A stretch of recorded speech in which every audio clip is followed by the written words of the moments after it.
Welcome, welcome.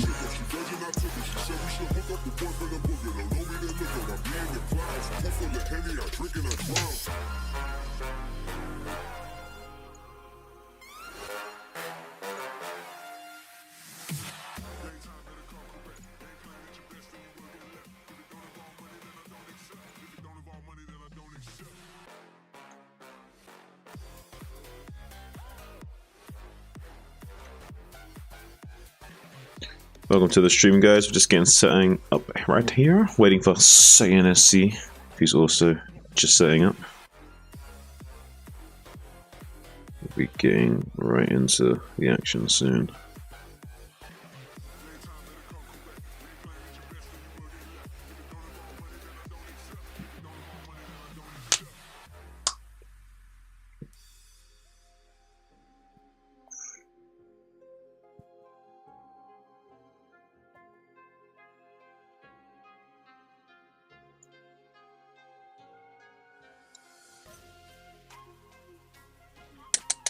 Hope everyone's having a good day so far.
Humanity.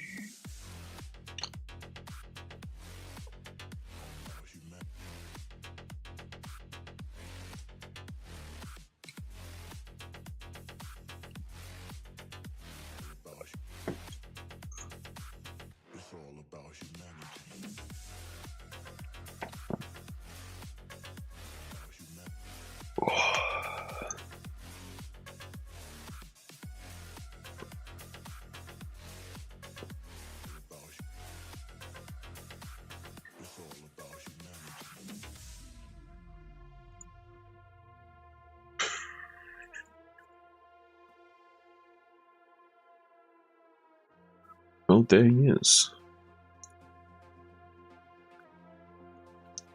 Hey, Sam. Hello. How we doing, buddy? Good, how are you? Yeah, I'm doing okay. I'm doing okay. I was just stretching out a little bit. My back's feeling a little sore today. Oh, I'm sorry to hear that. Like I muscular know sore or your actual spine? Huh? Do you mean your actual spine, or do you mean like your muscles in your back feel sore? I don't know. Something in my lower back. Maybe a bit of both. Yeah. I don't know. Just too much sitting maybe lately. Yeah, maybe. It's not natural for us, right? Yeah. Yeah, back pain can always be annoying as anything, because you can't always find relief for it. Yeah, I try to like lay on top of a roller and just try to like separate my spine or whatever. But that's painful in itself. It's really hard to do. Yeah. It hurts, but seems to help. Seems to help a bit. That's good. Yeah. How you doing, man? I'm probably a little bit tired like you are. But we're doing okay. I can't really complain too much. How was BGH with Mouse? Oh, what? When? I thought I saw you going online when I went to bed last night. Oh, last night. I think I accidentally had my stream on while playing Overwatch. Actually, I think I was playing with mouse, and it had that stream title because that's my like default title at the moment. Gotcha. Yeah. So that one time I actually wasn't playing with mouse. All the other times I was when it says that.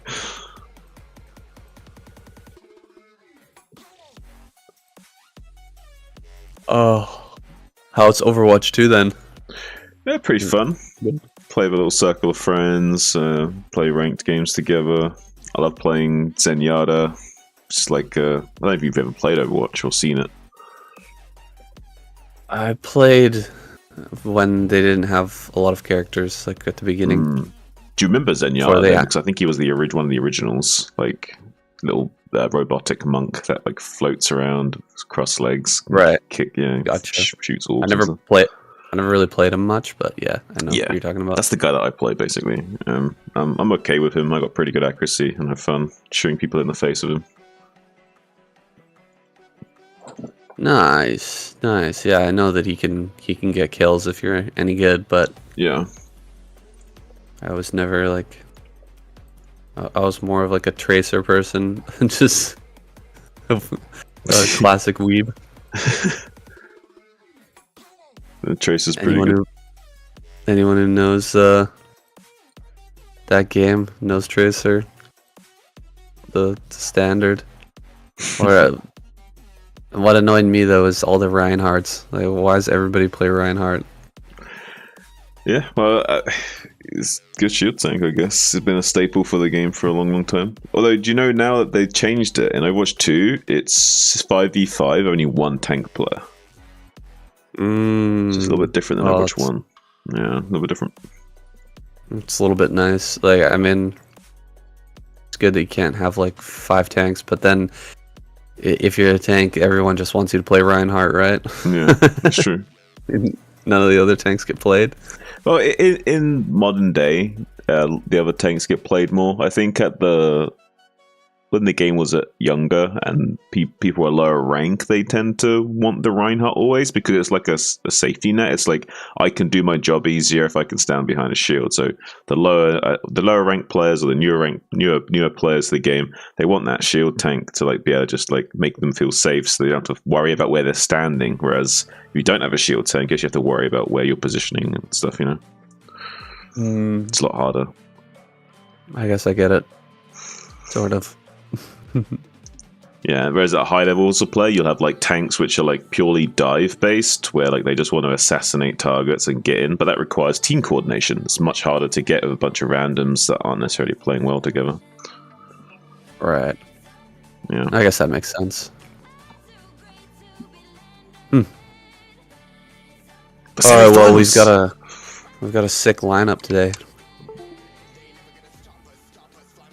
It's like I don't know if you've been following the ASL. Have you been? No, I've actually I've been deliberately like not really paying much attention to it because I'm going to go back to it and like rewatch a bunch of shit. And I've been like avoiding talking to anyone about it as well because like I don't want to get spoiled.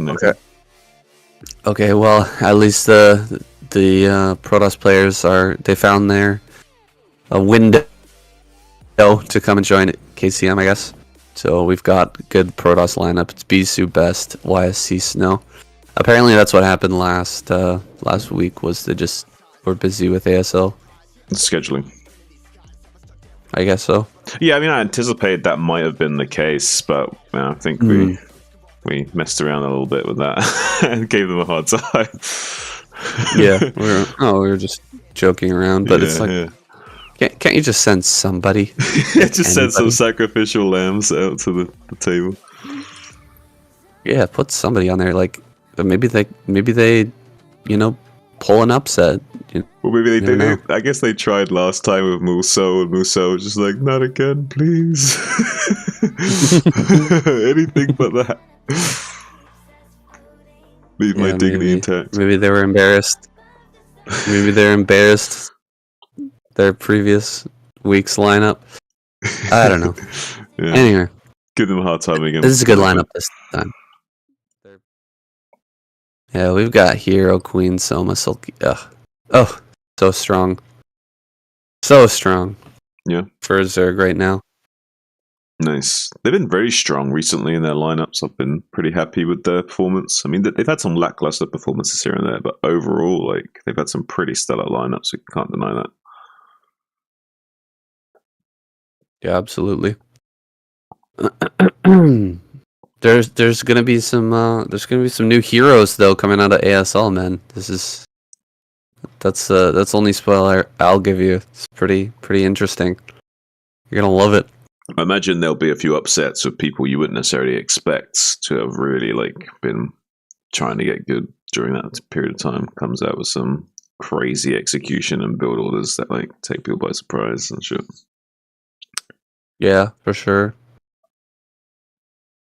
Yeah, and it's a interesting format. It's kind of similar to this in ASL round of 32 or round of what is it? 24? Round of 24. Yeah. Where it's just one versus, or it's just a single game series, right? Like you just play one and then you move to the winners or you move to the losers and then you play one and you either get out or you win, you know? Pretty, yeah, it's pretty quick. Like you just lose 2 games in a row and boom, you're out. Yeah. Yeah. Two different people as well. Yeah, like best of ones type thing. Because of the group format style.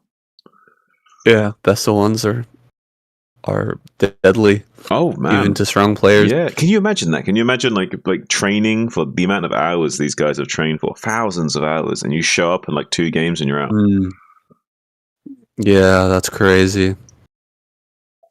And they gotta wait till really next time. wild. It's brutal, man. But that's like the nature of the beast, you know. That's why this game is no joke, because it's not just the physical skill of your execution and being able to play well, but also the psychological factor of like you got to keep it together while you're like in this situation, and like it can all just like fall apart on you right at the end. Yeah, you can't like even for a second, you know, think about something else. You got to be in the game. Especially in best of ones, it's like flow state. Yeah, you miss something, and then they catch you by surprise. It's like, oof. And that's it. That's your one chance. You just lose to somebody who's way worse than you. Yeah, it's you could lose to someone who's way worse. I imagine that's happened in there. So I imagine like there's at least 1 or 2 games, maybe even more, where there's like quite a significant upset where like a player you thought was like an almost guaranteed shoo-in got taken out. It happens less in round of 16 for sure. So it's definitely a big factor. Is the group stage. Mm-hmm. Yeah. The round of 24 is sturdy. I mean, it's that makes it like such an advantage though to make it into the top 4, right? Because then you get to skip that stage. Right. Gets seeded into the round of 16. It's like a huge advantage. Oh yeah, because you avoid so much like potential drama and like volatility in those early groups, BO1s and stuff. Like it's a big deal. You could argue that there's a disadvantage in the sense of you're not quite as warmed up for the tournament because the other players, they're already like in that mindset and you're not. But as long as you're a really experienced player and it's not your first like couple of ASLs or whatever, you're happy with that still, right? You've had enough experience that you know the drill. So having that extra safety net is probably nice for the more experienced players, I would say. Yeah.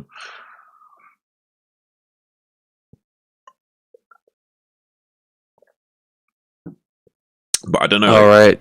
Enough talking about ASL. Let's get on to KCM. Yeah, I don't know about all that, but right now, I'm curious about what's going to happen between these 2 teams because, PVZ is pretty fun, good matchup, and looks like we're going to have 2 crazy lineups. Can you get KCM ready? Share my screen.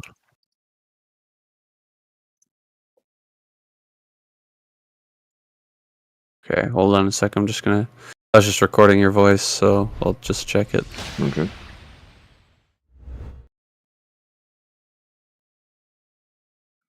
Hero, Queen, Soma, Soki, Bisu Best, YSC, and Snow. Well, how do you feel about YSC on this lineup?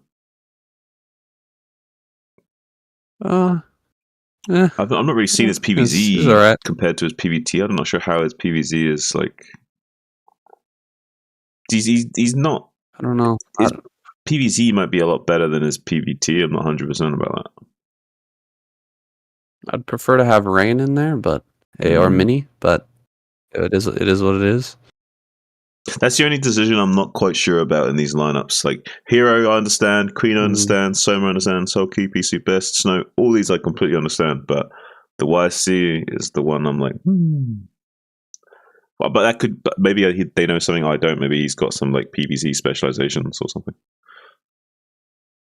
No. I feel like maybe for Xur or for Protoss, it's more like their success is more contingent, maybe on like hiding builds. But then you could still just come out and just play a different build, and do a different build in ASL. I don't know. It's strange. It's strange to me. I guess yes and no though, because if they're really serious about ASL and they've like been doing, and they've been really heavily relying on these new builds and new styles or new ways of thinking in their game, and it'll be really hard for them to force themselves to not, even if they do play their like more like cookie cutter style or whatever you want to call it, like one, they won't be as good at it because they're so focused on the other thing, and two, they will want to hide all their adjustments still, because there will be probably small adjustments they figured out for some of these maps and stuff that will be hard for them to sort of like fight against the urge to reveal that in these games, if you know what I mean. Can you imagine like pulling your punches at this level? Like, it kind of would feel a bit weird, right? Maybe. I'm not sure. I'm not at that level. All right. Let's see. Oh, just a little story from ladder recently. I was doing really poorly. I was just playing a couple games a day and doing really, really poorly, and I just started a new account so I wouldn't tank my MMR, and I was in D rank. Like, oh my god, how the mighty have fallen! And then sort of slowly climbed up into C, and then I played like 5 games in a row where I just went like 10 pool. And like with a 9 pool extractor trick. Do you know what I'm talking about? Yeah. And then just scout with the drone and send Xlings across the map. Because I don't know, I felt like people were playing too greedy against me. And 5 games in a row, I killed either a Nexus first or a Command Center first. Oh man, that's pretty crazy. And now I'm even MMR with Ozzy Jockey. Well, it's crazy. That's pretty fortunate. I've seen people get MMR in the most bizarre ways, man. Like I remember once Snow, like, I was having like the worst day of his life, getting absolutely pulled apart, but then he just get like random levers and still somehow managed to like claw back that MMR just from like having more levers than usual. It's crazy what can happen. Yeah, I get a few. Sometimes I do get levers, but that was like it was one of those things where it was like, Jesus, people are just so greedy on ladder. It's crazy. Like, yep, so you eat yourself a cheese or eco cheese. Yeah. Yeah, like, why do you need to go Command Center first against Zerg, man? This shit is crazy. That's gonna give you that's gonna give you such a lead. Like, it's wild how much of a lead that is. You need to get away with the CC first, yeah. For sure. Yeah, it's nuts. They're gonna have that, like, the timing of the 2 racks comes out so quick. Like, it forces you, even if you went the fastest possible 2 Hatchimuta build. Right. Like, you're still going to have to build Sunkens. It's so nutty. This is why, like, Flash went through this phase back in the day where he just did nothing but 14 CC almost every single game. And obviously everyone eventually caught on to that and started, like, metagaming him like crazy. And then he had to stop doing that. But for a long time, he did nothing but 14 CC back in the day. Like, almost every single game. Because obviously the potential upside of it is huge. Yeah. It definitely feels massive. When I see a 14cc and I didn't catch it, or I didn't, send lings, I'm like, oh no. It's so painful. Alright. I'm all loaded up, ready to go. Okay. You're good to go? Yeah. Oh, is it they have one lifeline in the semifinals, or is it just finals? They have one lifeline, yeah. Okay, just making sure. Okay. One revive. Give me literally like 30 seconds and I'll be ready.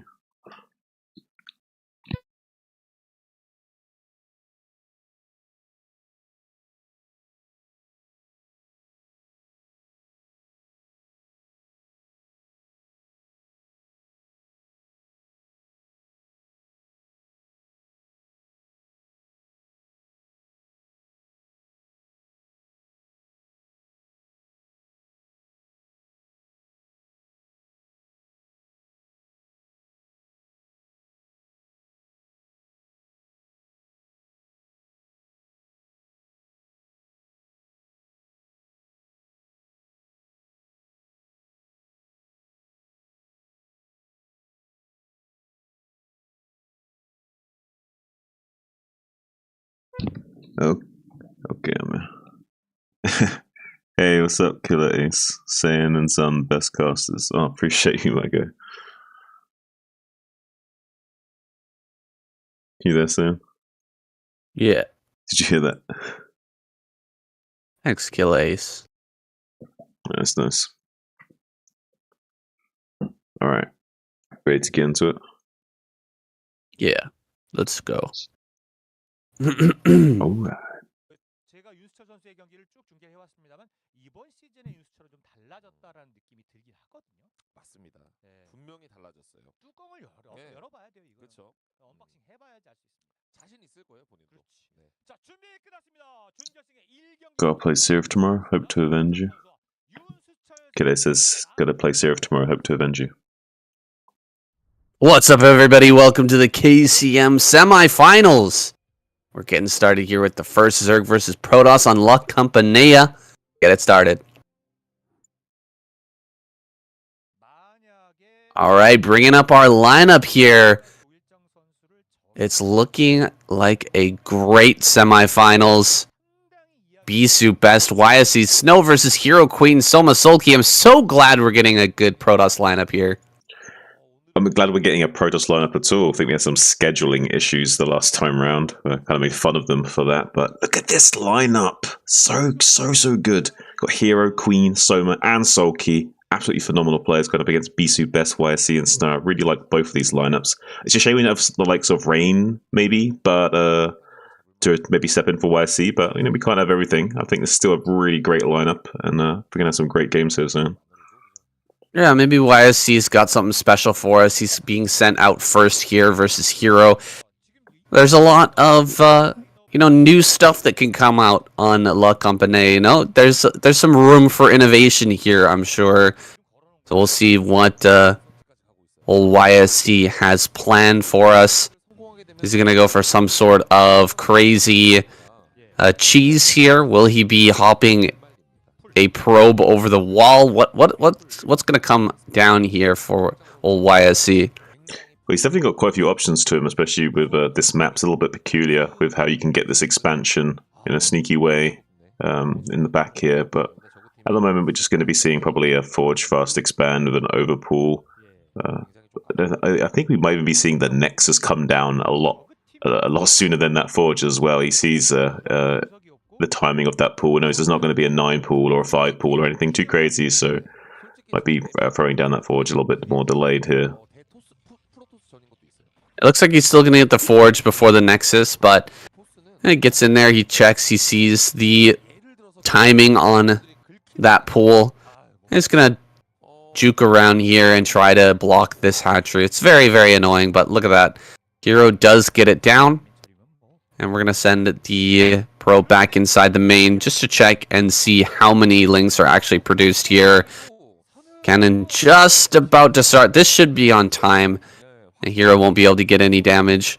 So, a pretty good opener so far for YSC, but the opener is just the beginning, of course. Oh, only 2 links were produced. So actually, Hero kind of realizing from the timing of this probe that this is not a gateway pressure. That's great for him. He's going to be able to get that third base online a little bit faster. Right. There was a little bit of a mind game won there by Hero because, what we could have seen instead was YSC being really greedy and throwing down the Nexus first in that situation and just kind of calling and hoping that Hero didn't call the bluff there and just made 6 Zerglings from those initial 3 lava. But instead, we saw just a single pair of Zerglings to escort the drone to make the third and getting the extra 2 drones out. But there was a little moment there where he could have been greedy and gotten that Nexus and then run the risk of being punished by Hero. Because he should know that Hero, even though he's a very well-rounded player and can play all these different styles, he does tend to go for a more eco-cheese style of playing more often than not. So he could have anticipated that and gotten away with a little bit of greed there. That's true. We also could have seen YSC do something like sell the gateway expand a little bit better by sending the probe a little bit later. He saw the creep there, but didn't reveal the probe at first, and then sent it in a little bit later. If he would have delayed that a little bit further, it could have been kind of hidden as a gateway expand. He also could have attack the drones a little bit more, because if you're hitting those drones on the mineral line, it makes it feel like a zealot might be coming, and you might end up losing a drone, so you might overproduce lings. But everything kind of evening out here with the openers. No player really far ahead right now. There's been a lot of corners cut on both sides, not producing those lings and producing that later cannon. Now we've got the first zealot on the field. He's going to send that straight across the map. Yeah, and he's also getting a citadel very quickly. So he wants to do a little bit of an early tech play here and either get straight into that zealot legs or maybe even go for a bit of a DT play here. There is Lara on the way, so that eventually the DT will be dealt with if he does go for this like DT rush start. I don't think he's going to opt for that. I think he's going to kind of mix tech a little bit. He's still going to get that Stargate. Yeah, okay, so we're going to be seeing just a bit of a pressure build here, I think. Just getting this really early citadel for a little bit of an early timing here. Maybe catch Hero off guard. Once he sees that this Corsair's a little bit delayed, though, that will signal to him that there was a bit of a tech play here with the Citadel first. So I'm sure Hero will be completely devastated by that if that does transpire. Does manage to kill off the probe scout, which is nice. One little small victory for him. Speedling's kind of dotting around the map a little bit, making sure nothing comes out. One thing you do not want to let the Protoss player do is sneak out a Zealot or something, so making sure there's nothing happening like that while making sure he's getting his infrastructure set up. Fourth macro hatchery going down. Spire's on the way now. He's going to be going into about 5 to 6 hatcheries worth of production, going into Hydras and putting on a lot of pressure onto YSC, but not before YSC squeezed out this Templar Archives extremely early on, saying 5 minutes 30 that finished up. We're going to have a very quick DT here, it looks like. And is this going to be a Corsair DT play, or is that even a thing anymore? It is a thing, but I don't think we see it very often. I'm not necessarily sure he'll commit to the Sair DT. He may just use that to get straight into Storms really early on, but it's possible. He might try and kill off some of these Overlords right now, keep making some Corsairs, and yeah, start to get out a few DTs out onto the map, and that could be a really big trouble for Hero if he doesn't anticipate it. Ooh, getting us around on the first Zealot is huge. There's the first 2 DTs moving out. He's going to get as many kills on these Lings as he can. No, he just walks right on by. Just not going to reveal that those DTs are even on the map right now. Could get into this the third base location. Does it have an Overlord? I think there's one to the left of that base, but there's nothing here in the natural to block, so he may be able to run straight up into the main. This is huge, getting right past these defenses here. Gonna get a few drones in the natural. Hero not paying attention. YSC getting so much damage here. There's one Overlord in the main, which is huge, but a bunch more drones are going to die, and there's just pure Lings to defend against this. This is not good enough to kill both of these Dark Templar. They still have so much damage, so much DPS to bring to the table. Even if you get a good surround, they're still going to kill a lot of the Lings. They're going to actually win this fight as well. Good God. All the Lings are dead, and now the drones are going to be under threat once again, and the Spire is getting damaged as well. Wow, absolutely phenomenal play from YSC. He's done critical damage already. Hero's scrambling right now. He's trying to mitigate as much damage as possible. He's doing drone after drone. Here, finally, the mutas are out to try and bully back these DTs. So many drones have gone down during all of this. Great control from YSC, really showing that maybe he was the pick to go for in this lineup, and he's got some builds and ways of playing planned out to help deal with these really strong Stellar Zerg players. Really impressed by him thus far. Really nicely done. And now he's going to be transitioning to a much more standard way of thinking. Just going to be getting up to like 5 to 7 or 8 gateways worth of production. He may have to get an Archon if a Hero here tries to commit to some sort of Ogre Zerg style and tries to build a lot of Mutalisks. So he's going to have at least 2 Archons here to like kind of bolster the point defense of these forces that start to come out onto the map. He'll have a very small amount of Zealots initially because he doesn't really need a lot. He just needs enough units of the Protoss infantry to break through these formations, which will only have like a single Sunken and a couple of units here. Yeah, this is going to be really scary for Hero. Not a lot to defend right now. He's just got a few mutas here. He's going to have to avoid the Archon the best that he can and target that Archon with the Sunken Colony. He's doing a great job of it so far, and that Archon's going to die. So now the mutas can actually hold everything off. He's going to lose a few drones here to these Zealots, and the next Archon makes its way to the front, but does end up backing off. That was a really decent hold by Hero, picking off one Archon, kind of slowing things down here. He should be able to get another wave of drones out and start to kind of recover from that early damage, but there's a lot of Corsairs here. Yeah, there's a lot of Corsairs. Hero anticipates those Corsairs. We do have quite a sizable flock of Scourge as well to counteract that. It's going to come down to micro, like things usually do in StarCraft, until one player gets a pretty sizable lead. So this is definitely YSC's advantage right now, but the Hero does have enough forces out on the map that he could flip this game a little bit if he can somehow take out some of these Corsairs with these Scourge and then flip the game on its head by overpowering him with the Mutalisk for map control a little bit, taking out some of these High Templars that he's now starting to squeeze out. So it's possible for Hero to recover and stabilize from here, but YSC has managed to found some small lead thus far and could turn that into a bigger lead right now. Has quite a big fleet of Corsairs getting in position with their +1 upgrades to try and deal with these big flock of Scourge that are kind of sharking around right now for Hero. But +1 Carapace has also finished up for the Scourge. They will be able to tank some of these shots quite significantly and will not die as quickly as maybe YSC would like them to. Now moving out with a small contingency of Zealots and an Archon to try and put on some pressure now, while the Corsairs also maybe looking for an opportunity to come out onto the map. But the Scourge have been very active in not letting them come into support.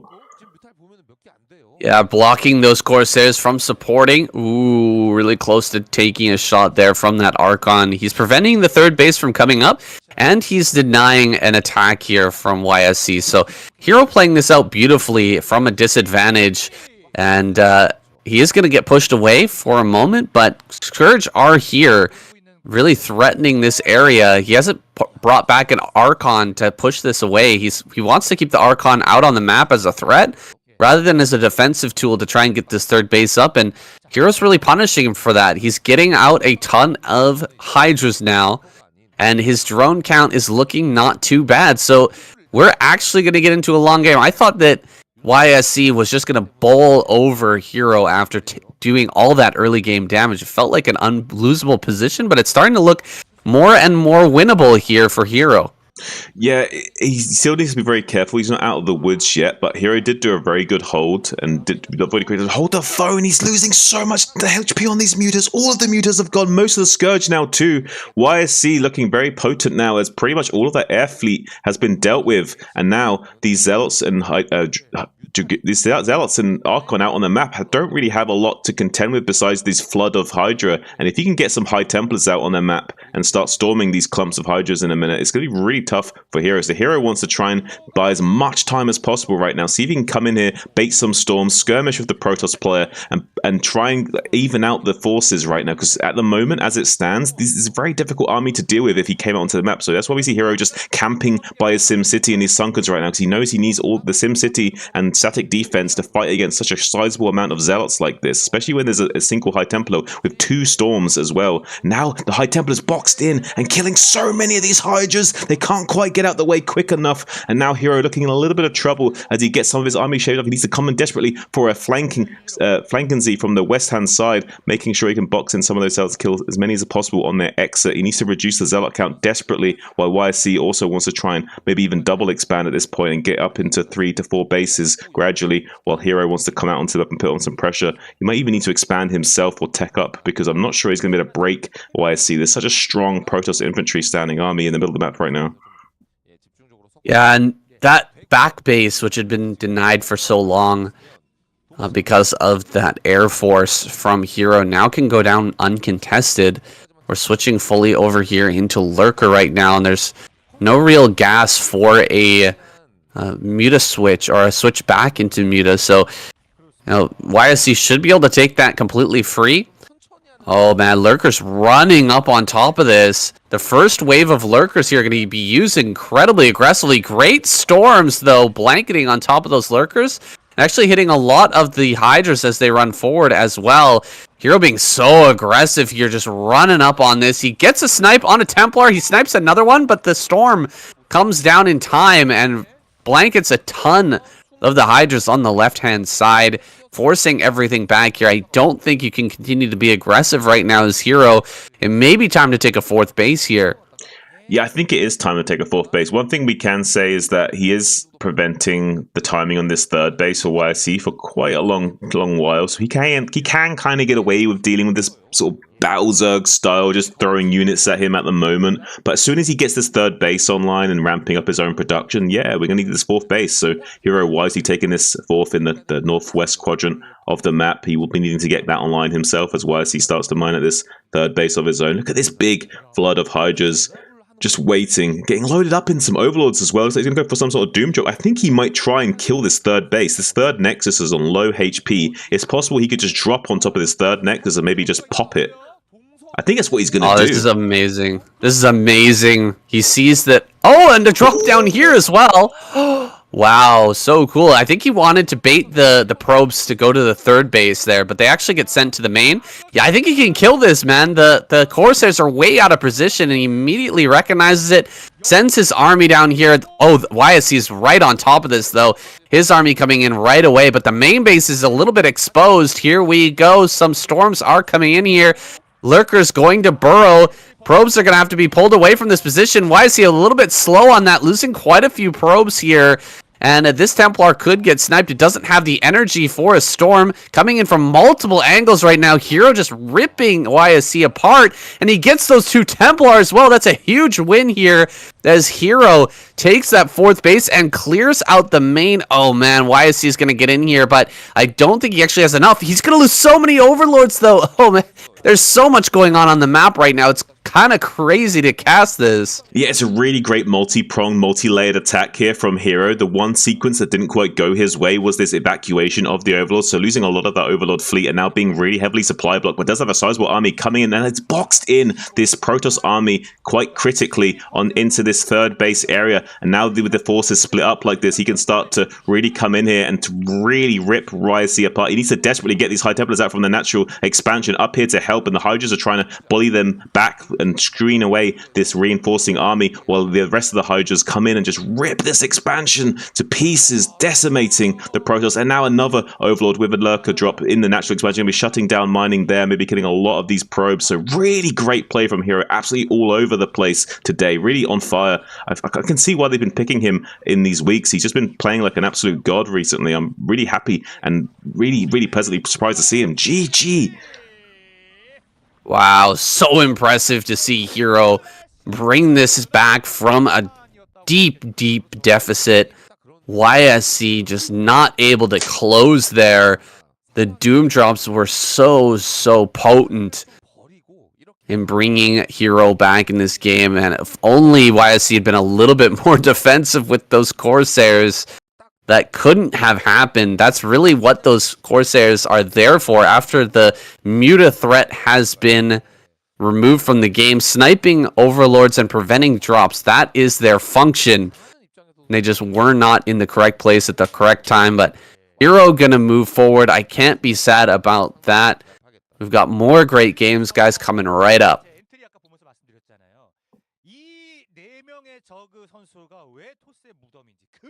Okay. Doom drops don't usually go well for Zerg, but that totally did.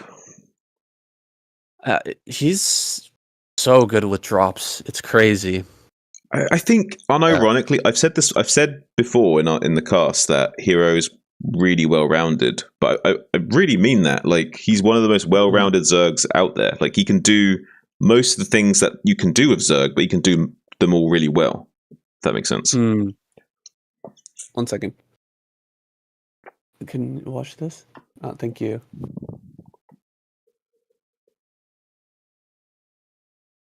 All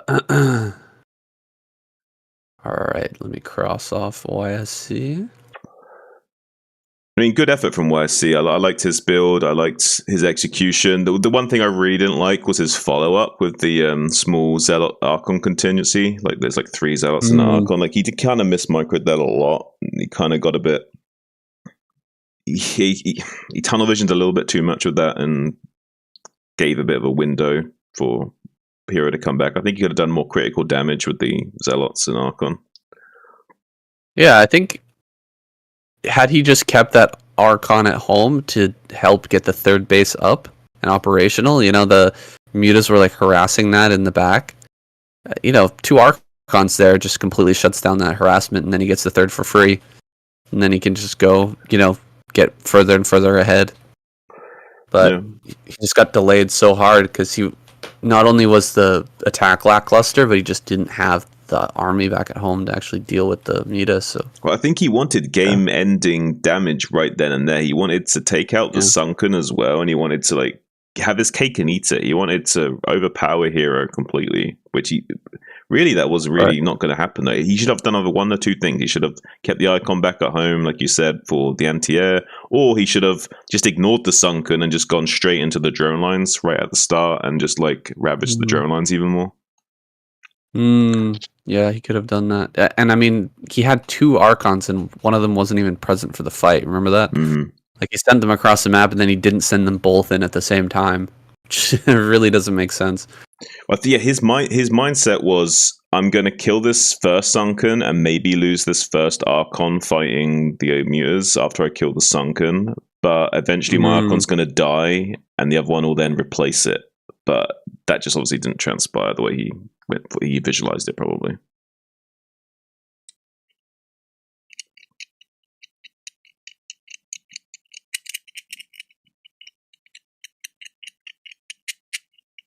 All right, I can't call GG early again. Incredible work after DTM. Yeah, you never know what's going to happen. AK needs a new laptop. AK needs a new laptop. I think he's been using that old thing he's on now for a long, long time. He's not replaced it. He's been playing on the dinosaur, I think. Yeah, he's trying to go fund me a laptop. I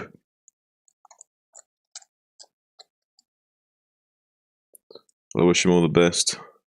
Probably needs it more than most people. I don't think he can even stream properly or anything. Like, as in, like, on Discord, you know what I mean? Yeah, he just usually joins the cookie stream.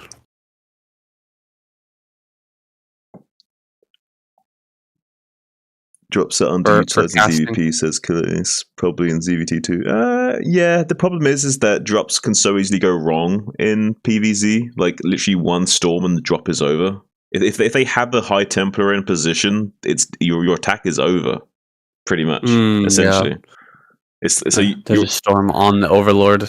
So, and if you know they've got a fleet of Corsairs, you're essentially saying, I'm going to flip a coin, and if it's tails, my Doom drop does damage. If it's heads, you kill my drop for free with one button, and then your Corsairs kill all my Overlords afterwards. So it doesn't feel good for most Zergs. You have to be very knowledgeable and have great game sense to avoid disaster. Yes. So true, Shun. But, I mean, he had full view of the Corsairs. It was kind of the perfect setup there, right? He saw the army was on the map. He was kind of pressuring the army. He knew where it was, and then he went for the drop right when the Corsairs were in his main. So, you know, he knows exactly where they are. They're not going to catch his Overlords as they're coming in.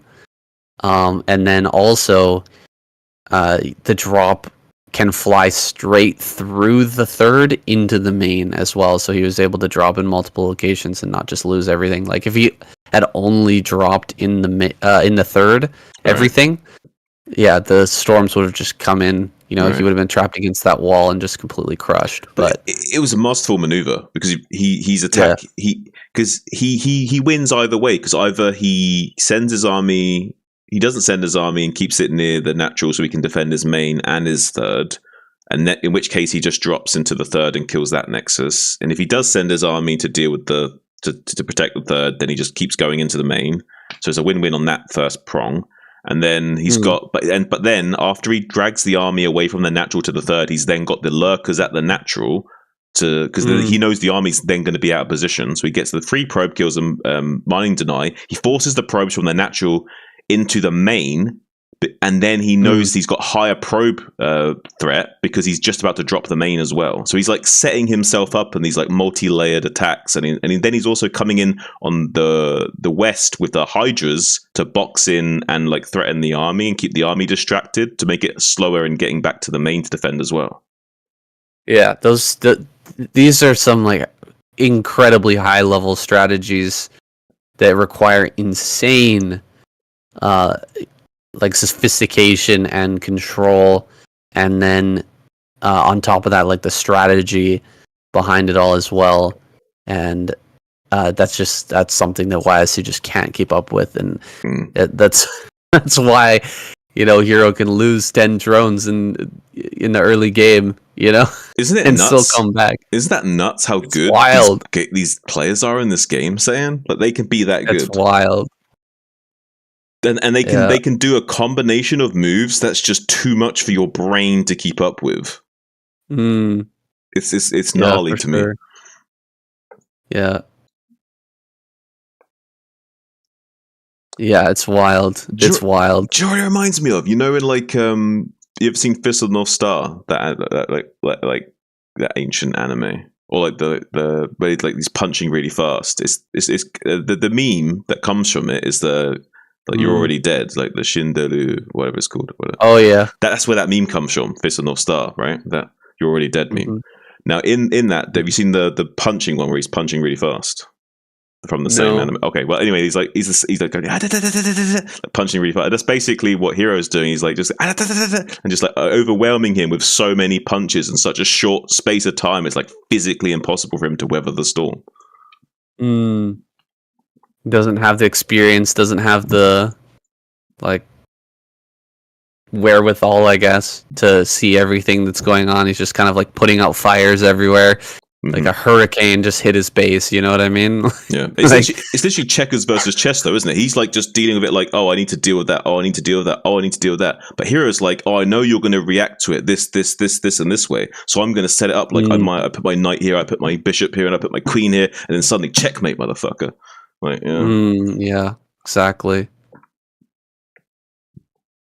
All right, but can he do something like that with Snow? Who's coming out here next? I feel like Snow is the one that's going to put you in the checkmate position. You know what I mean? Yeah. Like he's the one who's going to be bringing out the, the Reaver or the, the Corsair to move you into the position he wants you to be in, rather than the other way around. You know what I'm saying? Mm-hmm.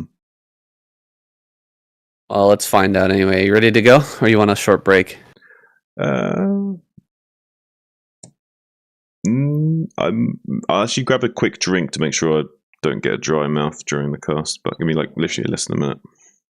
One second.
Fist of South Korea. Yeah, I'm back.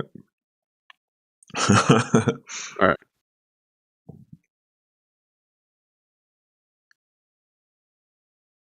I was talking about the Fist of North Star thing earlier, then suddenly Kale said Fist of South Korea. Fist of what?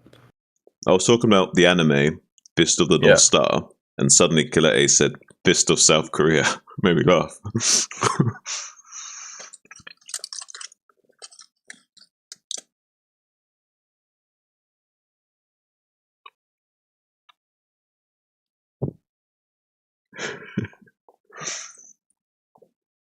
Don't worry, Sam. If you haven't seen it, it's harder to find it funny, obviously.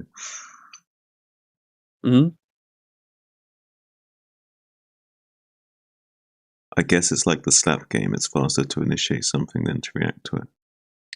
Yes, that's the 100% the thing, and this is it's easier to. It's the same thing in chess. It's easier to attack than it is to defend because of that reason. Because you're not having to like calculate all these angles. You're doing less calculation than he's doing, right? Because you're calculating all the possible attacks and stuff, and he's not really doing it. He's just calculating the ways he breaks through your defenses and stuff, and anticipates some of the ways that you'll deal with his attacks because you know where you want to attack, so you can limit.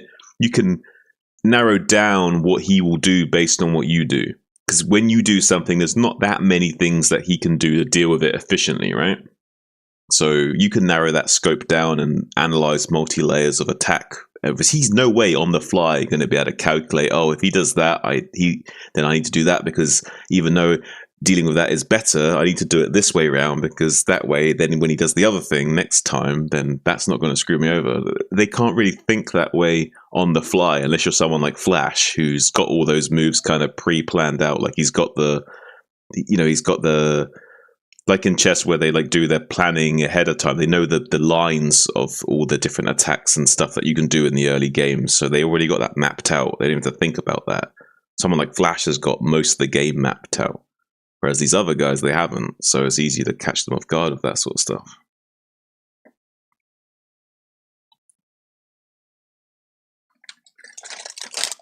Well, Flash is Flash. Flash Can't is compare Flash. everybody to Flash. Yeah, but it makes things so much easier to explain it that way.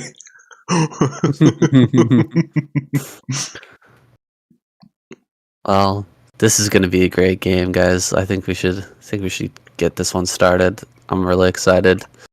Let's do it. Take it away, Sam. All right, let's go.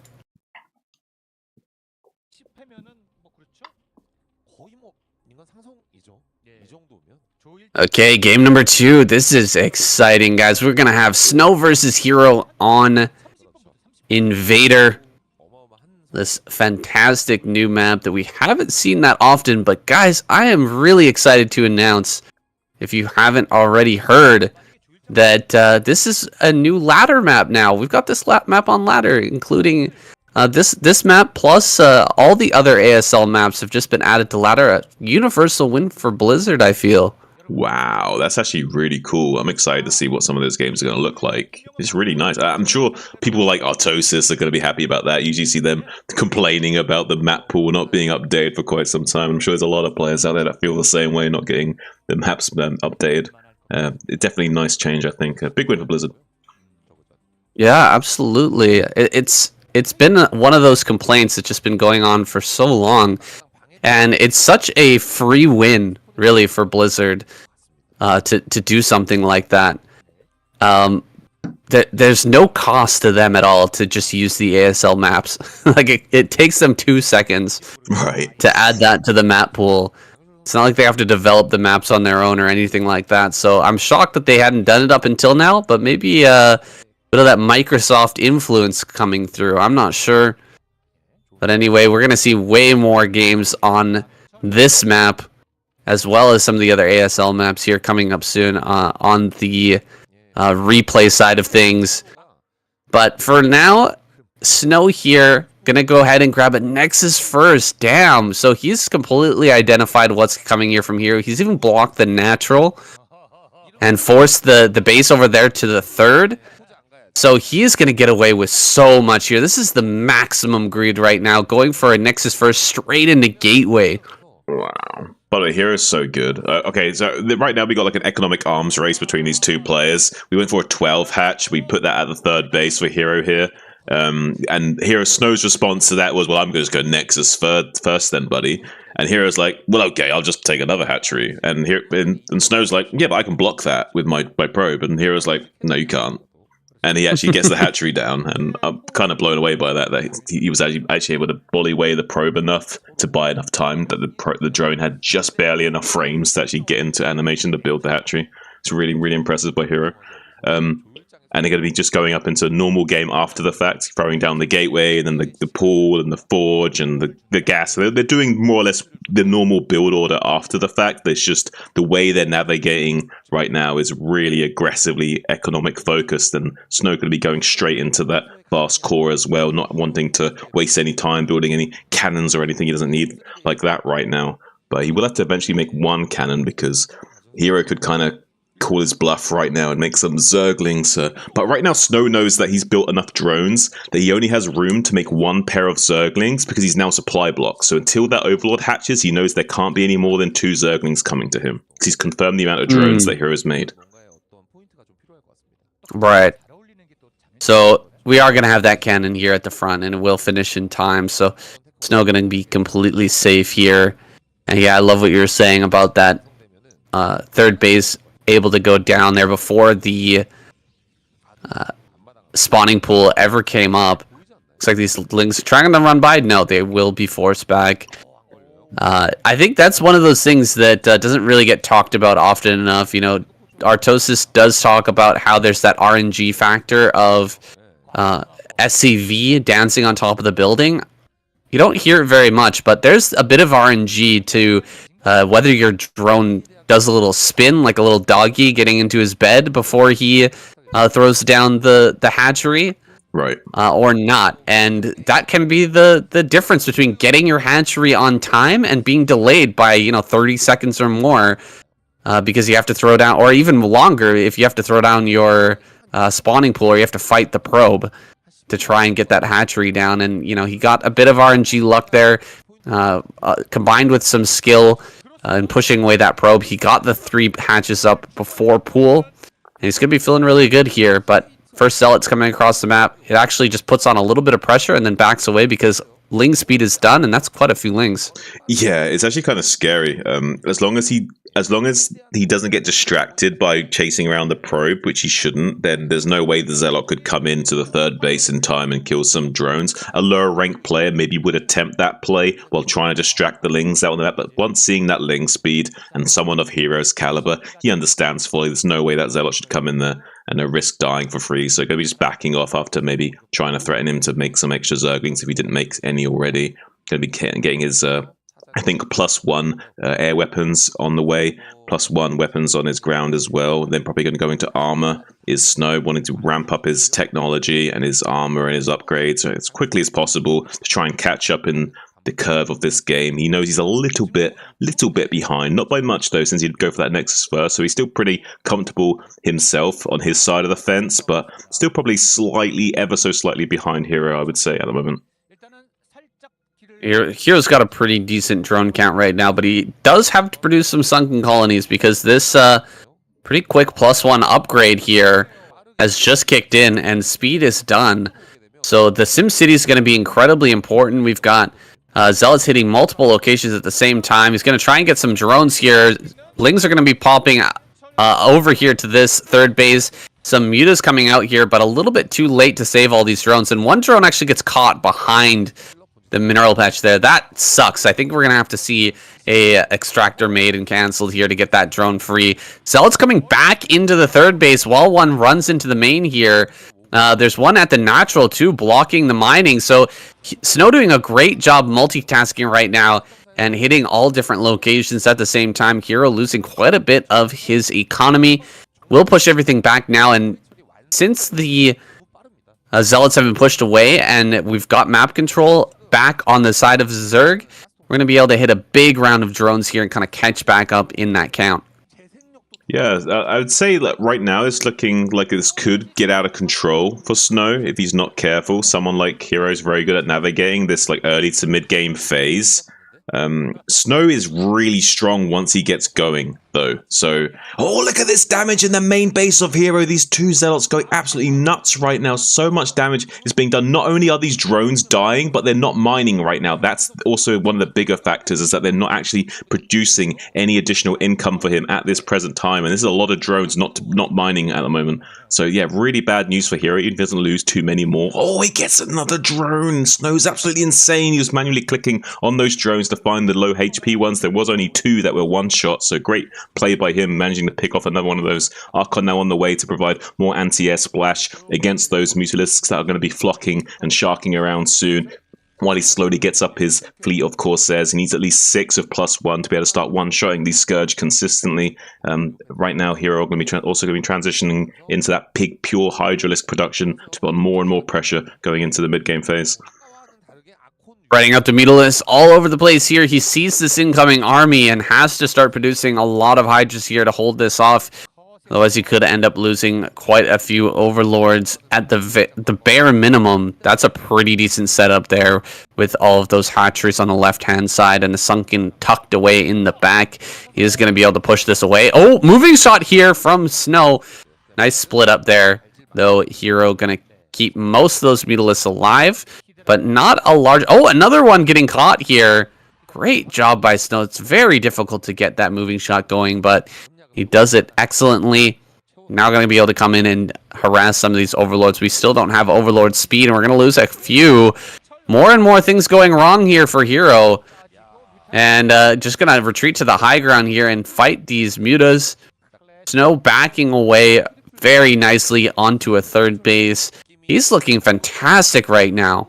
Yeah, the one thing you can say for Snow is that he's able to get away with making this third base with only 6 gateways worth of production, which is actually pretty impressive for a Protoss player. You do want to try, if you can, to get this third base with 5 or 6 gateways, but it's usually too hard to accomplish, and the Zerg just has too much. So you end up having to go 7 or 8 gateway, typically, to kind of use your offense as also as your defense and a protective shield to be able to get this third base. So one thing we can say for Snow is that he seems to be able to get this third base and get away with it for the time being, but Hero's looking pretty potent as well in this game, so not too sure if he's going to be able to put on enough pressure to deny this base going up for Snow, but it looks like that these Corsairs are going to be affording him enough map control and keeping Hero back that he's going to be able to get away with this and then throwing down his macro production after the fact. So now going to be ramping up his gateway count all the way up to 8 or 9, but Lee might get a snipe on this hatchery. He has to cancel it.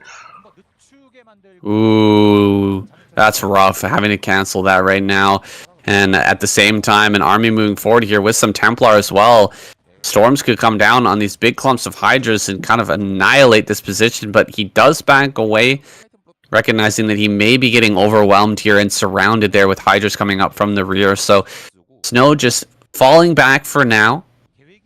Got to keep these Templars alive, though. Going to run straight up on top of that. Get the snipe. Very nicely done here. Hero not even trading out a single Hydra for that kill. Meanwhile, pressuring here at the third base. But are we going to see a Lurker transition here, or are we going to get a Mutalisk switch? A switch back into Mutalisk. There's still quite a few Corsairs, but we've got 1,000 gas in the bank. There it all goes. A ton of Lurkers being produced right now. You're going to get really aggressive here with these Lurkers. Try to take some of these high grounds right outside of the Protoss base. This is getting spicy. Yeah, Snow knows he cannot let this high ground ridge that he's standing on right now be given away to Hero for free. He's going to have to make him pay tooth and nail to come up onto this high ground. Make sure that he doesn't get too close and encroached on these positions with these lurkers, because it'll be very difficult for Snow to deal with that once that transpires. And now he's already having to back away to that high ground area as we see the setup in the middle of the map here. Big flood of Hydras on the left-hand side and lurkers in the middle in the main Battle Zerg force, ready to engage at a moment's notice. Snow knows he needs this choke point in this high ground position now is really important to him, and Hero going to be rotating around to this northern peninsula threshold to kind of threaten the natural expansion area to try and draw this army out of position potentially. And Snow's going to make a little bit of a careful decision here because he's kind of getting lurker contained. He needs to deal with this, but at the same time he cannot give away this high ground position to the south for free, and he's going to be losing this forge and his upgrade now taken offline. He's got the +1 armor, but he hasn't got the +2 on the way yet, so it's going to be tough for him to have to navigate that going forward. He's got a lot of Zerg units he needs to deal with. He needs some kind of advantage to work with, and he's not going to be getting the upgrade advantage anymore. He's got quite a few High Templars out in the field, but not really the kind of main infantry force that he needs to break out of and contain this strong. Look at the supplies right now, 145 for Hero to 140 for Snow. This is really indicative of a very sizable Zerg lead, and Hero just going to be pumping more and more units and ready to engage this Protoss soon. Yeah, we haven't seen too many big engagements thus far between either player, but somehow Hero has managed to navigate himself into a reasonable position here. We've still got a DT down at the bottom center, which has been kind of darting in and out, trying to harass the drones at that new 4th base. And the Overlord's getting caught here. Not enough Hydra's protection at the rally point. So he does lose quite a few of them. A big force of Hydras hiding over here on the left-hand side. I don't know what that's for, but I guess it's going to catch these Zealots, which are moving out right now. Oh my god, there's so many storms here ready to go, but Hydras are so slippery, able to navigate away from those storms and keep themselves alive. I don't know what that was for. I guess that was for a counterattack. He was expecting maybe Snow to try and break through his ranks there in the middle, try to break through those lurkers in that contain, and then come in from the side and pick off that base. But Snow a little bit too good. He's keeping an eye on all parts of the map, making sure that there's no counterattack paths that can be utilized here. Yeah, Snow's doing a good job of crossing his T's and dotting his I's, because one small misstep and just his army being out of position just for a small moment, and it can all be over for him. I can't even emphasize that enough. His army can be swallowed up at a moment's notice against such a big swarm of Zerg like we see here, trying to come out into the middle of the map. Great skirmishing storms trying to blanket onto these lurkers that are burrowed in the front here. But now Hero going to be pressing on that western flank yet again and forcing Snow back. He's trying to draw Snow out of position over and over again. He knows that he needs to threaten this counterattack on the left-hand side just to keep Snow back and keep all this army completely isolated. He also has a sizable force set up outside the expansion area of Snow to either set up a contain or come in and kill some raid units, which he's going to go for now that all this army's been consolidated on this high ground area. He's going to go for a two-pronged attack here and get ready to set up onto the left-hand side when Snow now starts to pull back to deal with this attack and the natural expansion. Yeah, that natural expansion attack we're not getting on screen. There it is. He's going to get quite a few of these Dragoons. Trading out a few Hydras for Dragoons is amazing. Running up on this high ground, though, is pretty crazy. He's going to try and get up here. And you're right. He is going to force him to fight tooth and nail to take this high ground. Lurker's going to keep rushing forward here, but storms are going to drop right on top of those Lurkers, killing them off. Very, very good hold here from Snow. Hero forced back, and look at the supply drop here as those Lurkers are taken down and Hydras retreat back across the map. A 5th base is coming up for Hero, but that was a massive loss there. He's going to have a hard time holding on to all these positions now as Snow re-macros back up to 160 supply. His army is getting pretty huge. Yeah, a great defense there from Snow. He's definitely no YSC. He had that set up pretty nicely. Great blankets of storms there. Really nice execution from Hero, but didn't quite have the concave that he needed to engage the army cost efficiently. Now we see Snow coming out into the map with that sizable lead of forces, but needs to be a little bit careful. There's still quite a big arc of Hydras he has to deal with here. Coming forward and trying to skirmish with these High Templars, trying to go for picks, but then ignoring the High Templars and starting to gun down these Dragoons instead. He understands if he just reduces the Dragoon count here, this could be all over for Snow. Resetting the Dragoon count now could be an absolute devastation. He needs a high Dragoon count to fight these main battle Zerg forces in the middle of the map. Without a high Dragoon count, it's very difficult to deal with a Zerg in the late game phase in PvZ. It's basically like TVP. Once you reset that tank count, it's very difficult for the Terran to restabilize that force and get enough damage potential in their army to be able to deal with the Zerg. So it's going to be a nightmare for Snow if he can't get those Dragoons back out onto the field quick enough, because now Hero could come into this 4th base area and do a lot of damage. Right now, Snow is going to be banking on defending this at all costs, Saiyan.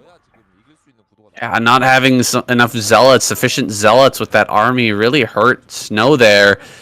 Pushing out with just that, medium-sized force of a few Templar and a good number of goons ends up getting punished for that. Now Lurkers are going to try and come up here. Big storm on that ramp, really ripping apart those forces, and he kills every single Lurker here, so Zealots will be much more useful, but he's got to make the move forward.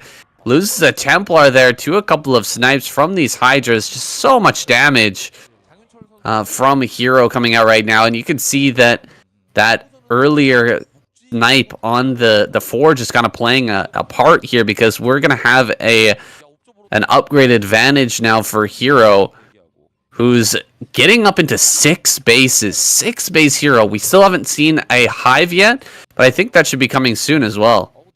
Yeah, we see a lot of just juxtaposition here between these two players. The Hydralisks were moving up to the northern threshold, threatening a counterattack at the expansion area, but there's an observer placed there. So then we saw the Protoss army shuffle up to deal with that, and now both armies coming back down to the south. So both players here just trying to get as much positional advantage over one another as possible. It's a real game of chess here between these two players, trying to really outthink one another. We see another little bit of a distraction tactic here, getting this lurker up against this mineral field to force out some Protoss units, then coming for the engage. Now this big force of Hydras wants to come up this ramp here, while Snow was distracted coming down onto the low ground west hand side. So both players need to be very, very careful how they distribute their forces. Snow, for example, needs to make sure he has High Templars in the back of this expansion to always storm once the Hydras come in. Look at this beautiful spread of Hydras. Really hard for Snow to come in here and deal with this. His Dragoons are so clunky that they can't really get the surface area that they need to come in and fight these pockets of Hydras. Beautiful storms, though, going to be backing those away, while Hero unable to get up that ramp and do critical damage into that natural fourth expansion area. Right now, even on supply, though, is here 160 to 160, so looking very good for him. He has 6 base worth of production. If he can just get into here and keep trading army with Snow, eventually he probably will be able to win this game. He just needs to keep trading somewhat cost efficiently. Even a 50 to 50 efficiency rating would be enough for Hero to win the game from this position. It's crazy. He still doesn't have the hive. My goodness, these storms are insane, but coming in from the back with a ton of lurkers here, and Hydra is going to be hitting this army, pushing everything back. I don't think Snow can actually break through here, but maybe he can trade out efficiently enough that the follow-up attack can break this position. However, just huge amounts of lurkers, Hydras hitting the field right now. Hero just unrelenting here with the production. So many hatcheries being rallied to this forward position. He's going to dive forward on top of some of these Dragoons. Maybe he can get some key snipes here to reduce this Dragoon count. Coming in from a wide angle here. A ton on the left and right, both hitting at the same time. The storm's blanketing everything, though. Oh my god. Destroyed. Absolutely destroyed there. I really thought that more Dragoons were going to end up going down, but beautiful storms just wrecking that position.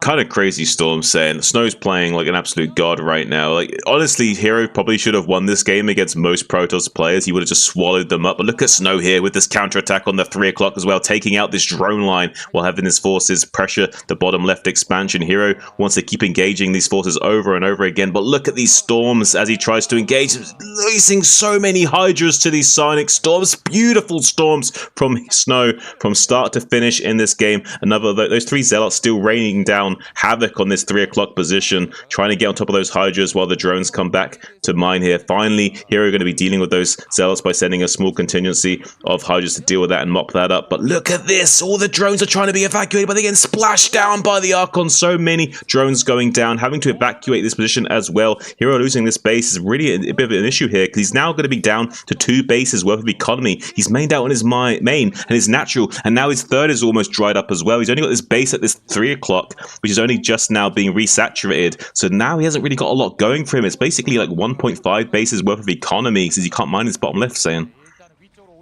Well, this is a nice move. You're going to be able to trap the Protoss army down here in the bottom. He should get the Hydras together and kill this small contingent over here to the right-hand side.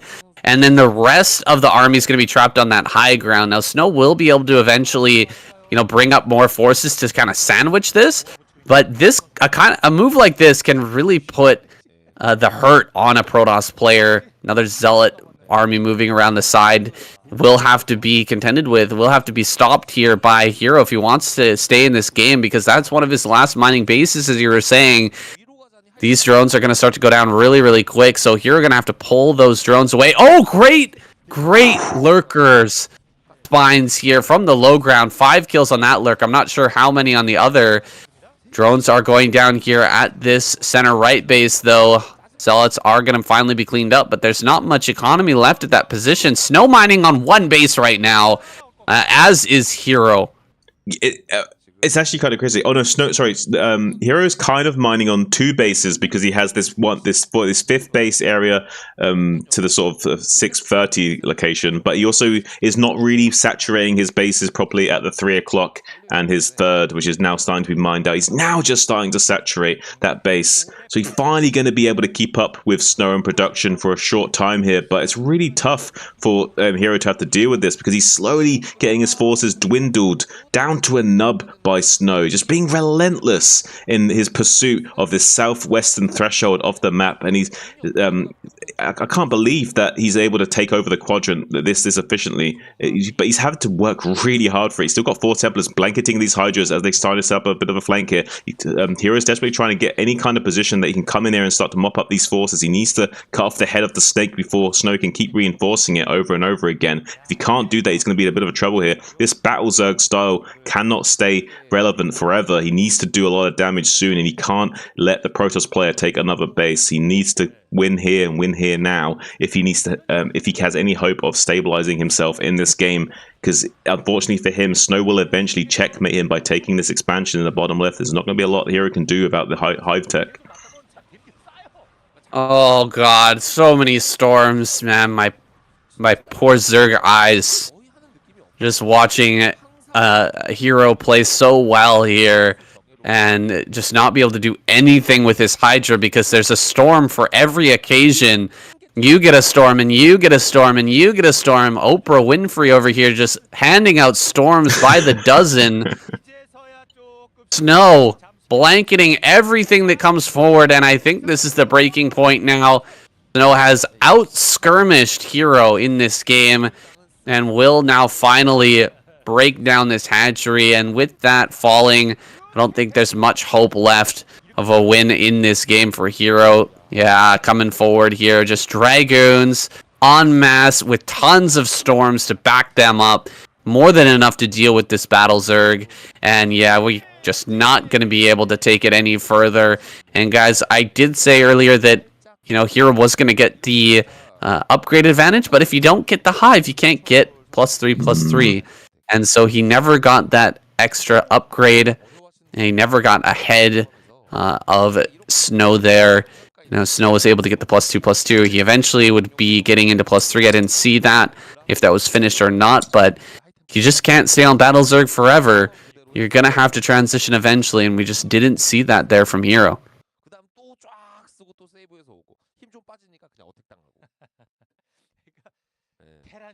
All right.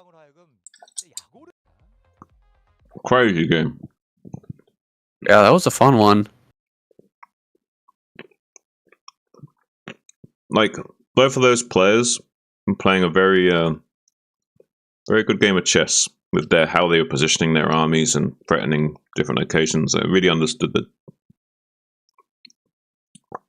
I'm actually kind of shocked that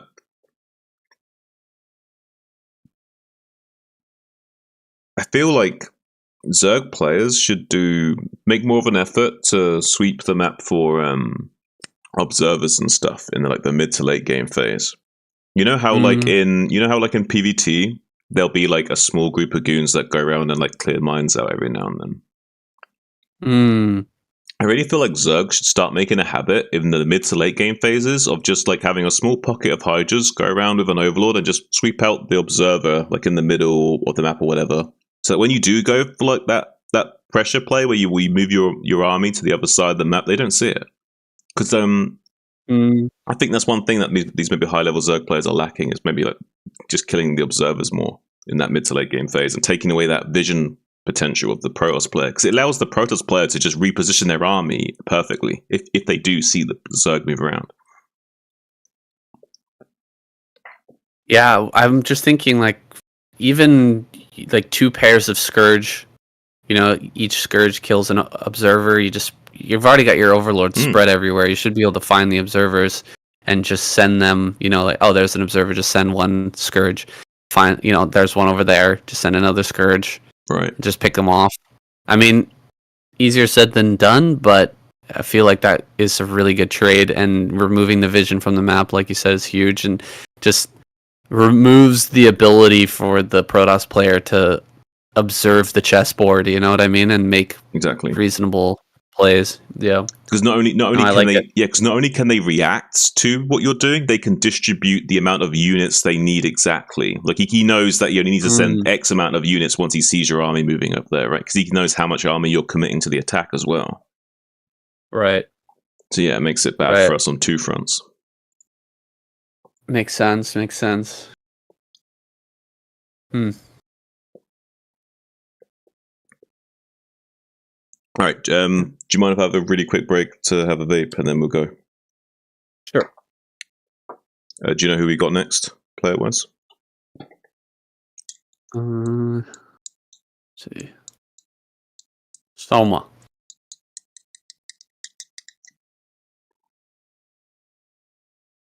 Nice.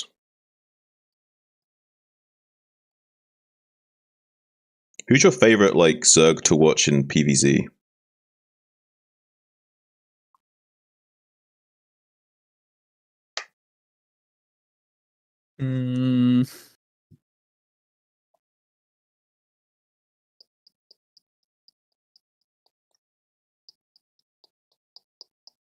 Because mine, Hero's becoming my favorite right now. Yeah. I mean, the way that he's been playing recently has been pretty insane. I would say Soul Key before, but I don't know. I think Hero's really showing some great play. Well, mine used to be Queen, but I've kind of like not really had a favorite Zerg PvZ for a while, and now there are a few people like Hero that are taking my interest more in terms of who I enjoy watching. Yeah, Action's got to be part of the conversation as well. He's pretty darn good right now. In fact, Action I would say is one of my favorite Zergs. I mean, he's not my favorite Zerg, but he's definitely up there. Like I really, really, really like Action. Not even just for PvZ, just as a Zerg in general. Like some of his stuff and some of his builds. Like, I've actually copied some of the weird stuff he's done in the past. There's this weird build that he's got where he like. But I'm vaping while I'm talking. He gets like 4 hatcheries before gas, but we did this one time, by the way. He took 4 bases with his first 4 hatcheries. So he didn't make the macro hatcheries before. He took the 4th base. I did this build in NSL and beat Black Swan with it, right? And he does it into like a 4-hatch Hydra, but then he can transition that into like a macro game as well if it doesn't work. And what's special about that? What's really special about that is it means you need less saturation to get the same amount of production. It means you need less drones because you're not having to double up drones or mineral patches, right? You've got 4 bases worth of patches to mine from. Right. So you can make more units earlier on in the game. I see. So yeah, with only a few drones, you can have a really potent economy, especially because you can mine the most optimal mineral patches at those 4 bases.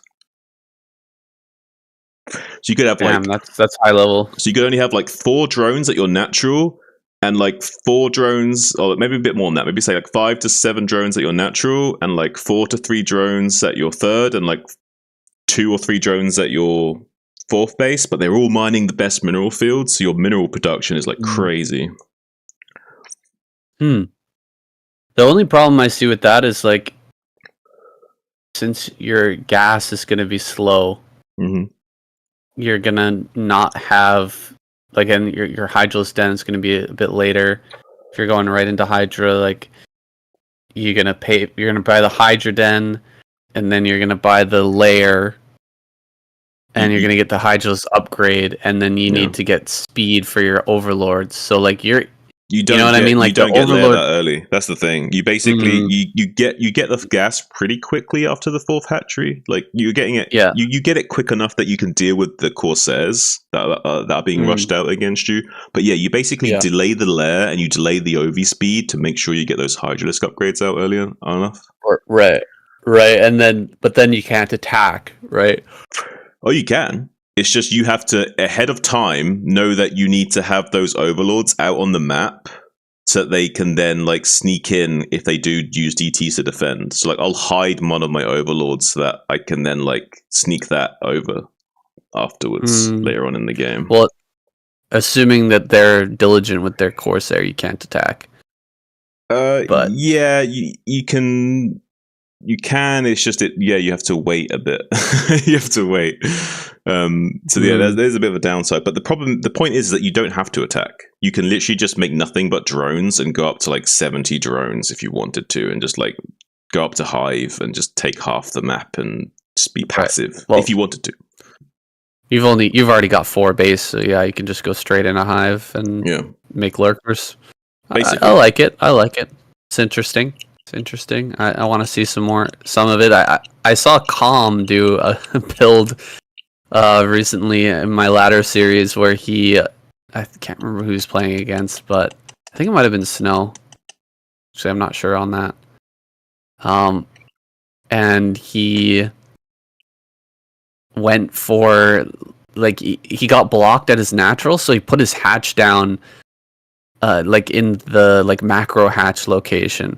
Yeah. And then he got his natural, and then he got his 3rd base with his 4th hatch.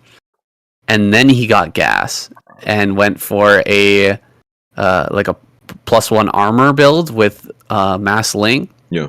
And a later spire, and just overwhelmed with crackling. Like he got like right as his lair finished, he started the spire and the queen's nest, went straight into Hive, and then went right into crackling with double upgrades. Was that against an intense game? I can't remember what it was against, but do you know it was a wild game. There's one thing that's really cool about that build I just told you about, the 4 hatch build. That is one way you do it, is that if you know that they're like, say, going for a fast citadel or like really early zealot pressure or anything, you can just go very fast carapace with armor and massling with that same 4 hatch styles. So you can also do some interesting stuff completely deviating from the initial 4 hatch Hydra plan to deal with specific builds the Protoss player can do. Gotta have a lot of experience to be able to do that, though. Practice that build a lot. Yeah, it was actually Absolute versus Stork. That's what it was. And yeah, he went mass ling crackling. He didn't even build a single Hydra, and he beat. Well, that's the old way of but that's the old school way of playing ZVP. Like old school. Oh, really? Yeah, basically mass ling into ultra ling was like the meta for a little while. Yeah, back in the day.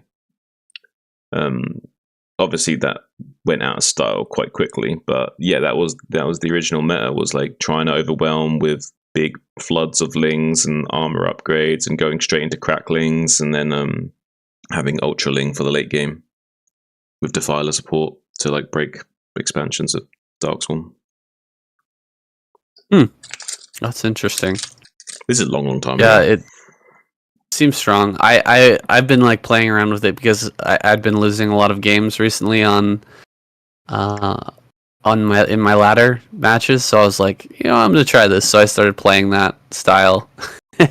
Yeah. And it's really funny if you get burrow. It's kind of troll, but if you go mass ling and you get burrow, it's pretty funny. You can just burrow lings at every base, and they have to go observer, and they don't really want to go observer. Do you know what I mean? And you just have like you build a bunch of mutas, you build a bunch of scourge, you kill the corsairs, then you can threaten. You got lings burrowed everywhere, and you don't have to just burrow one ling. You can burrow like masses of lings, you know what I mean, and do counterattacks. It's pretty strong against people who don't know what they're doing. Yeah, burrow is really fun. If they're used to playing against Hydra all the time, and you just go burrow lings, they're almost like kind of shocked. Like, what are you doing, trolling me? But it's actually strong. It is strong if you've got the upgrades really rolling and right into crackling. It's very, very powerful. Yeah, and fun. Yeah, and even if you're just delaying them with the burrow, it's good enough to get value out of it. And scouting. Alright, you ready to get into it? Yeah, for sure. Alright, let's do it. Alright, one second. Hold on, I'm just gonna check something. Yeah, the burrow thing was basically also the way that they figured out how to deal with 1-1-1 as well. Remember, like the speedling with efforts figured out like that 2-hatch all-in ling with burrow is basically a direct counter to 1-1. Right. You can really use that That's burrow right. to exploit them. Yeah, you can burrow under their command center and just burrow right in the front of their natural. Yeah. You can't really do anything about it. Pretty dirty. All right, let's go. 일단은 저글링은 넘겨야. Oh, and you can burrow your drones too. Just OP. 근데 진짜 OP. 너무 이 날카로움이 색이 강해서. 일단 날카로움. Okay, game number 3 with Soma versus Snow. We're here on Polypoid, our most standard map. Well, maybe equally standard to Vermeer in terms of just a normal 4-player map with plenty of expansions around. And we'll see if Snow actually goes for another greedy build here. Soma a bit more of an aggressive player.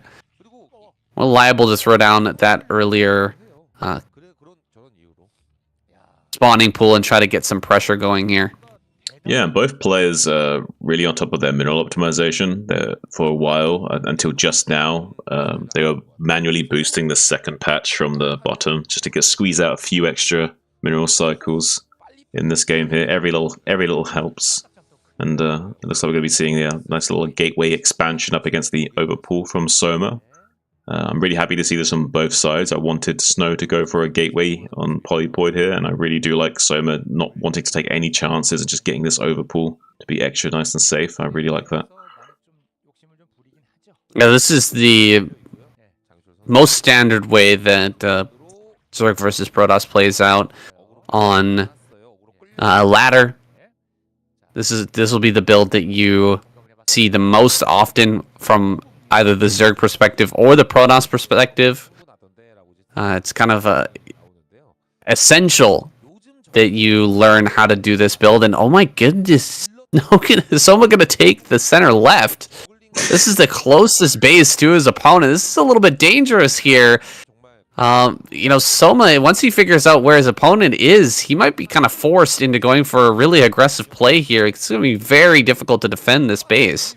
Yeah, it's a little bit of an issue for him. He did kind of take a bit of a gamble here. He did have the Overlord checking the bottom right, saw nothing, so he knew that it wasn't bottom right, but he didn't really have time. The Overlord only just got there, so he kind of was forced to take it at this location. He wants the third gas guaranteed, I think is what it is. He's got something planned out which involves this third gas, and he needs to take both, so unfortunately for him, going to be taking a little bit of a weird situation and having to deal with expanding towards the Protoss player here. May even want to turn this into some kind of aggression, but not going to be able to get in the block on that probe. A little bit of a mistake from Soma letting that probe come into the main base, actually. But not even going to be that much of an issue. We have 4 Zerglings in the natural, putting on a little bit of pressure here, skirmishing around, seeing if they can get around into the main base eventually. But nice block from Snow initially. Nice little micro as well, keeping the probe alive while still blocking the lings for some time, getting 1 of those kills on those lings, but 3 do make it into the main base. So a little bit of a precarious situation. While in the main base of Soma,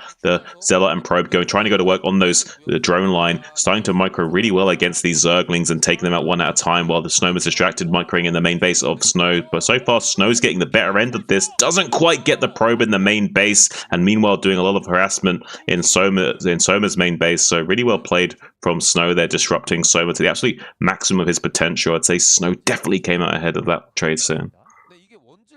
Yeah, I think he came out ahead as well, but I didn't see any drones go down for Soma, so I think he's still going to be okay here. We've got these Zealots trickling over, and this is going to be the problem.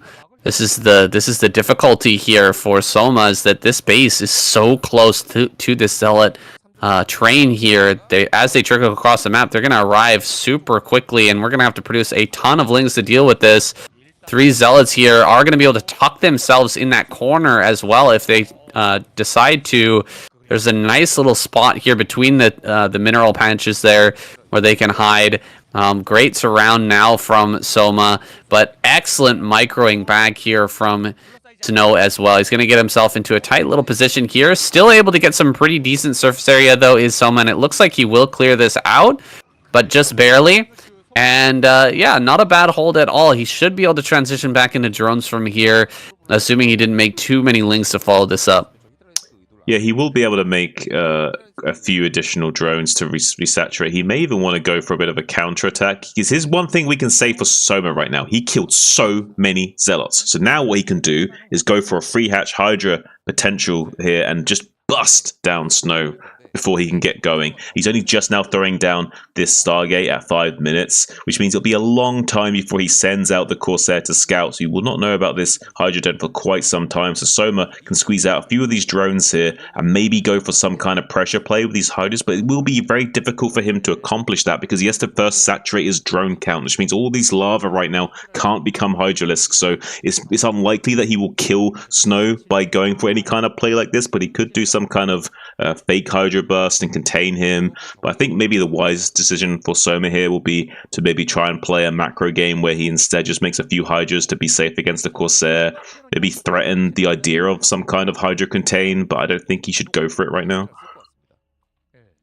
I'm not sure if I agree. I feel like the close position here is going to be so hard to play in the mid and late game against someone the caliber of Snow. It's going to be very tempting here to go for that Hydralisk bust. And no, you're right. Drones popping out here. He is just going to be playing safe. A few extra Hydras popping out of the main as well.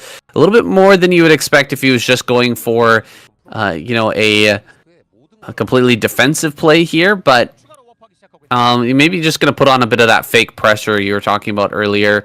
Gotta, you know, force out extra cannons and then go into additional hatcheries after that. There's the Hydras moving up towards the front. Quite a few Lings with this as well, but there are quite some Zealots here in this wall ready to fight. He's going to run up, start to hit this Forge, and he may be able to deny this. Zealots are going to have to come out to respond, but Lings are here in support. They should be able to push these Zealots back. One cannon will finish up, though. That's going to be in range to defend this Forge, so he will have to back away for now. Looks like a Corsair in the natural here, just looking for some Overlords. A lot going on the map right now for some. This can be a very difficult situation to deal with. He's even going to lose a Hydra here. No, just barely keeping that alive. He's going to run forward, get this one cannon. He really wants this Forge right now. That Forge, super important in this position.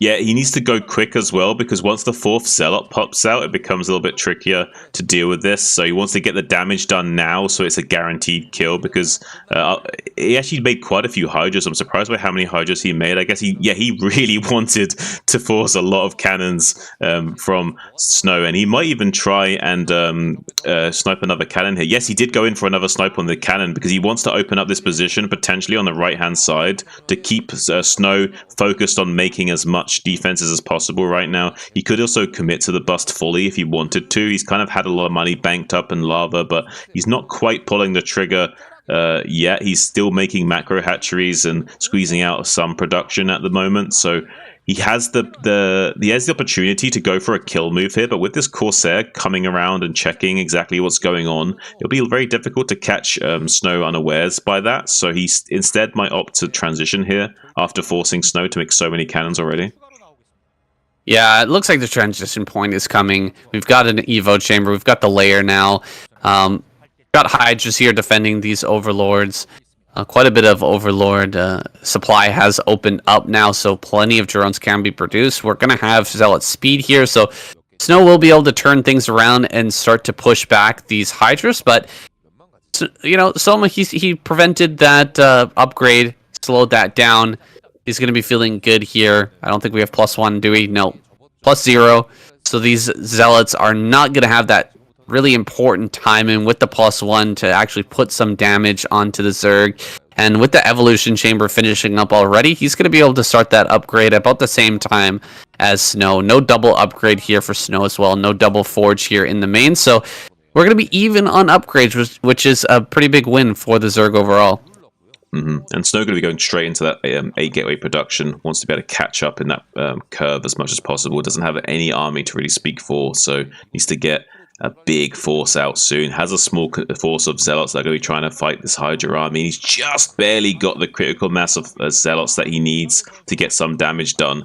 If he had any more Hydra in that position, it would have been very impossible for Snow to get anything done there. So just the absolute bare minimum. He needs to take this high ground away from Soma and be a little bit more comfortable in this game, giving himself some breathing room here. Now that he has the 8 gateways, he can come out on the map and be a little bit more aggressive. He can either expand behind this or just put on pure aggression and just put the pedal down right now. Looks like Soma's geared up and ready to kind of fight these Zealots in the middle of the map though, so you need to be careful from both sides here, because one small misstep from Soma and Snow can just bowl him over. These Zealots can do a lot of damage very quickly. They're going to be getting right on top of these Hydras. There's some rallied units from the third base coming down to help, but he's killing so many of these Hydras. Good control from Snow. Not going to be using too many of these Zealots as he retreats, but so many Hydras are starting to become banked up for Soma. So Snow might have overstepped his boundaries a little bit, which is kind of what I was talking about a moment ago. Like, you really need to be careful on both sides. If one player overcommits too much, and the game can just be over for one side.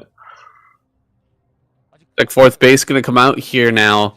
Drones are being added on. There's nothing over here at the center left, and there's a DT on the map. You got to be very careful here as someone not to lose a ton of stray drones over at that location. It can happen incredibly fast, especially when there's engages going on the map. You're microing your Hydras, you're producing, you're getting into your next upgrades.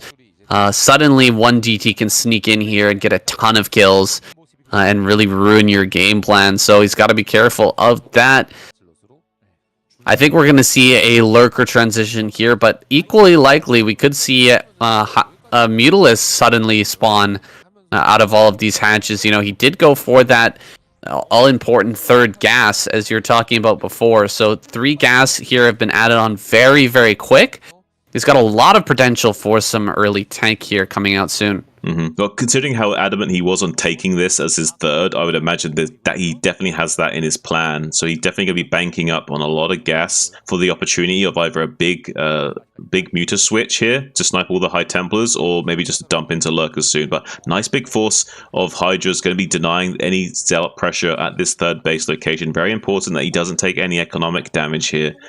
Soma, because he needs to be pumping out a lot of units. He has got this fourth base online as well, with the drones coming down to saturate that, so he's going to be ramping up his production a little bit here. And we have no third base on the way from Snow, so Soma's not in any requirement to tech into Hive right now. He can just stay on Battle Zerg when he's dealing with 2 base Protoss, so no real pressure from there. He just needs to make sure he macros up enough units to fight. And here comes this Mutalisk transition that we were anticipating, but big potential of losing a lot of drones here at this fourth base as the DT comes in, but drones quick to react and get out of there. So not too much damage taken on either side for the time being, but looks like both players are really stepping up their game and for something to happen soon. And we have enough mutas that can start one-shotting these High Templars, and if Snow's not careful, he loses even just 1 or 2 of these High Templars to these mutas, that could just be enough for Soma to just completely obliterate him in the open field.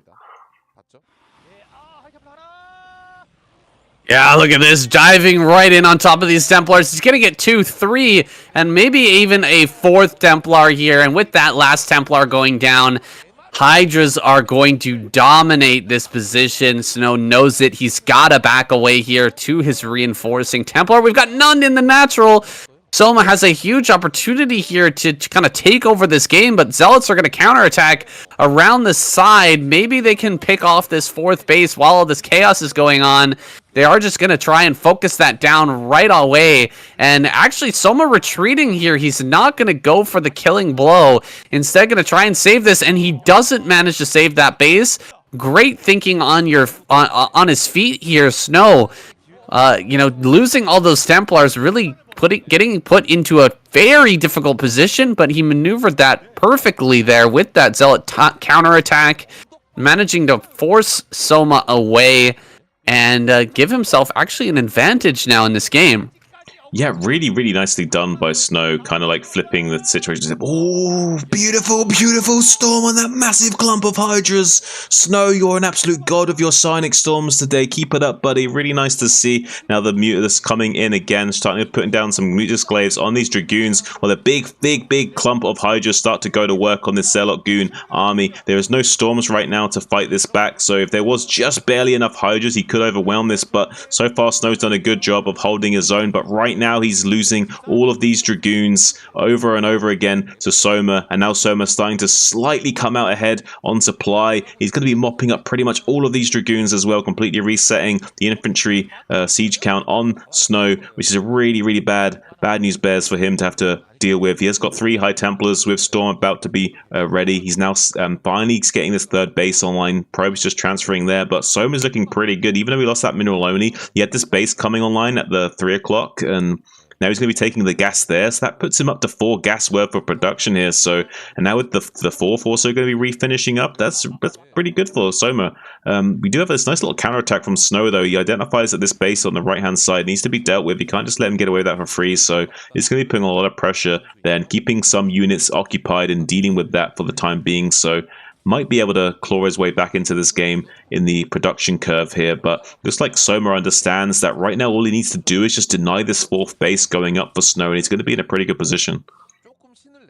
Yeah, I gotta question the thinking here for Snow.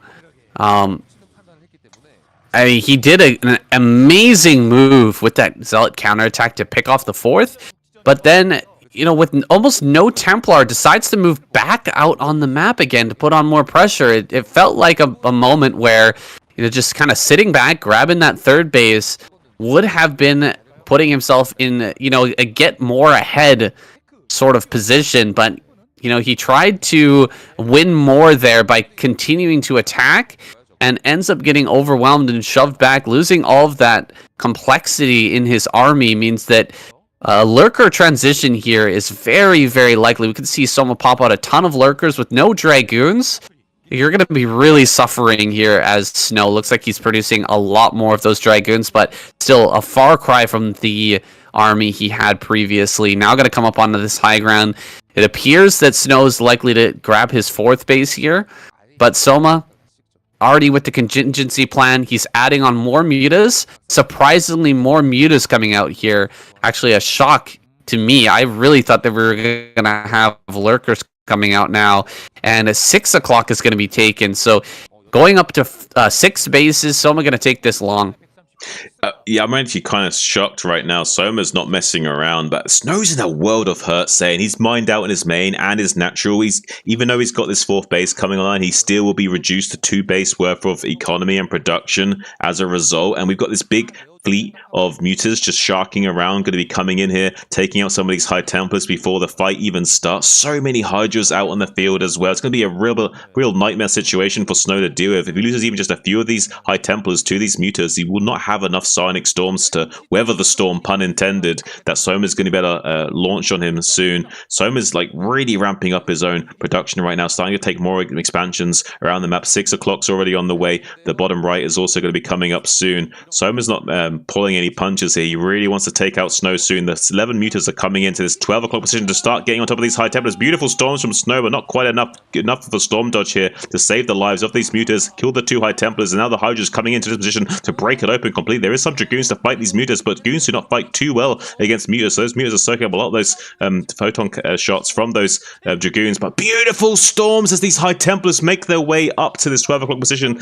and destroy the Hydras at the middle only as well. Soma needs to be careful he doesn't lose too many of these units to these Psionic Storms. He has a big advantage right now, 146 applied to 100, and he should be able to overwhelm these positions. There's just not enough storms to keep going and keep Snow in this game, it seems. He's starting to overwhelm this mineral only. He's going to be able to kill this Nexus, it looks like, and it doesn't look like Snow's going to have much of an answer here. He's got some army rotating down to this lower ground to come up here to fight this, but he's already lost the Nexus. He's now just fighting for lost territory. It's not a great position to be in for Snow. The high drone there in the mix, trying to get the kill. The final shot on that Templar doesn't manage to get it. That would have been epic. The drone managed to get the kill in the Templar there, but unfortunately wasn't able to finish that off. Soma in an amazing position right now with so many Hydras coming across the map. That was some incredible play from Soma, but it all comes back, I think, to that earlier attack. And here we go. He's coming out again, trying to put on the pressure. But I really feel like Snow needs to just sit back right now. There's no way he's going to be able to end this game from this position. Soma is everywhere on the map. He's got huge production right now. You need this 4th base to get going. 1 base Protoss just cannot thrive here.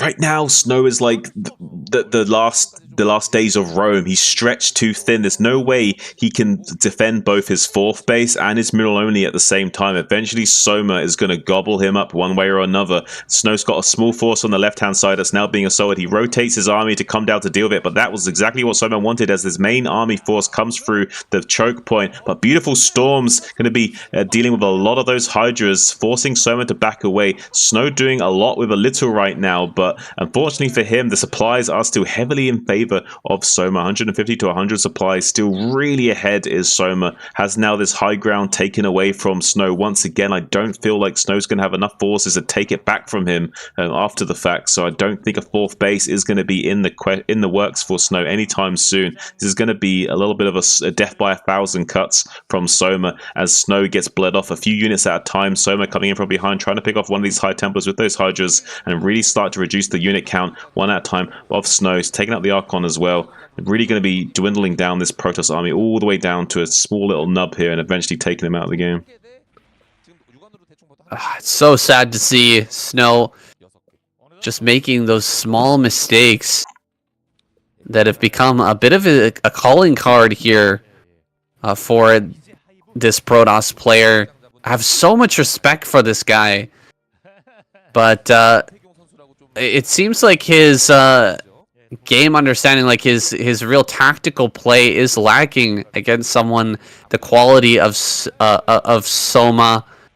He was able to outmaneuver Hero in that last one, but Soma is just playing so incredibly well here with the Templar snipes, and now this overwhelming number of Hydras. Good God, these storms are great, but you know, it just does not matter at this point. Soma could A-click everything and not dodge a single storm, and he should still be able to win this game. GG. Snow taps out. Soma is victorious. And we're going to be moving on to our next game here. Is it going to be Bisu or Best that sent out to take down Soma? We're about to find out. BC probably. Bisu, you're right.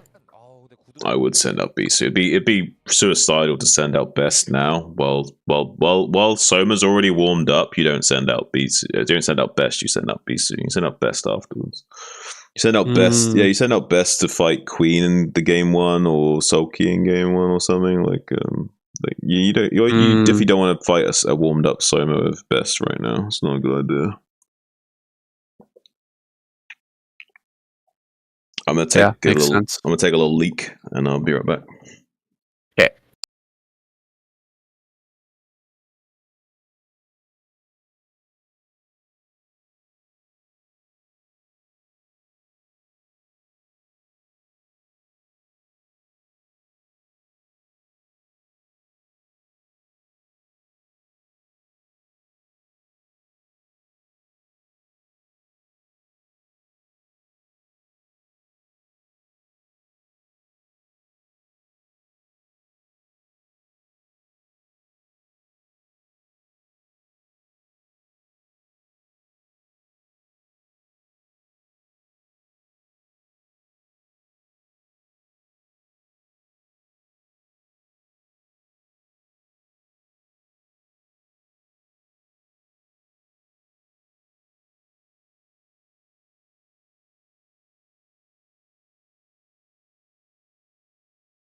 Alright, I'm back.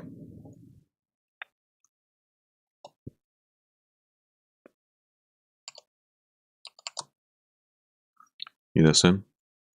Yeah, I'm ready. How you doing, by the way? Oh, do you want to just for peace of mind? Do you want to check the recordings of what we got so far? Yeah, I did. Yeah, they've been gravy. Yeah, Nice. everything's good. Hold on a second. Let me just check the sound. Yeah. The music. I checked your voice, but I didn't check the music. Yeah, it's good. Okay. It's all good. Who did we just cross off? We just crossed off. No. No. Imagine if you only did the line through the no bit, like no.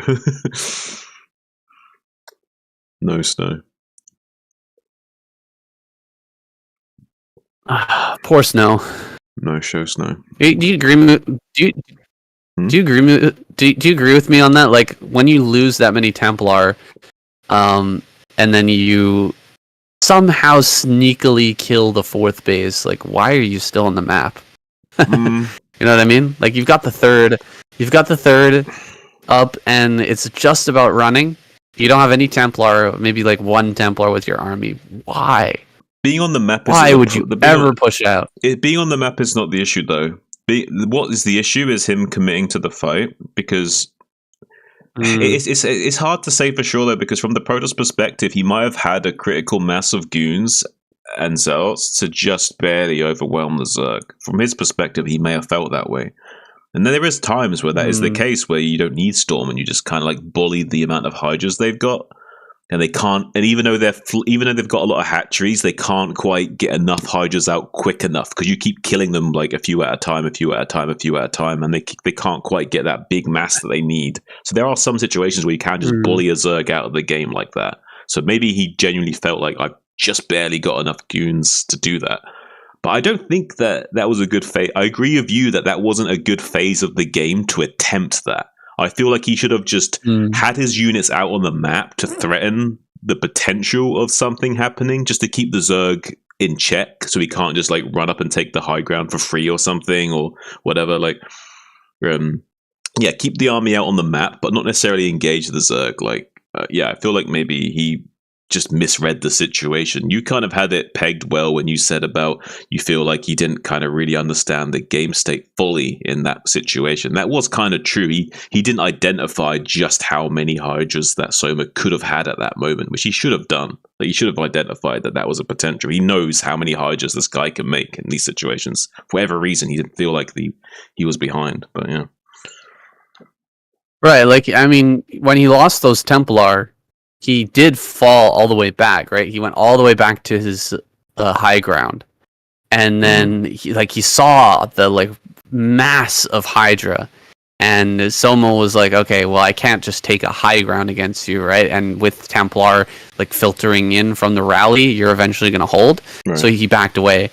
But then instead of like, okay, I've held off, I'm on 3 bays, he's on 3 bays, we're good. Then Snow pushed forward with like 1 Templar. He's like, okay, I want to take a fight now. It's like, isn't that what Soma wanted? After killing all your Templar to take a fight with the Hydra, you're just giving him what he wants. But Soma wanted that because he knew that the game plan of Snow was to be hyper aggressive in that game.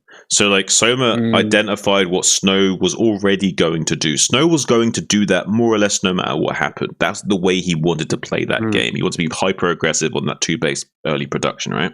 That was the idea. Right. Because he lost out on a lot of potency in the early game from having to make those extra cannons, but he did go really quickly up to 8 gateways. And he wanted to get juice out of that. He wanted to get as much juice out of that orange as possible, right? Right. So he felt forced to do that. And Soma knew that. Soma knew that that's the way Snow is going to be thinking in this game. So he really abused that and meted him a little bit, yeah. Yeah. All right, let's start this one up. All right, let's go. 와. 그러니까 최다 연승 3인 Bisu coming out next to face off against Soma here on Neo Sylphid. Soma really outmaneuvering Snow in that last game. I love the Mutalisk play. I love the overwhelming number of Hydras, just the crazy macro production of Soma, but definitely some minor tactical errors there from Snow. I'm not sure if we're going to see the same out of Bisu here. I think he's a little bit more tactically sound than Soma in this matchup. Oh, absolutely. Or than Snow in this matchup, sorry. Absolutely. Bisu is like a revolutionary in this matchup. You tell the viewers here a little bit about Bisu's history in this matchup. Alright, hold on a second. We're gonna have to go back. No worries. We'll go grab a drink then. Your voice was lagging out there. Alright, go grab a drink.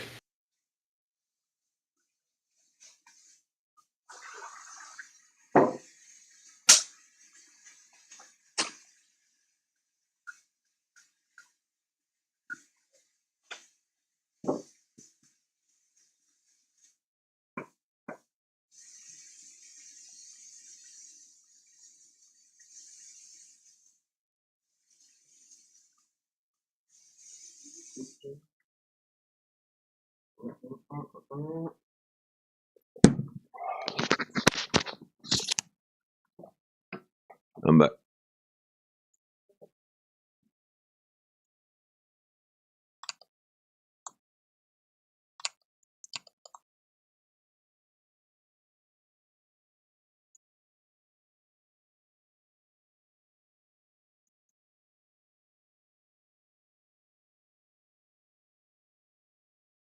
You listen.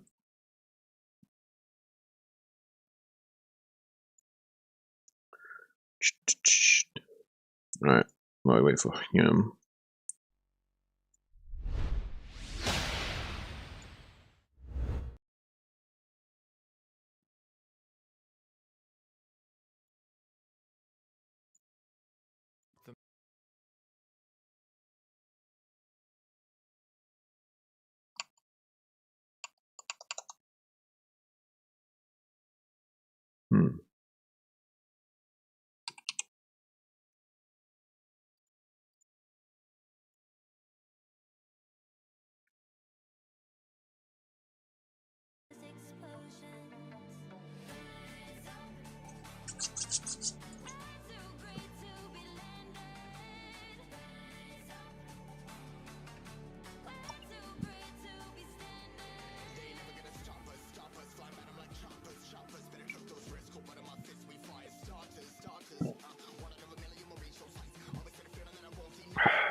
You would say?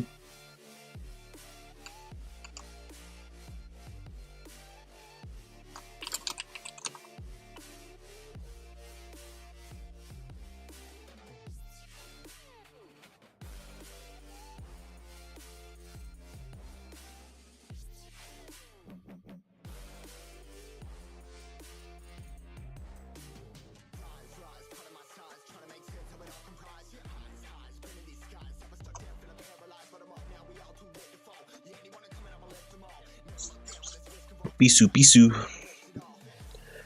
I'm gonna go back and read those earlier messages from Killer, so I didn't get all of them.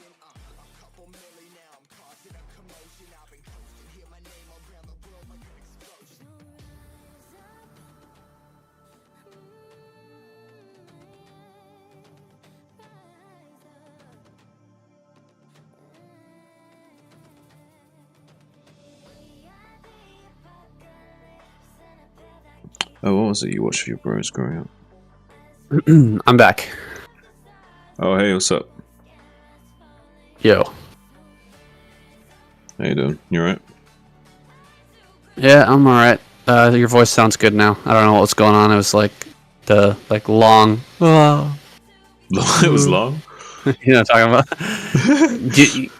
you know what I'm talking about? Like when your voice starts to lag out, you're like. Yeah, I know what you mean. It's weird. Oh, that's funny. All right, you sound good now. So let's try this again. Right. Oh, did I exit out? You did. Damn it! Yeah. Hopefully it's not For the love of God. boxed and stuff.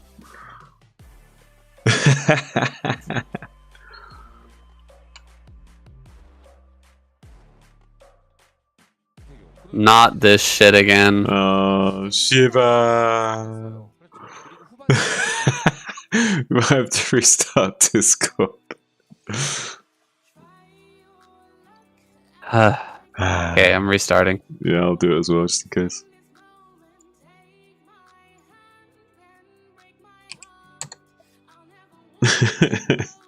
There's this like weird bug where when he quits out of the KCM VOD and then reloads it in Discord, it is letterbox, so it's not full screen. And yeah, like becomes a bit awkward. So having to restart and try and get that fixed. Yeah, I'm back.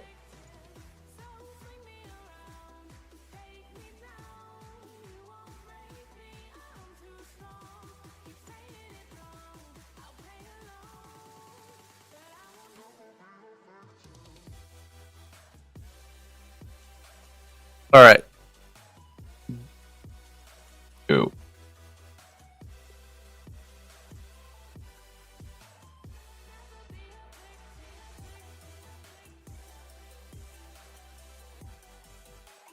There we go. Let's check this out. All right.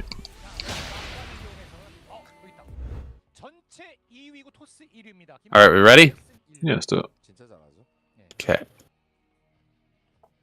그리고 기록이 하나 더 있어. 네. Here we go. Bisu gonna be sent out here against Soma on Neo Sylphid. 예. Really, Soma able to outmaneuver Snow a little bit in that last game. Some tactical errors there by Snow, but I don't think that Soma's gonna have the same ability to tactically outmaneuver Bisu here. I think Bisu, a much stronger tactical player in this matchup than Snow. What do you think, Shun? Well, I think absolutely saying this guy's got a very long-standing record in PvZ. He's kind of a revolutionary in his own right and has basically kind of sculpted and molded this whole matchup in his own image, all from the early days of the Bisu build he was so known for, going for that early Stargate and Corsair style all the way back in the day.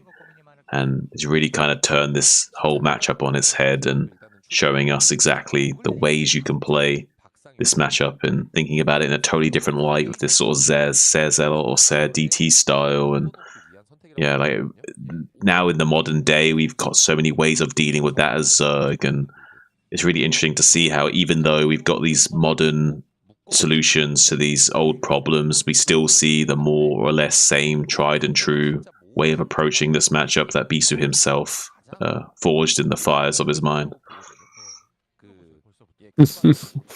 Well, Bisu's not going to be playing his kind of patented style here to start things off. He's gone for a gateway first. And actually, Soma... Oh, nice, getting that hatchery down. He's gone for the extractor trick with the 9 pool here. So he's got 6 slings out very quickly.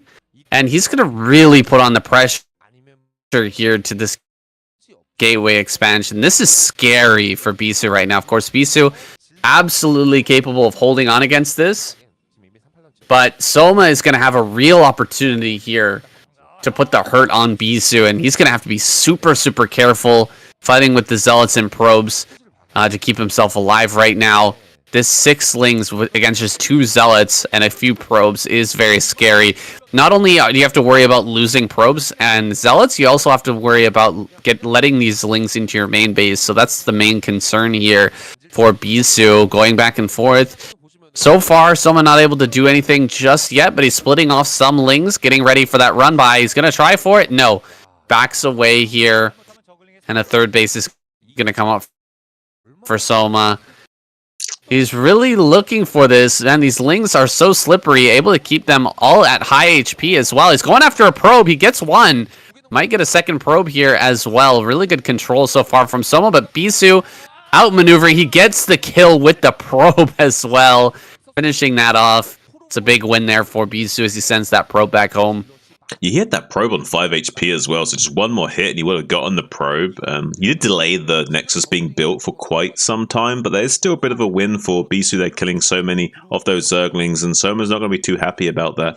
Looks like Bisu are also going to be sending those Zealots out to cause some pressure while trying to get some damage done on that gateway. Maybe he can pick it off later on, he's thinking. So not out of the woods yet is Soma, but he's trying to think if he can cut his way through the jungle soon. We do have these 3 Zealots, though, making their way downtown. Going to put on a lot of pressure soon and force out a lot of more Zerglings out of Soma, and maybe even getting some drone kills for their efforts. And they've already made their way into the main base. Soma just can't deal with these right now. He needs to rely on drone drills and buying time for more Lings to hatch out of these eggs. And looks like Bisu going to be coming right into this mineral line and then backing out to go around the backhand side. He understands that right now Soma just wants to drill on top of those Zealots and deal with them nice and cleanly, but Bisu's not going to give him that luxury. He's going to rotate around and start hitting the pool from the other hand side and force Soma to come to him.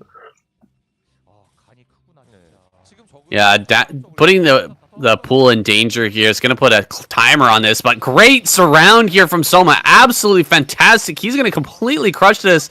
So the pressure play there by going onto the pool actually put Bisu in a rough spot, and he lost all those Zealots basically for free. I didn't see hardly any Lings go down there, and speed is done. We've got a Hydralisk in. We're going to have a ton of pressure put back onto Bisu here. Luckily, he does have this cannon just about finished, so he's not going to lose to a bunch of Lings right now. But I think we're going to have a Hydralisk bus coming out here pretty soon. It's looking like that will be a very likely eventuality, especially because of how much damage was done to his early games. So right now, he could transition into a normal game, but that wouldn't make much sense because he's already forced, Bisu's already forced like a lot of lost Zealots, and that means that there will not be any scout coming out from Bisu for quite some time. And as long as he has enough Zerglings to kind of buffer against these Zealots and keep them in check and not let Bisu get too confident that he can just walk out onto the map, he will not see these Hydralisks coming. And it'll be quite a long time before there's any possibility of a Stargate or Corsair scouting them anytime soon as well. So he's only just now starting this Corsair, so he's not going to be seeing these Hydras for quite some time. So that means he won't know how many cannons to make critically. So this could just overwhelm Bisu because he's not quite prepared for it. He hasn't got enough Zealots that he can just come out on the map and check to see what's out there as well, because of how many Zerglings there could potentially be. So right now, Soma's kind of playing Bisu like a fiddle, but it will still come down to execution, whether or not there will be well enough executed bust here. But with only 2 more cannons being warped in, I think Soma has enough to break through this, and so many Lings will come up to help these Hydras as well. So it's really tough for these Zealots to keep these Hydras at bay. There is the cannon morphing in to protect this forge, and all the probes have been coming off the line because they need to do so, Saiyan. Right now, this is a very tough situation for Bisu to deal with. All the Lings are just mowing down the Zealots. There's no more Zealots to speak of, and now the Hydras, even though they haven't got speed, it doesn't matter. They can just get on top of this cannon, picks off the cannon, and now this whole gateway and forge position is exposed. He can hit the forge from the left-hand side because of the way the other cannon's positioned, so really tough for him to have to navigate this. Bisu's just going to be throwing down an absolute wall of cannons. He knows that right now he can just die. Now it's going to be Soma's opportunity to shine as he comes in and picks off this other cannon and exposes this forge completely, but Bisu manages to sandwich in the Hydra with the probe and takes out the Hydra. Oh man, those Lings just blocking that Hydra from escaping. A little bit rough there for Soma, but one thing that we have to mention is that it's complete supply block here for Soma right now. Bisu doing his thing. Oh, jumping forward, gonna get another cannon. 2 more cannons are gonna go down. He's gonna be able to kill the forge here for sure, and this gateway as well. So no more Zealot production. The forge is gonna go down. I don't think he can quite break this, but he's gonna go for it. Oh, great snipe there on one of those low HP cannons. He gets 3 cannons in a row here. But how many Hydras does he actually have? He's got like 5 Hydras. Speed is done now. He's going to get a nice little position here. This is going to be a very, very tight bust. If he does manage to get through here, it's just going to be by the skin of his teeth. There goes the forge here. One cannon remains. He's gonna go for it. The probes are being pulled forward, but it's not in time. The Hydras pick off all of those cannons, and the probes will fall as well. It looks like someone's just barely managed to break through here. With just six Hydras is all that's left over, and he does get in there. More Hydras rallying forward now. The bust is complete. Bisu has to tap out. GG. Wow, what a crazy bust there from Soma. So aggressive, this man. From the 9 pool, the early 9 pool, putting on that aggression there. I thought he was going to be in a bad position, but not enough cannons for Bisu there. And Soma just plays it out excellently, annihilates those zealots, overwhelms with Lings and Hydras, and makes that bust work. Very well done.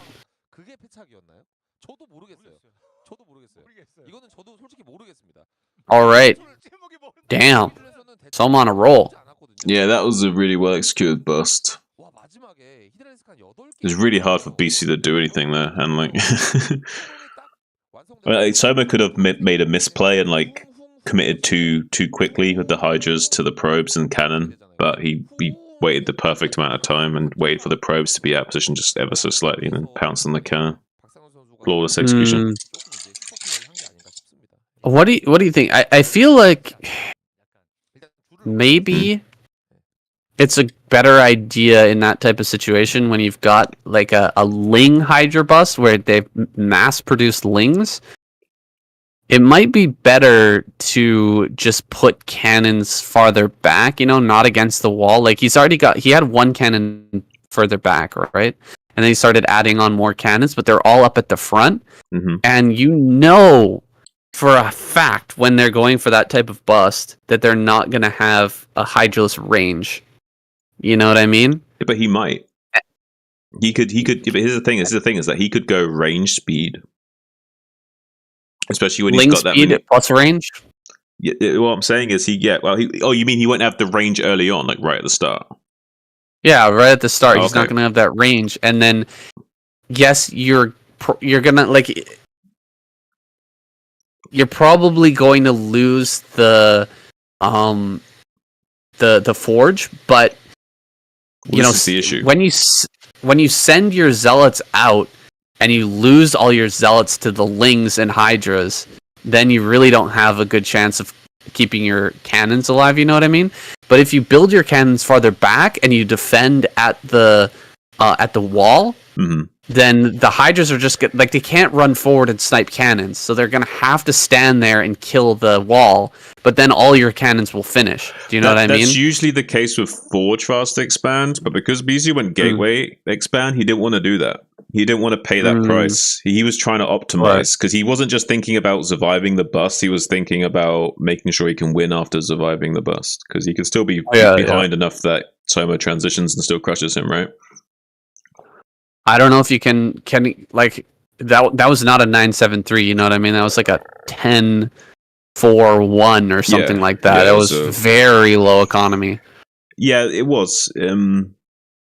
I think that you're not technically wrong with that. It's just I see why Bisu wouldn't do that. I see why he wanted to protect his forge to make sure he could always put cannons and not have to replace the forge because he's already tight on minerals, and there's a few factors going into that. And already having the zealot count, he didn't want to have to do that. He didn't want to have to just sacrifice his wall like that. No, I understand. Yeah, I know it's also a game of incomplete information. Like he couldn't have known exactly like how low the drone count was and all that, but I feel like maybe as like an adjustment, seeing that your opponent is going so heavy into Ling. It's like you can't just allow all the zealots to die to like a big Ling surround, you know what I mean, at the front of the wall. It's coin flipping in these situations though, because on the one hand, there might be a situation where he goes for those flood of Lings to deal with the zealots, and then you do that, and you build your cannons far back, but then he just disguised like a 4-hatch Hydra or a 3-hatch Hydra really well, and then he busts down your wall for free when you could have potentially defended it for free. Because that's the thing, you could defend it for free if you build those cannons forward. So there's situations where building the cannons forward is like a game-winning position to be in. It's just that this time it happened to be the wrong call. It's really tough to know exactly what to do. Bit of a rock, paper, scissors, I guess. Yeah, that's the thing. Yeah. All right, let's go on into the next one. Or you need a break? I was vaping while we were talking, so I'm pretty much good. All right, I already crossed out Bisu. Poor Bisu. He'd probably get res though. Yeah, he'd probably get rezzed. Or Snow. I guess they might res Snow also, possibly. Possible. 불가사의한 전투력. 야, 확실히 상성 때문인지 뭐 때문인지. Well, it's a bit shocking to see Bisu go out like that. Soma just on a roll right now with a very aggressive and low economy bust, managing to take out Bisu. Now he's going up against Best here on Apocalypse. We've got Best down here in the bottom left. We're going to have a vertical natural. Another Hydra bust is possible. Yeah, we might be seeing a lot of Hydra busts today. It is EVP after all, and Hydra busts is definitely one of the big spices in this matchup that can come out in the early game phase from Zerg that can be very difficult for Protoss players to deal with. The intricacies can be quite complex for newer players, though. For example, one thing newer players don't quite understand is that there's different ways of dealing with different openers. For example, against Forge Fast Expand, you can just go for a straight 973 3-hatch Hydra bust, but when you're dealing with Gateway Fast Expand, you kind of need to, something needs to happen with the Zealots in the early game for that to be possible, because some Zealots have to die, or you need to have a very significant count of Zerglings to be able to then go into the Hydralisks and be able to overwhelm them, because otherwise there's too many Zealots that can come out onto the map and just like bully you and scout you. Usually the potency of the Hydralisk bust is that it remains unscouted until the Corsair is out to confirm it, and by that time the Hydra's already ready to go in and kill the cannons. So usually you need to have a lot of map control to be able to get away with that sort of style of playing. We see here the Gateway first from Soma, and most likely going to be a very fast 3-base play from him. We may see the 3-hatch Hydra on this map here, but like I said, we do need to see some kind of interaction with the Zealots in the early game for that to transpire and be effective, because otherwise there's just too many Zealots out in the field, and likely the Hydra bust will be scouted. Yeah, that played a big factor, I think, in that last game.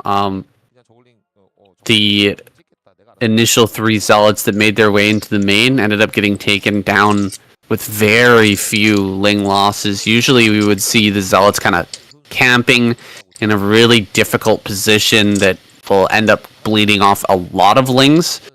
And therefore we're going to have, more Zealots going out on the map because the Ling number is so low. But someone was able to maintain such a high Ling count that those Zealots were not able to come out and scout. They were not able to see the Hydralisk coming, and when the bust actually happened, the glut of Lings that was available for Soma just overwhelmed the Zealots at the front. We're going to have to see Best not get too greedy with his Zealots, make sure that he puts them into difficult to remove positions. If he gets them over here at all, it looks like one Zealot's going to make its way over here towards the 3rd base, and I'm not sure if there's actually a spot to wedge that Zealot here at the 3rd. I haven't played much Apocalypse yet. Yeah, neither have I, so I'm completely unaware about that myself. Best doing a pretty good job of keeping this scouting probe alive, but that will be shut down eventually. It's very difficult to get your probe in unaware by this by the caliber of Soma. He's very good at keeping on top of his Zerglings, but he's so focused on that he hasn't seen the Zealot that's slipping around the northern threshold coming into the natural. Now finally Soma sees it and starts to react to it, sending those Zerglings back to deal with it, but not before that Zealot gets very deep into the main base. Going to be able to at least pull some of these drones off the line. But Soma's also very good with microing his drones, so maybe able to navigate away, but he loses 1 drone, loses 2 drones, Saiyan. That's absolutely unheard of. I've never seen Soma lose this many drones this early game. Best is getting the best of it right now, pun intended. Doing a great job of getting 2 drones that early on. Does lose it eventually, but that's a critical damage to a Zerg in the early game. That's huge. Yeah, absolutely massive. Even just seeing the Hydra's Den there and no lair would be an amazing moment for Best with that scout. But in addition, being able to kill those 2 drones and really slow down the economy here, it's fantastic. It's insanely good right now. And it looked like actually someone wanted to do the exact same build as he did against Bisu there, going for this huge glut of Lings, getting into the Ling speed and a Hydra's Den at the same time and trying to kind of bust through here once again. But now he's adding on more drones and being a little bit more conservative with this bust. He's actually still only mining 2 drones on the gas. It seems like he really has this build mapped out. He did the same thing in the last game, just optimizing the number of Lings and Hydras that he can pop out here. Just barely mining enough gas in order to get all the upgrades that he needs and the number of Hydras that he wants to deal damage. And I think this is just going to be a wall killing force here moving up to the front right now. Yeah, it's definitely going to be more like a fake Hydra bust with like a wall killing force, pretty much how you described it. We do see that adjustment from Best of having his cannons further back, but that's also primarily because he lost a lot of those Zealots, so doesn't quite have that strong force of Zealots that he needs to be able to bully back the Hydras if he needs to. So going to be making those cannons a little bit tucked in. So, but that will basically open up his wall to being sniped by Soma. And Soma's getting away with making the absolute bare minimum number of Hydras. Only 6 Hydras here. Usually you see at least 7, sometimes 8 or 9. So absolute bare minimum from Soma. Really well calculated by him to get away with absolute murder here. Going to be really kind of mind gaming Best a little bit, and it's a bit unfortunate for Best having to give away that wall for free like this, but he does scout around the map with these Corsairs and identify exactly what's going on now. He sees the transition, he understands that there's not going to be any kind of threat from the Zerg for quite some time, but he's going to be a little bit salty about having to give away that wall for free. Yeah, and one thing he can say for Best right now is that he immediately upon seeing the build here out of Soma, he threw down an extra forge in the main, so he can still produce cannons, and he's going to have those upgrades rolling here ASAP. He didn't overbuild cannons at all in the natural either. He's got his gateways up at a reasonable time now, so he will be able to come back out and put some good pressure onto this Zerg player here pretty darn quick, and he's not going to fall behind in his upgrades either. Lot of hatcheries here, going up to 6 hatch. Hydra is Soma. I wonder if we're going to see another Mutilus transition here out of him, because he does have that the 3 gas, and it looks like he just took that 3rd gas.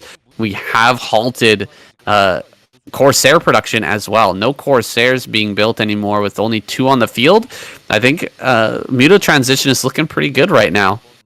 Yeah, I think that would be optimal for him. He is starting to get this 3rd gas online, so he definitely does want to bank up gas for that. It's going to be some time before he has enough gas to do that transition, so for the meantime he's going to be making lots of Hydralisks. He's going to be building up his Sim City and some Sunkers. He desperately needs to get these Sunkers online. Here comes Best already ready to strike with his big gorilla arms, but now kind of trying to think better of it. Looks like Soma's kind of like tucking in really nicely here with this Sim City and making it difficult for Best to kind of get the surface area that he needs.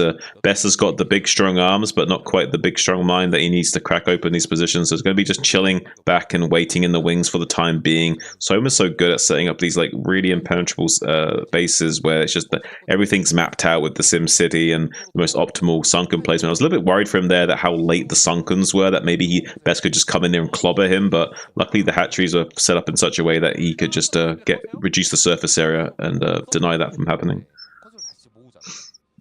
Those gorilla arms are not very capable at utilizing sharp cutting tools. Is not going to be able to get in there and dissect this Zerg just yet.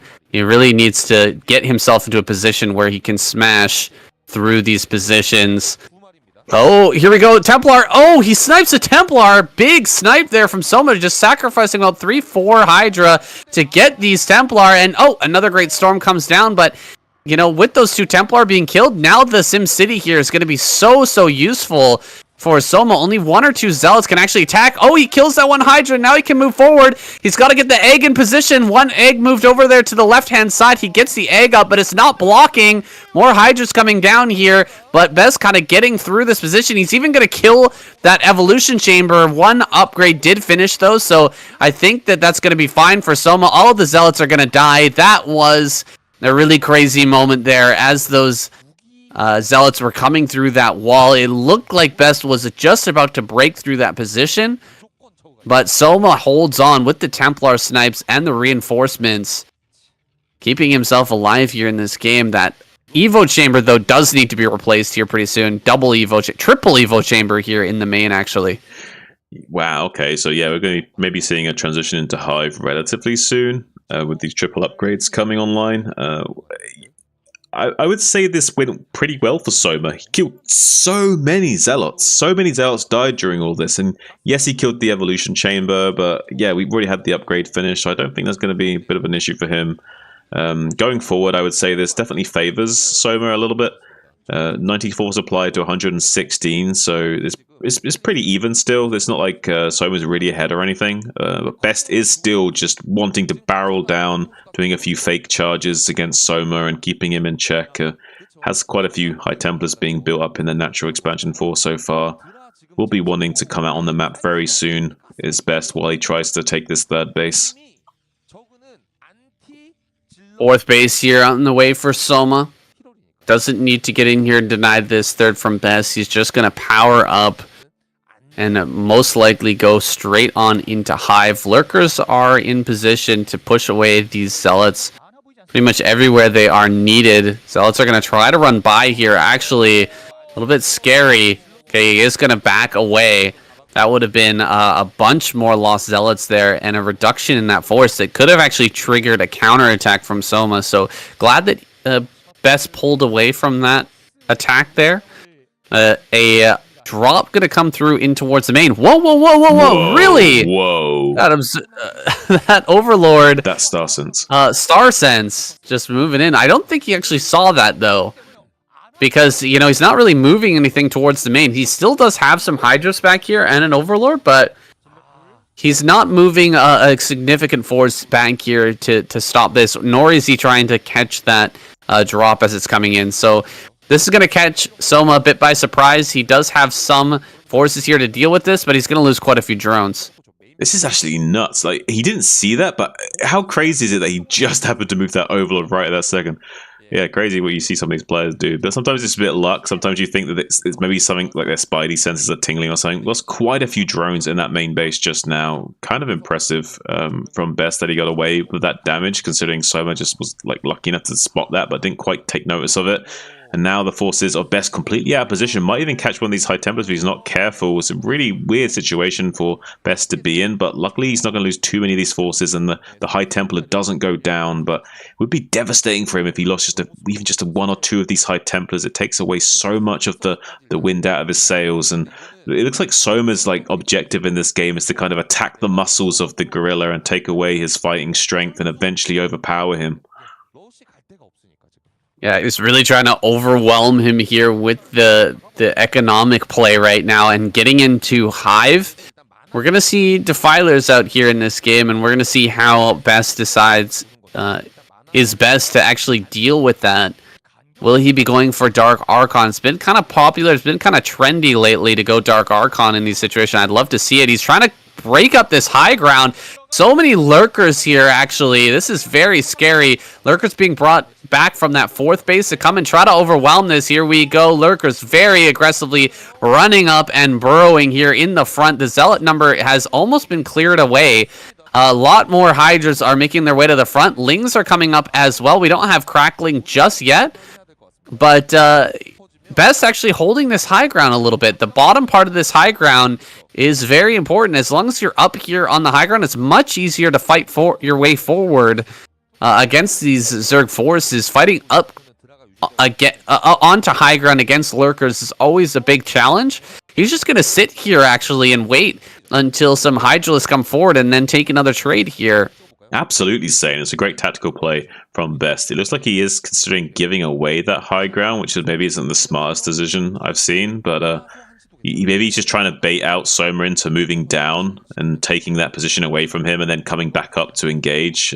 Could just be a little bit of a juxtaposition there, but look at this! Huge storms on the front units, and now he's blocking the ramp on the right-hand side as well. Soma cannot get up here to flank this army, and now, look at this Silverback formation, just shuffling forward and letting those arms just let rip on this Zerg army, skirmishing with him, reducing the supply difference, increasing the supply difference a little bit here, but now Soma wants to try and go, he wants to try and take down this absolute beast of a specimen if he can, but not able to do so. It looks like so many goons have ready to just start raining down onto these Hydras. It looks like Soma's going to have to back up a little bit and try and regain some position. Some more Hydras and Lings are coming out from the right-hand side, though, so eventually Soma will overwhelm this position. Looks like Bess is going to have to retreat all the way down to the southern threshold now, and a lot of units are going to die on the retreat as well. Beautiful Storm going to be blanketing the Hydras on the exit, but unfortunately going to be losing that High Templar for their efforts, so pretty good play there from Soma, but still there is a supply difference of about 30, so I wouldn't say either player is significantly ahead right now, but I am liking Soma's position more and more.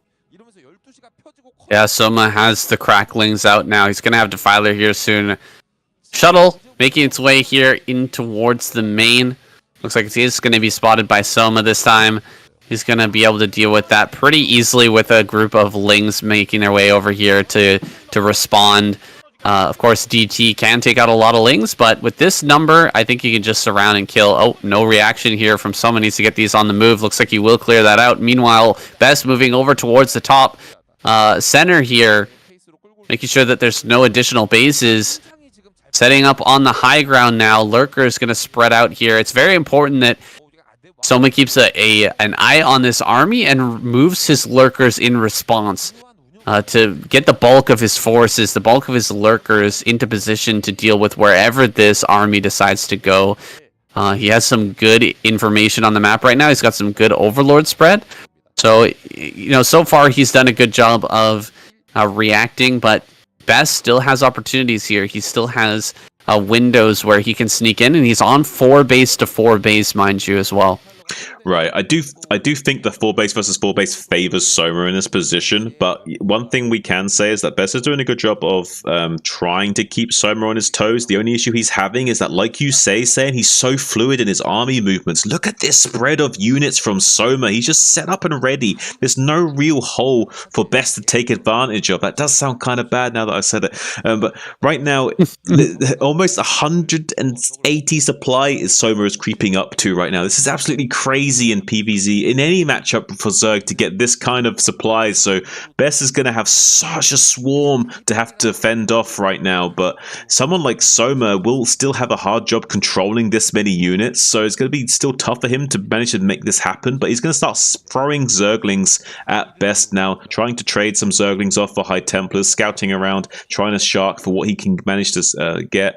He has got the Defilers now popping out, so he's going to start consuming those and getting a lot of plagues. There's 2 shuttles coming into the main base to put some Zealot pressure in here. 8 Zealots going to be coming out and starting to take out some of these tech buildings potentially, but there is a sunken here of some Zerglings, so he will be able to deal with that attack quite efficiently with some reinforcing units, so not really have anything to worry about. Soma's like kind of got the perfect amount of defense set up to deal with any kind of shenanigans that Best can throw at him right now. Best relentless with these shuttles coming in over and over again. They don't have speed, so I'm so shocked that we don't have some Scourge down here, and a Storm does come out. Doesn't really get that much. A DT going to join the fight as well. Going to be getting some kills here, and it looks like Soma is doing something else on the map. He's not paying attention to this main. He's going to lose all the drones here. Oh my god. He's just sending his army right now across the map. He's actually pushing everything back, but trading this for the main is not a great trade here. There we go. He will get back and get rid of these units, but the damage has been done, and you know, Best hasn't been broken here. He's not been overwhelmed. He's got his army together still. He's at a pretty decent supply, and he's going to fight for his own high ground here. Lurker's running up on top of this. We've got the Defiler with the Darkstorm going to be throwing down here in the front. There's not that many Zealots, not that many Templar here either. So maybe the Lurkers can hold for now. More Lings coming up here to reinforce. More Lurkers as well, going to run straight up underneath this Darkstorm. Lings just overwhelming right now. Best is going to be on the retreat here. Even though he got a lot of damage in that main, he's being shoved all the way back, and Soma taking the supply lead now over Best as he shoves even more forces down his throat. Defiler here making its way to the front once again. He can get a Darkstorm on this high ground right out in front of Best's natural. With a Darkstorm is very, very scary. Yeah, control of this high ground peninsula just outside these bases is extremely scary for Best right now, Saiyan. And beautiful Plague just blanketing that entire Protoss infantry force. Chili sauce making them so tasty for those Zerg units to gobble up later on. Unfortunately, not able to consume their biomass, but they're still going to be tasty treats for them nonetheless. Beautiful Storm taking out 2 of those lurkers. Best knows he needs to come out on his high ground now and try and do as much trading as he can to buy as much time as possible, while also trading off some gas units. But there's just no way he's going to keep up with the production of Soma for much longer at this rate. It is a bit of an untenable position for him. One thing Best has got going for him is his base on the 9 o'clock is starting to become set up, but it's not mining yet, and Soma's going to be expanding himself as well. We see a small force of Best actually trying to deal with this expansion up here. I think, yes, 2 Zealots trying to take out this expansion, while Best also gets his own expansion online at 9 o'clock. Reavers are starting to be produced as well. Another beautiful Plague maybe going to come in. Scarab does get activated on that Defiler, but not before the Plague does get laid down onto those units. So right now I would say this is heavily favored in the direction of Soma, but there is a small world here where Best manages to hold on and start expanding and building Reavers at all of his expansions and slowly starts to come back from this game. But right now Soma's looking on fire. Yeah, Soma's position here is so deadly. Right out in front of the natural. He's going to slowly push forward here, forcing more and more storms out to deal with these lurkers underneath the Dark Swarm, and the Zealots are just getting eaten up. They've got Plague on them. They're so easy to kill here. They're just very Squishy. Another great Plague there. More lurkers coming forward. Not too many though. Every time he's just sending a couple lurkers at a time. Oh, a Reaver up here actually may be able to take out this base. Reavers do deal a lot of damage to hatches, and there's nothing really in the vicinity to deal with that, so he will end up picking that off. That is a huge win. Meanwhile, though, Soma pushing forward here. He's going to get on top of these probes. Probes got nowhere to go. So many of them are going to get taken down. And Best is losing control in this game. Really needs to focus with the lurker shots here to kill as many probes as possible, because eventually the Zealots will clear this out. But another attack coming down here over towards this bottom center. Lurker's going to get right up into here. Great job by Soma kind of holding back some of the lurkers, making sure that he can't all of them get killed by those Templar, and now he's going to go to work finishing this off. No storms were actually cast in the defense of this base, so that is really brutal. Just too much going on right now for Best. He's losing in every different position. It looks like Soma is just barely going to take this one away. Hasn't got another base going right now, so he really does need to win at this moment, but he is taking away a lot of the mining here from Bez. He's killing a ton of these bases, and it's looking like he can win this one. You hit the nail on the head right there, saying, like, he needs to win right now. He's got this one final base. He's got all the production he needs. He has still got enough minerals so he can keep producing units. Now starting to come into this 9 o'clock position, but beautiful storms, not enough energy on his Defiler to make any kind of Plague or Dark Swarm to help him break into that position. He's only got this one base, saying he has to win this game. He has to win this game. He's now killed this base, so he's reduced Best down to just 2 bases, but he's only on 1. It's 1 base Zerg versus 2 base Protoss. It's a really tough situation for Soma to be in for much longer. He needs to start making things happen now. He needs to expand. Looks like Spess is even scouting the fact that he's only just now starting to retake these bases as well. So he probably identifies, hang on a minute, you're only mining on 1 base right now, maybe. So I'm in actually an okay position for the time being. The one thing that Soma also has going for him is the fact that these 2 positions of Best are so far apart. So it's a bit of an island Protoss situation, but with Reavers in the in the element, it totally changes things. So right now you can play this more discombobulated style of Protoss, where you've just got bases all over the map, and there's Reavers here and Storms there at each of these bases, and you don't need to worry about consolidating. But beautiful catch from these Scourge, almost catching this shuttle, but best managing to micro that away and save it. Not able to be caught, able to retreat to the safety of these cannons. Really well played from Best there, not losing that. Currently evening out the supply a little bit is Best, but so far behind at the moment. 145 for Soma and 133 for Best, which is very indicative of a huge Zerg lead, and there might be enough time for him to catch up here.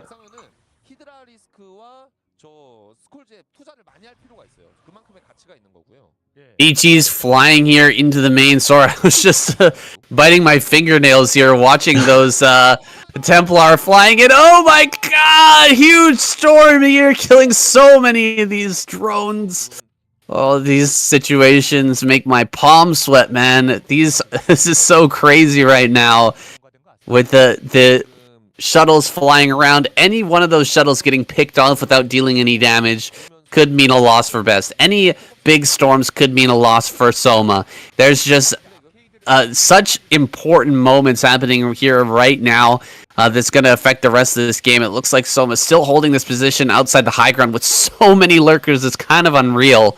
That is a crazy number of lurkers, plus Defiler here as well to plague and continue to throw down Dark Swarms on these. It's going to be so hard to break through this position. Nice storms there to deal with those Hydras that are trying to run forward and maybe pick off an Observer. There we go. We're going to get the Observer, though. There's the shuttle managing to survive. One Observer left over here. We are finally saturated for Soma on these two bases. So back up to about 2.5 base because that one storm drop really ruined the economy there at the top right. But Soma really back in this. He gets another Observer. That's huge, actually. He needs to buy time right now.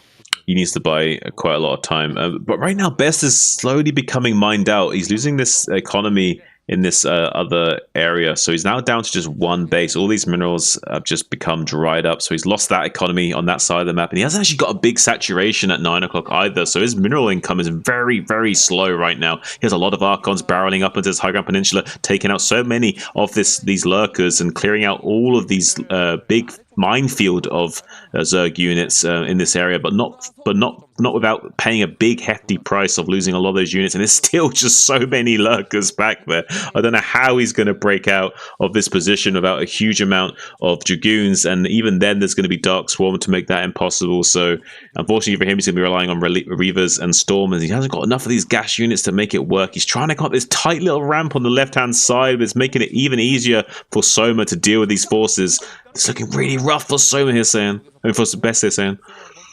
Yeah, Best is fizzling out now, actually. It felt really close there with all the damage that Best was getting on those drones, and the fact that he prevented the bases over in the top left for so long. But with this high ground position and Defilers and Lurkers here, making it difficult for Best to push forward, I mean, there's not really much he can do, and GG. Best's gonna tap out. That's our final Protoss player, but the week is not over yet. The semifinals have not concluded. We get the clapper from KCM, and we're gonna go to a short break and figure out who we bring back for the Protoss squad. We've got one revive here, one hero can give Protoss a chance here in this week. Who's it going to be? Bisu, Snow, Best, or YSC? Those are my choices in order. We're going to find out who's it's going to be coming up right after this.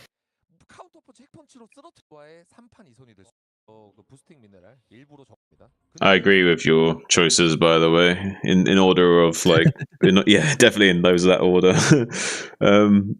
It's also funny, your choice of words about who will be the hero or whatever, like, and hero's the only Zerg that's been crossed out. There's something about that made me laugh. I don't know. Oh dear. And it's gonna be Bisu. Let's go. Let's be honest. It's always going to be Bisu, unless Bisu like said, "No, I don't want to play." It's going to be Bisu. Yeah, he's the PPC specialist. I think he gets priority. Mm-hmm. For sure. All right, I'm gonna take a little leak, have a little vapey vape, and we're gonna get into it. Sounds good. All right, be right back. 1 second. Put a little music on for you guys. I'll put it on quietly in case you're not too fussed about it.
I'm back in vaping.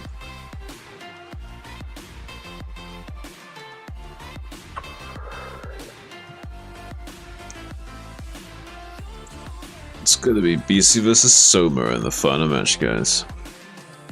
I'm back. Welcome back. What's your predictions? Do you think BC is going to get annihilated, or do you think BC is going to start stomping heads? I think BC is going to come back. I think we're going to see some big plays from BC, and he just starts showing us his PvZ dominance. I hope so. I hope so. I want to see it. But one thing we can say is that Soma's like really warmed up right now. I mean, he's played a lot of games in a row, and Bisu only played one and lost, so definitely a lot more momentum in Soma's side of things, but also Soma's going to be a bit more worn out, whereas Bisu's going to be more fresh. There's a few factors like that that will come into play.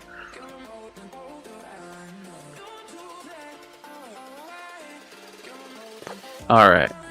Well, let's find out.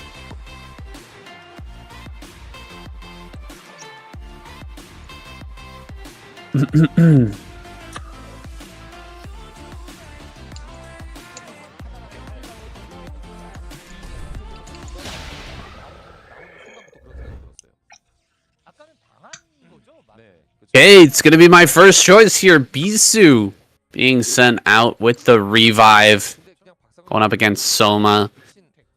Soma's got hot little hands here. He's been crushing today, and he took out Bisu already, so we're gonna be feeling good about going into this match. Of course, this is Dark Origin, so there can be a little bit of craziness here.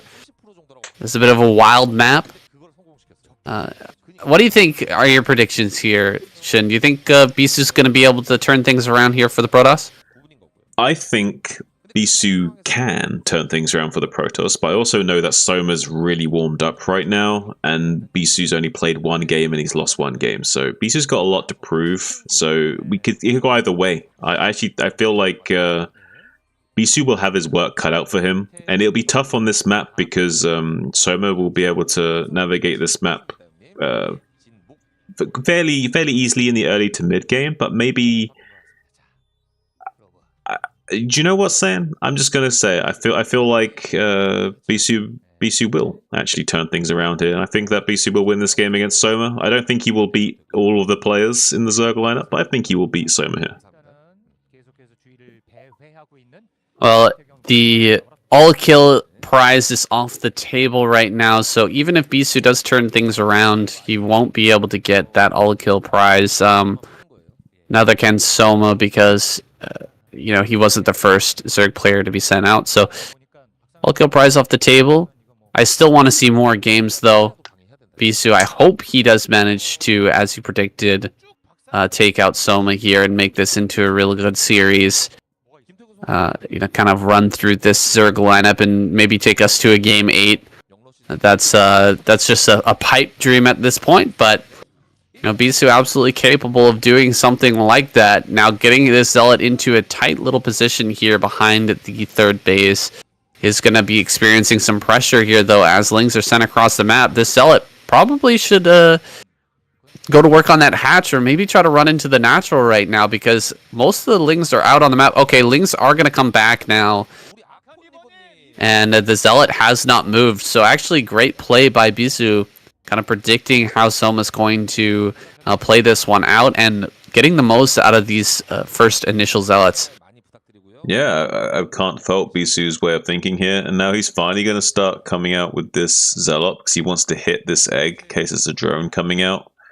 It would be really annoying because if the drone does hatch and he gets a free hit or two on the drone that comes out, he can just kill it for free. But as we can see, that is going to be another pair of Lings instead of a drone, and Bisu's going to be hiding back in that little hidey hole anyway. So one thing we can say about this situation though is that I don't think either player's really doing anything too significant right now. They're just kind of doing a lot of little skirmishes here. One thing that's really benefiting Bisu though is the lack of mining at this third base for so long. So there's no way that Soma can risk trying to make a drone there and trying to mine there. He's going to be going for the 973 as a result. Maybe he even feels forced to do this because of just how things are going right now. But I don't necessarily think he will commit to a full Hydra bust. I can't imagine. I imagine this is just going to be a bit of a fake to kind of force a bit of a reaction out of Bisu. It'd be really interesting to see if he does commit to a full Hydra bust here, but I'm not sure how he's going to navigate that. I think this is going to be the same build he used to beat Bisu earlier. I think we're going to see 2 drones on the gas. Yeah, 2 drones on the gas. Ling speed is going to come. Then we're going to get Hydralisk speed. And about 4 or 5 Hydras are going to pop out. Or does he actually skip Hydra speed with this build? I can't remember if we saw Hydra speed or not. Well, he did get it eventually, but maybe he skips it at the beginning of this build. Right. Yeah, he's going to try and overwhelm with Ling and Hydra once again. Hydra pops out here, and the Zealot sees it, so that's a lot of good information there for Bisu. I wanted to mention that earlier, but wow, more and more drones popping out here for Soma and Bisu. I mean, this is a full transition. He's not going to go for this full Hydra bust. Right, I was gonna say, yeah, I really do think it's just a fake. I think he's trying to, what he's doing, saying, is he's trying to telegraph, I'm doing the same thing as last time. That's what he's trying to do. He's trying to telegraph, this is what I'm doing to you. He wants Bisu to react to it like it's that, but really it's a transition. It's just he's really selling it to Bisu right now, Yeah, he's selling it, and this third cannon, is not necessary right now. Is he going to cancel that, realizing that this is not a full-on bust? More Hydra's going to come up here and kind of threaten. There comes the Lings. He's going to get this around. I think that Bisu will definitely let this finish. And he's going to save the Overlord as well. Oh, this is great for Soma right now. He's not built the speed. And yeah, he got range instead of speed. So he completely faked out Bisu here. And he's just going to be killing this wall basically for free now. Wow, this is absolutely phenomenal setup for Soma here. He's such a genius. How does he navigate these early game situations like this? Soma is honestly like the Zerg Flash in a lot of ways. He's not quite on the same kind of like level of accomplishments and like being as complete of a player, but some of his ways of approaching the game and thinking about it definitely are on a different parallel that I would say to some of these other Zergs. His way of approaching the game is kind of special. And I don't know, unless he's just got like a lot of helping hands from all the other Zergs, and then they've all just like kind of hive-minded everything together, and they've like figured something out. You know, they like now they're all working like, you know, in like some sort of like, you know, collective consciousness. They kind of tapped into a new like level of skill. I don't know what's going on right now, but I'm really impressed by the Zerg dugout, Sam.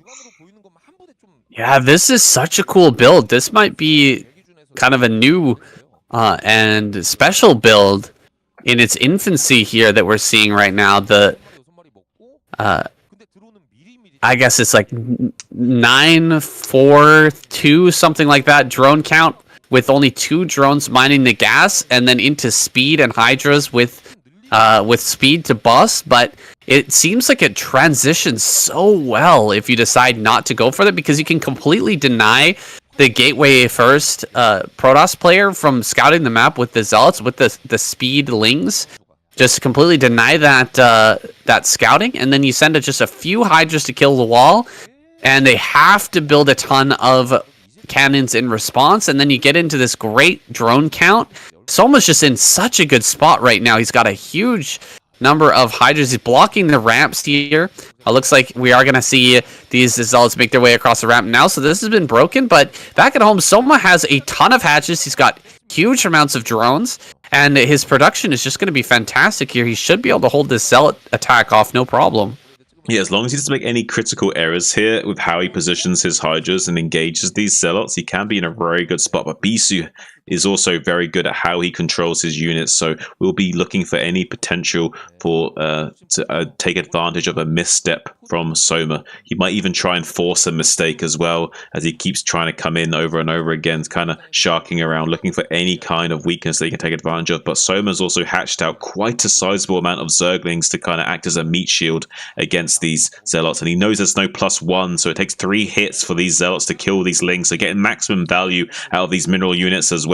Bisu in full retreat, as he understands that he needs to get back to the safety of these High Templars. He needs some kind of splash damage to deal with this many Zerg forces. He has the High Templar, but it's only got 70 energy, not enough to storm yet, as the acid spines of these Hydras rain down on this Zealots, kind of trading extremely efficiently right now. Soma needs to be careful though. Beautiful surface area from the rest of the Zealots, getting on top of those Hydras, but is forced to back out. He has the 2 storms available, so if Soma was a little bit unwise and chased across the bridge, he would just get stormed into oblivion. So why is he going to be just maintaining position right now outside of these bridges and kind of soft containing Bisu for the time being, while making more and more units out of these mass amounts of hatcheries that he's got? 6 hatcheries with Hydra production, and beautiful target firing on these Zealots as well. Now maybe trying to catch one of these High Templars. Nice Psionic Storm taking 4 of those Hydras out, forcing a morph into an Archon after the energy is now depleted. And beautiful play from Soma. Has so many Hydras just coming rallied across the map. He will be coming up and killing this Archon for free as well, maybe. Archon.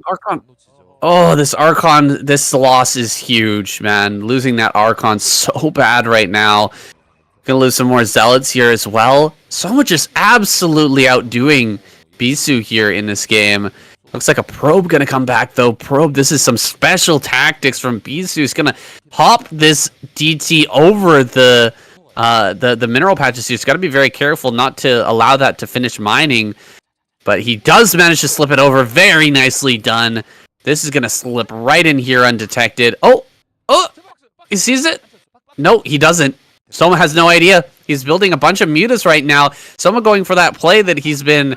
Oh, there's an Overlord here in the main. Oh, man, he does spot this. Will he notice, though, in time to save his drones? He's lost 4 or 5 drones. There we go, 6 drones. Looks like he does lose quite a bit, but does pull back the remainder of his forces. Zealots on the map are just being completely overwhelmed here. We've got the mutas out on the field. Cannons are being warped in, but there's just not that many... Templar left over, and with that Archon being lost, he just doesn't have much anti-air at all. 5-kill Dark Templar here in the main is obfuscating and hiding himself there at the top part of the main base. So could come back in for some more kills, but there are significant forces kind of defending all of these mineral lines now. So Soma just kind of clogging up all the holes in his defense right now and getting himself into a better and better position with the 4th base now coming online. Yeah, and he's at 101 supply to 114 of Bisu. He's really close in supply. He's doing an absolute fantastic job, and Bisu's still on 2 bases as well. So Soma, if he wanted to, can either just like go macro and just get him to 4th base and be happy, or he could even, if he wanted to, try and challenge this 3rd base of Bisu as well. It's a little bit risky to do that coming across these bridges and this tight choke on the left-hand side. So instead, he's probably going to want to be skirmishing around, tries to get this probe with the mutas. Would have been a beautiful catch for Soma to deny that probe, setting up that nexus, unfortunately for him. But it was a really nice effort for him there to try and catch that one probe with just 2 mutas. I like the effort from Soma. I like the way of thinking. I really like this really min-maxy, really highly efficient, trying to squeeze out as much orange out of the juice way of thinking style of Zerg that we're seeing from Soma here today, Sam. Yeah, it's very funny, right? Did he make just 2 mutas here? Initially. Really? Is that what...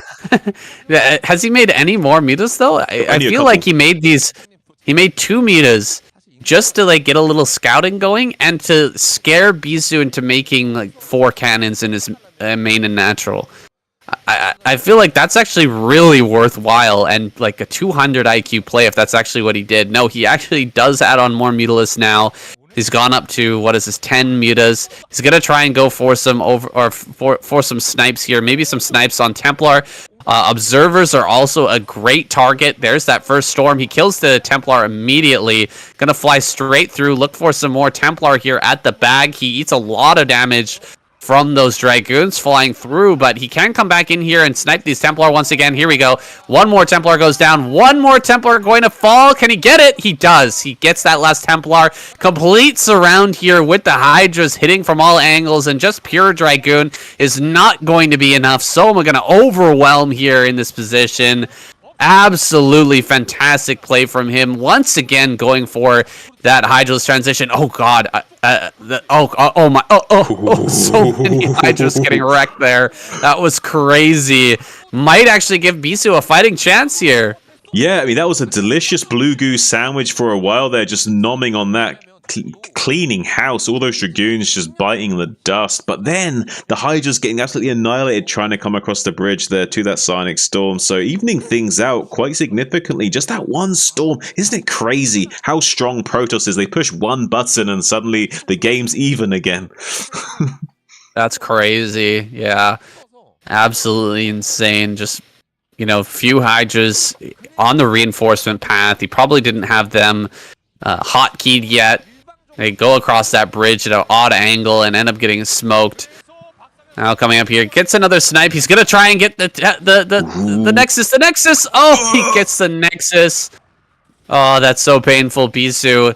He almost had the hold here, but just didn't have his forces in position to keep that Nexus alive, and it took that earlier damage, so it falls very, very quickly.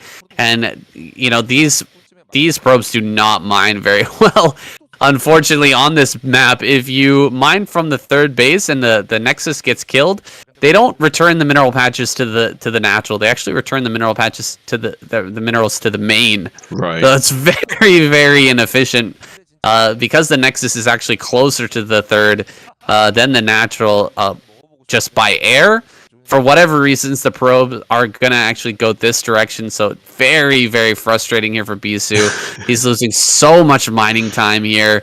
We're going to have a shuttle moving around the top side of the map, but that's spotted already by an Overlord. Just right-clicking that on the shuttle means that he's going to be able to track that down and force it back. All of the options here for Bisu are being removed by Soma right now.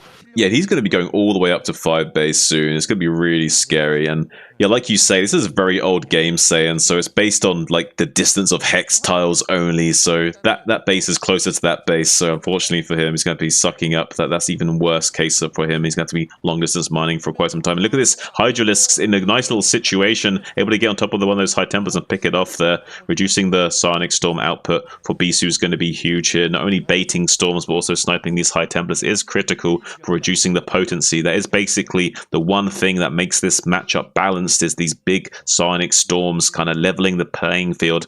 It does seem OP from the Zerg's perspective when the Psionic Storm rips your army apart, but to be fair, it's the only thing that keeps this matchup balanced, so it's a necessary evil for the Protoss, for the Zerg players have to deal with here. Look at this DT sneaking its way around the map, starting to target fire this hatchery down the top right. He's going to have to react quickly to that to make sure he doesn't lose that.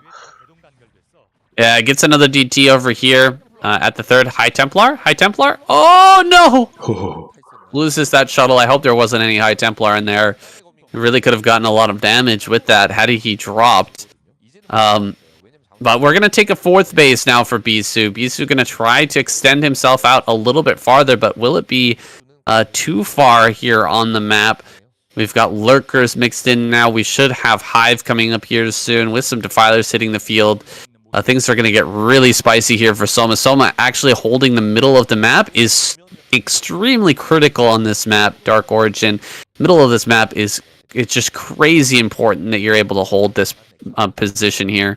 Absolutely, saying he gives him total control, and it allows him to lay siege to this fourth base location. Bisu knows that he now needs to kind of push back and get out onto the map a little bit, take out some of these lurkers. But there's just so many Hydras and unit cell for so many. 170 supply to 166 for Bisu, actually slightly ahead in supply for a few moments there was Soma. Really scary position to have to be in as a Protoss player, and yeah, it's really tough for him to have to defend this fourth base location while the Zerg has control, because eventually he can just borrow lurkers there, kill the pros, and now look at this. If he wants to, he can just come across these bridges in a moment's notice. Bisu can have to keep his forces split up there. One side keeping the bridges safe, and the other side trying to also defend this fourth base location. And Soma's coming down with most of his forces now to try and pincer maneuver this whole army now, ready for another Blue Goose sandwich. But beautiful Psionic Storms just laying down on top of those Hydras and completely decimating that position. He is evening up the trade here. Soma ahead in supplies somehow still, but Bisu doing a nice job of bullying those back. Probes coming down to mine out this mineral field in the back to open up the main base of Soma. Bisu wants to go for a bit of a tactical play here. He wants to snipe this base in the bottom left and rotate round into the main base and try and take out the tech of Soma and try and go for a kill move, since he knows that defending this fourth base is going to be an untenable position for him in the long run.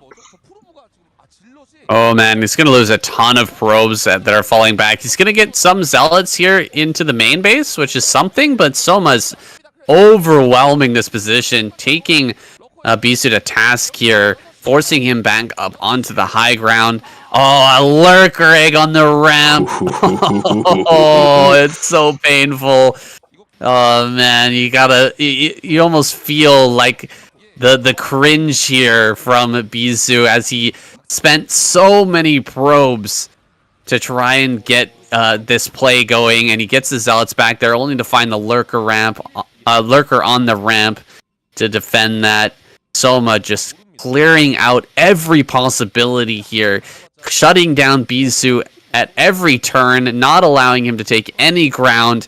Bisu going to try to shove forward here, but this may be his last move. Even though he's on two bases, he's got this high ground. He is just in such a horrible position with the middle of the map being completely controlled by Soma, and this army down here just in a perfect flanking position to deal with anything coming down here.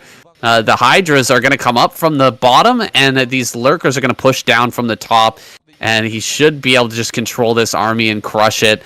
Lurkers being built here on the top just to buy a little bit of time. I'm surprised we don't see Soma's army, his full army, moving down here to crush this, but pretty soon he is going to bring that down and sort of just sandwich this. Here we go. Sandwich is complete. Army moving down from the top. Army moving up from the bottom. Bisu just barely managing to slip away onto that high ground. Some DTs up here in the top right doing a lot of damage, killing off a ton of drones during all this. But is that going to be enough to keep Bisu in this? I'm not so sure. He will snipe this hatchery, Saiyan, but I don't think that is going to be enough. I mean, Soma only has to maintain the game state, and he can still win, right? Even losing that base, he's still in a great position. Eventually, Bisu's going to be the one of beautiful storms are going to be helping him claw his way back into maybe somehow turning this way into a victory. And eventually, Soma will start to be mined out on these 3 bases and will be reduced to 2 base worth of production. after he retakes that top right. So it is technically possible for Bisu to win this game. Say it's going to be very difficult, but he can actually navigate his way to do so. It's just a very, very arduous task for him, but he can make it work. Skirmishing down on the low ground like this with such a concave of lurkers is very, very inefficient. Bisu still trying to make it work though. Making more Archons up here, adding on more Templar. At least we've seen someone not be able to break across the bridges and kind of contain Bisu on the other side, but I'd like to see him do that soon. Move across the bridge and get something in between the rallies here for Bisu. Running forward here, he's going to pick off some Templar. 2 Templar go down. There's only 1 left without a storm. This could be the breaking point for Bisu. Yeah, I really don't see how he can hold on for much longer. Just because he can technically win this game, it's almost going to be impossible for him to execute it just with how many forces he's losing right now. It's really impossible to keep your cool and navigate and maintain your composure throughout the amount of trading he would have to do to win this game. I don't think it's going to be in sight. His winning percentage is like dropping by the second right now. Double Defile amount for both Consume and Plague simultaneously. Soma not messing around right now, really wants to go for gold, punishing Bisu in any way imaginable, and wants to even get these tech units out right now, get this Consume going and start just levying down a huge assault and siege onto Bisu, not giving him any chance of coming back in this game. He's now not able to mine from this expansion because of these lurkers, so he's basically on 1 base worth of production, and Soma has lost all the mining of these 3 bases all at the same time while not having this 5th base ready. So Soma knows he's only on 1 base production for all the time being, so wants to be as cost efficient as possible, coming in with some Zerglings now, forcing out some beautiful Psionic Storms, but it's not going to be quite an efficient trade enough for Soma here, for Bisu here, as he is still remaining ahead on supply. Is Soma, so really difficult for Bisu to navigate his way out of this position, and Soma can more or less maintain the game state if he just takes this base in the bottom left like he is now, while also getting some Defiler support coming into position, starting to consume, set up some Dark Swarms, get Plague, and it's going to be really tough for Bisu here. And he's got double Defiler mounts, so he'll be able to start plaguing more or less instantly. Well, there's a lot of storms coming out here for Bisu, shoving back quite a few of these lurkers and hydras, but as that base in the top right comes up and it's not harassed, we're going to see Soma really pull ahead here soon. Bisu actually with the supply advantage now, still shoving forward. We've got Defilers on the map. Consume will be done here shortly, so these Dragoons are not going to be able to make much headway after that's done. But he gets on top of these eggs and actually gets a bunch of them killed off. Here comes the Defiler. Hydra's coming in from multiple angles. We've got a lot of Archons here, so he can actually fight even with the Dark Swarm. He can fight through that. And I don't know, man. Has Soma kind of overextended here? Because Bisu's going to head down to the bottom left and maybe take out this base. This is what we needed to happen. This is what needed to happen for Bisu to finally get some momentum now. Soma has definitely overstepped his mark, saying, and for the time being, he lost a lot of wind out of his sails from losing those 3 bases worth of economy. And now Bisu's survived long enough to have that little chink in the armor that he can now just completely exploit. And he's going for it, and he's getting on top of all these units all at once. He's swallowing up most of these positions. Soma desperately trying to hang on in the northern threshold, but unable to do so. And Bisu's just coming out like a monster right now. He's done it, I think. He's coming out onto the map. He's coming, swinging around. Also, the north-hand side, the northeast is completely exposed as well. Beautiful Psionic Storms as he comes into his high ground. And GG called from Soma. Bisu showing you how it's done. What?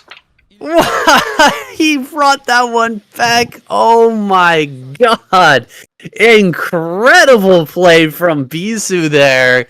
Holding on for so long, and you can really feel it. The wind pulling out of the sails there from Soma. Right as those 3 bases ran out of minerals, he was suddenly stuck on 1 base, and he just didn't have the production to keep up that pressure.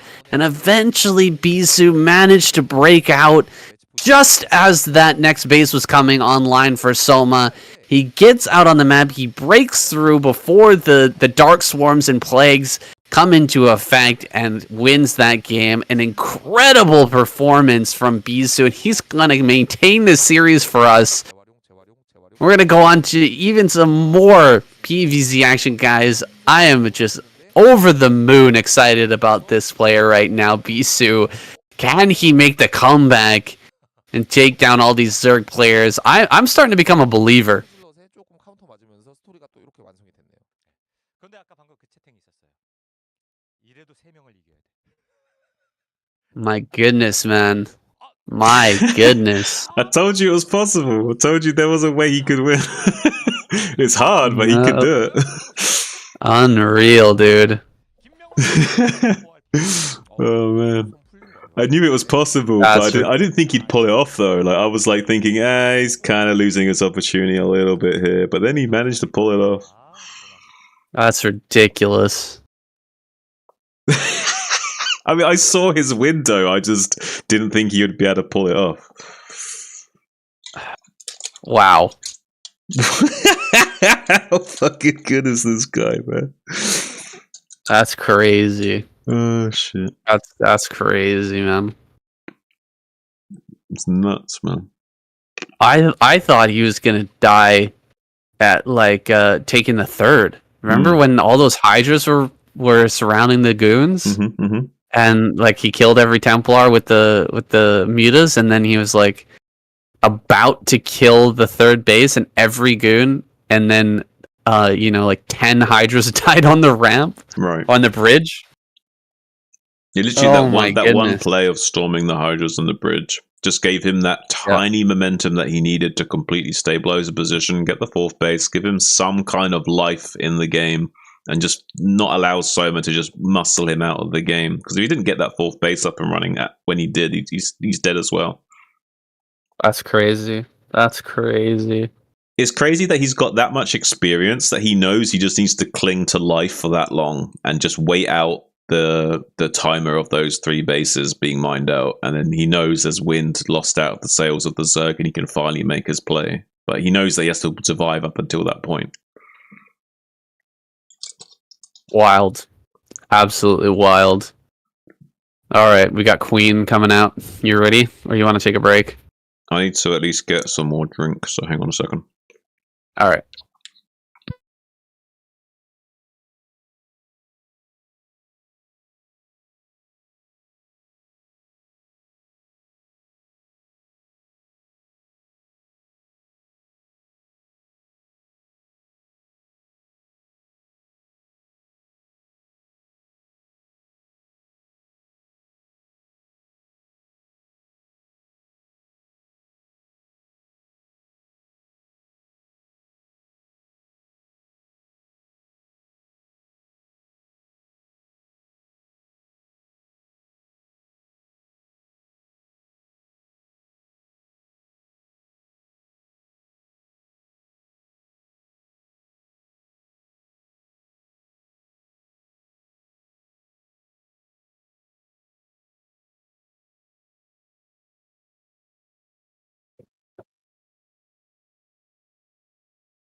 No.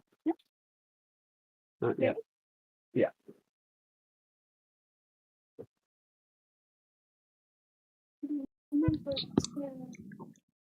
Yo. Yo, just 1 second.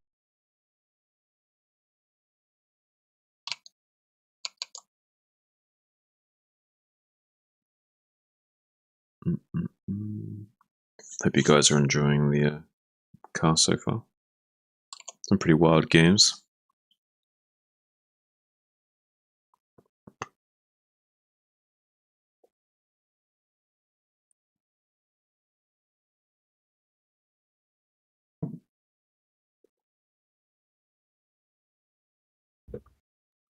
Okay. I'm ready. Alright, let's get into it. Oh, that one's going in my best of 2023, man. That was a crazy match. Yeah. It's funny though, because like most Protoss players I would have written off as being like, yeah, that they're just the game's over. But because it was Bisu, I was like, yeah, there is technically a way he could win this game. It's just very arduous and very difficult. And in the back of my head, I kind of like had belief that this guy could pull this off, and he did. I was so elated when he finally actually managed to break out. Yeah, that was crazy. Like the moment when he started breaking out there, I was like, wait, Soma just doesn't have anything. Holy shit, he made it. He waited long enough, just barely long enough for all that economy to kind of fall away, right? Once all that mined out, there just wasn't anything really left. Like every time before that, there was always more lurkers, there was always more hydras, more lings coming up every single time. He was always overwhelmed, but then that final push, it was like, oh, it's just not enough. And he doesn't have anything. And he calculated it just when he knew that the 3 bases were mined out for him, and he knew that like eventually, and he drained his banks. Like, not only did the 3 bases get mined out, he waited a little bit longer for like all of the bank to also be dry as well, so there was no like surplus minerals or whatever left over. So he waited until he could see that he was running on fumes, and he was like, now I gotcha. It was like a Rocky moment, you know what I mean? You know, like the Rocky films. It was literally a Rocky moment, literally. Oh shit, that's crazy. All right, let's go. 근데 진짜 쉽지 않을 거예요. 진짜 한 명 한 명이 다 보스급 몬스터들이라서. 이게 뭐 중간. Okay, Queen gonna come out against Bisu. I'm still just so happy for Bisu right now. The fact that he managed to take that game away is just incredible. He's the Rocky Balboa of the StarCraft world, just wearing out his opponent and waiting for him to gas himself out, and then right at the last second, just being like, now's my time to swing on you, buddy. Absolutely exceptional stuff from Bisu, waiting to the last possible moment when that 3 base economy had just barely disappeared, and he dried up the reserves that he had in his bank, and just as the wind had started to dissipate from the sails of Soma, Bisu then just came crushing out of the gates and just overwhelmed him and swallowed him up all at once. Beautiful play from him. But nice little block here from Bisu, going to be delaying this hatchery going down for Queen, and Queen's going to be forced to just throw down the pool, and he's not going to be happy about that. It's very suboptimal to go for a 12 pool against Protoss. Yeah, this definitely does suck. You do not want to be throwing down this this pool right now. Queen, I mean, it's still navigatable. It's still okay, but we're gonna have Zealot pressure here. We're gonna have Bisu with an optimized build, and Queen is just gonna get blocked here at his 3rd as well. Yeah, this is honestly this couldn't have gone better for Bisu. The stars are aligning for him to start making quite an exceptional comeback right now. We do have Queen really on top of his drone controller, putting down a lot of damage onto that probe. So Bisu gonna have to wisely retreat with that. We'll buy him enough time though to get this hatchery online. Just forcing the probe away a little bit of distance is enough to then retreat back to place that down for free. So really good judgment there from Queen, making sure he can get this 3rd base online as soon as possible, because he did not want to have to navigate this way in the early game. It is a very suboptimal way of having to play against Protoss. It's by no means a game over for him. It's just a very, very difficult for him to min-max his build to be aligned well for dealing with what Protoss will be wanting to do himself. So will be like, say, for example, not quite early enough tech to take advantage of the early pull, and not quite enough economy because we went for a later hatchery than we would like to. So a little bit soft on both avenues than he would like to be. So unfortunately for him, we'll be having to navigate his way out of that. But against someone of Bisu's caliber, sometimes when you give these great players a little advantage, say, and they can take it all the way and just absolutely crush you. Yeah, absolutely. How do you feel like Queen should attempt to bring this one back? Do you think we're going to see a Hydra bust after this kind of suboptimal opener, or are we going to see him, cut corners and try to get back into this economically? On paper, he should go for the 973, I think. But the problem with that is there will be a sizable amount of Zealots to do it, so we'd have to go for this sort of style we saw before with the mass speedlings first into the slow Hydras. He has to go for the 973 though. One, because he's behind, and two, because he has to exploit this horizontal expansion opening of Bisu here. He's got close position, and it's a horizontal, which means that the buildings are wider, so it's harder for the cannons to cover the wall at the front, so it's easier to bust these positions. So as you see, Bisu's encouraged to put his cannons right up against the wall because of how wide his buildings are to cover the wall. So that means it's much easier to Hydra bust because you do not need Hydra range to come in close and bust these cannons down without killing the wall, which then you can use the wall against the Protoss player because the Zealots can't come out. All right, it's looking like that build may be coming to fruition here. Link speed is done, and we have about 973 ready here. So a few Hydras are going to be produced. Queen is getting his first upgrade here. He does have some more drones coming out and a hatchery going down, so maybe he's not completely committed here to a bust, but seeing this number of Zealots coming forward, he's got to be a little bit nervous right now. You need to get more units out here. The transition is going to get caught by Bisu. However, if all these Zealots die, then the bust will be that much stronger.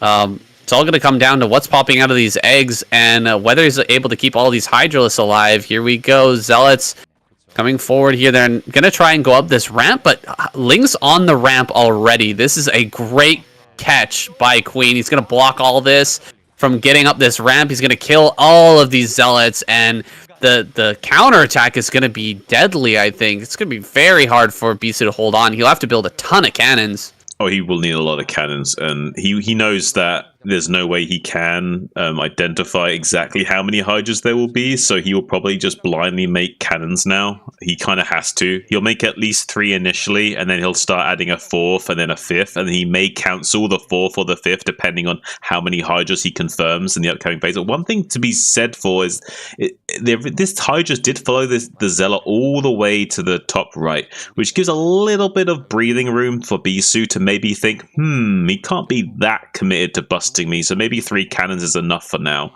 He is going to throw down the 4th as a safety anyway. We'll see if he cancels that or not. I think he may still keep that as a safety cannon regardless of the fact, but usually sometimes you'll see these players, they'll start a cannon, they'll cancel it if there's nothing coming, just as like a precaution. Well, it feels like Bisu's not going to just die here, but still losing that number of Zealots in the early game is really, really painful. The bust is not going to do anything here. He might maybe be able to kill the gateway. I don't think the Forge is going to go down in time to deny this upgrade, but oh, bit of a mistake there. Might lose a Hydra just barely, not with 2 HP, keeping that alive. It looks like Corsair goes down. Rare mistake with the Corsair there from Bisu. Gonna try and get in range here. Looks like Hydra range has finished up, and Hydra speed is done as well. So Queen gonna get these 2 buildings here. That upgrade is really, really close, I think. We may see Bisu come out with the Zealots to just try to buy a couple of brief seconds of time to get this Forge to finish its upgrade. Ooh, it's getting pretty low here, only 300 HP.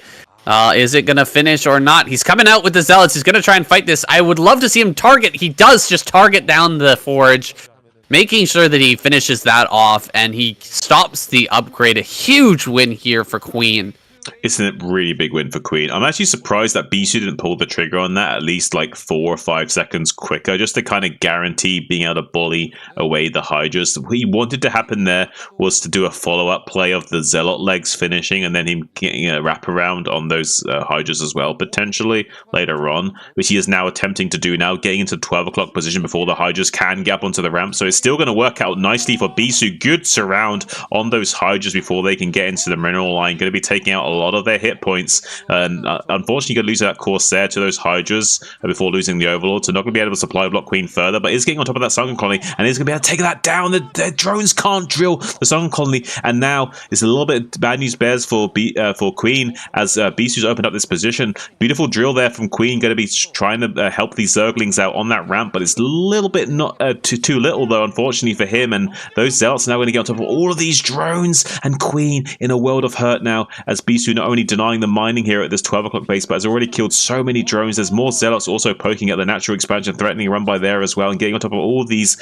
Hydras as they come out of these hatcheries, but now forcing some Lurker eggs to be morphed as well. So eventually Queen might be able to stabilize his 12 o'clock, but he will at the very least lose some of these hatcheries. So really unfortunate for Queen here. Queen is in a dire situation. A few more units are going to pop out. The Lurkers will morph, but the Zealots are being targeted on this hatchery. If he kills this hatchery on the left-hand side, it's just lights out. Yeah, that goes down. GG has got to be called here. He's walking in with the Lurker. Look at that. Lurker egg on the ramp. He's going to try and block these Zealots in and finish them off. He says, you're not going to get these Zealots home. You know, you can't eat your cake too. You've got to lose all these Zealots here to these Lurkers to give me any sort of chance to actually win this game. And he will kill all these Zealots, it looks like. But, I mean, the delay on mining here has been so insane. A DT's going to slip in now. He's going to kill this one Lurker. He tries to block the ramp one final time with an egg, but not able to get it done. Then a lot of those Zealots will escape. Bisou in such a good position now.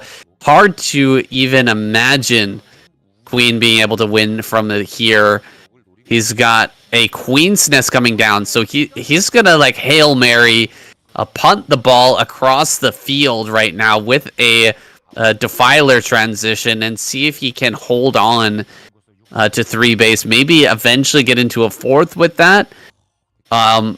Maybe even, you know, try to make a bust at this 3rd. That's a very close position for that 3rd base. It's like just outside the natural here of Queen, so maybe he can get over there with a Dark Swarm, get up on high ground and try to win that way. But we've got some Templars in a shuttle here. They're going to be sent over towards the main. That's going to deal even more damage. This is going to get really, really dirty here for Queen. Yeah, Shuttle now making its way into the main base. There's also an Overlord being taken out by a Corsair, which is going to be supply blocking Queen during this. DT's now sliding out of that shuttle, starting to pull all these drones off the line while the shuttle makes its way into the natural. Dropping another DT there to challenge, waiting for the storm drop. Beautiful Psionic Storm taking out at least 4 of those drones. Potentially a lot more could have gone down, but it doesn't matter. That's still big damage for Bisou here, forcing off that much mining time and also catching a few drones. There's a nice little play from him, and now here comes the follow-up attack. Storm at the 12 o'clock, taking out 2 drones, not quite getting the connections that he wanted to, but it's still enough damage to write home about and be happy about. Unfortunately, not quite the critical damage he would like, but now swinging back down to the natural. He's still got 1 storm available to him, I believe. Here it comes. Beautiful effort from Bisou. Now that's the one he wanted. That's the money shot right there. Only a couple of drones remaining in that mining field. A lot of drones have gone down, and he's going to come round to this 12 o'clock and go on the other hand side of it as well. He doesn't want to keep the shuttle pinned down in that 12 o'clock location, so wants to come on the right hand side instead. Yeah, that was some dirty, dirty damage. That's exactly what Bisou was looking for. Now with this 3rd base up and running and the probe saturation he's got, I just don't see any way for Queen to get back. I mean, the Hail Mary play, I was imagining with the very quick hive is seeming even less powerful here now. It's even a smaller chance of winning than before. It looks like a Spire coming down, no Defiler Mound, so maybe he's going to go, what, Guardian here? What are we doing? I don't know, but I know Sulky's doing push-ups right now, preparing for his game. Yeah, man, he's got to be getting a little nervous. Bisou seems so strong right now. Sulky gonna have his work cut out for him. This Queen, I think, is definitely gonna go down here, coming in for a skirmish. Bisou gonna take a little fight here against these Lings. Nice storm there to get rid of all the Lings, and the Dragoons should be able to push through at this Lurker field.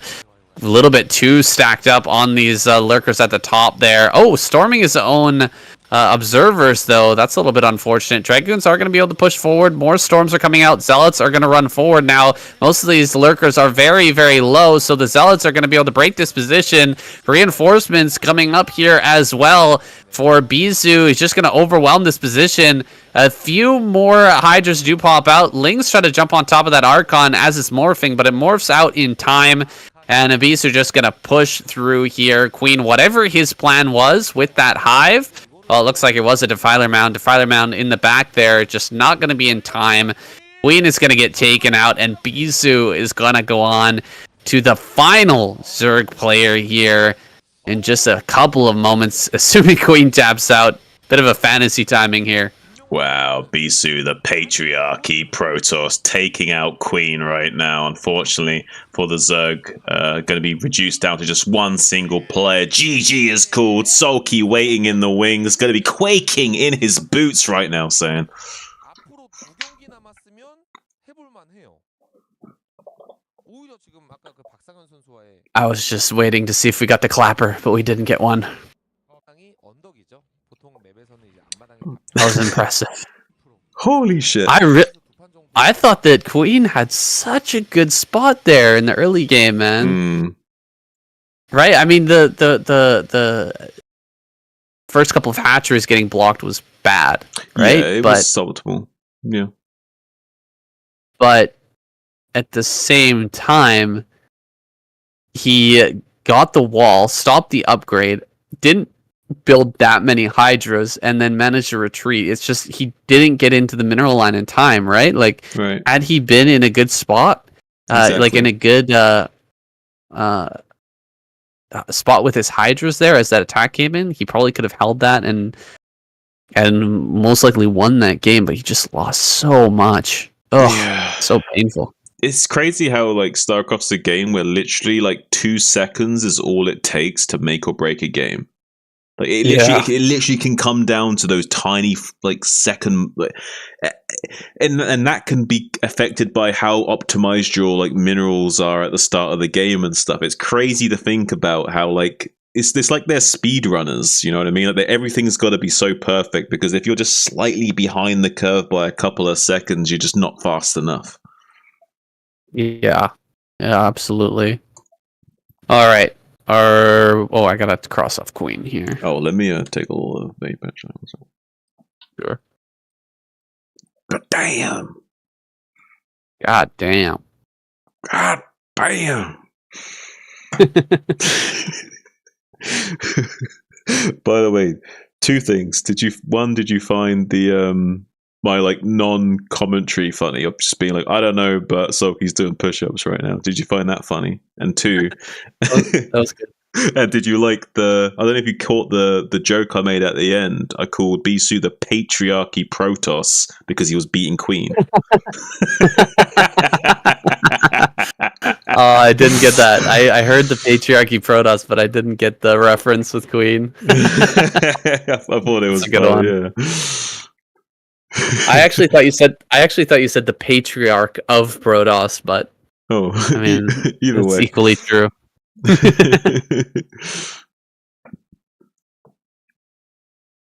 Oh my goodness! I'm gonna heat up my vape. Oh, some good shit, man. These are good games. Well, pretty good semifinals. Like it could have gone really bad in the sense of it could have been over very quickly and Bisu just gets taken out, but no, he's like comeback king right now. Yeah, that Soma versus Bisu game. Holy! If that had gone in Soma's favor, it still would have been a great game, but it would have been over so quick. These zombie Protoss, mate. Literally zombie Protoss back from the dead, you know what I mean? Yeah. I love that we added on, that KCM added on this revive function. Makes it so much more fun. And you can see what that can lead to as well. Like, yeah, the guy can like get taken out early on, but anything can happen if he can get res later. Yeah. Makes it way more exciting. It makes it so that the semifinal can actually be longer than a regular week as well. Yeah. Because if it's 4-on-4, then it's actually shorter than a regular week. Yeah, for sure. Like quite significantly so as well. But with the double revive possibility, then you could actually see like a longer series. You could get whatever 9 games or something. Mm-hmm.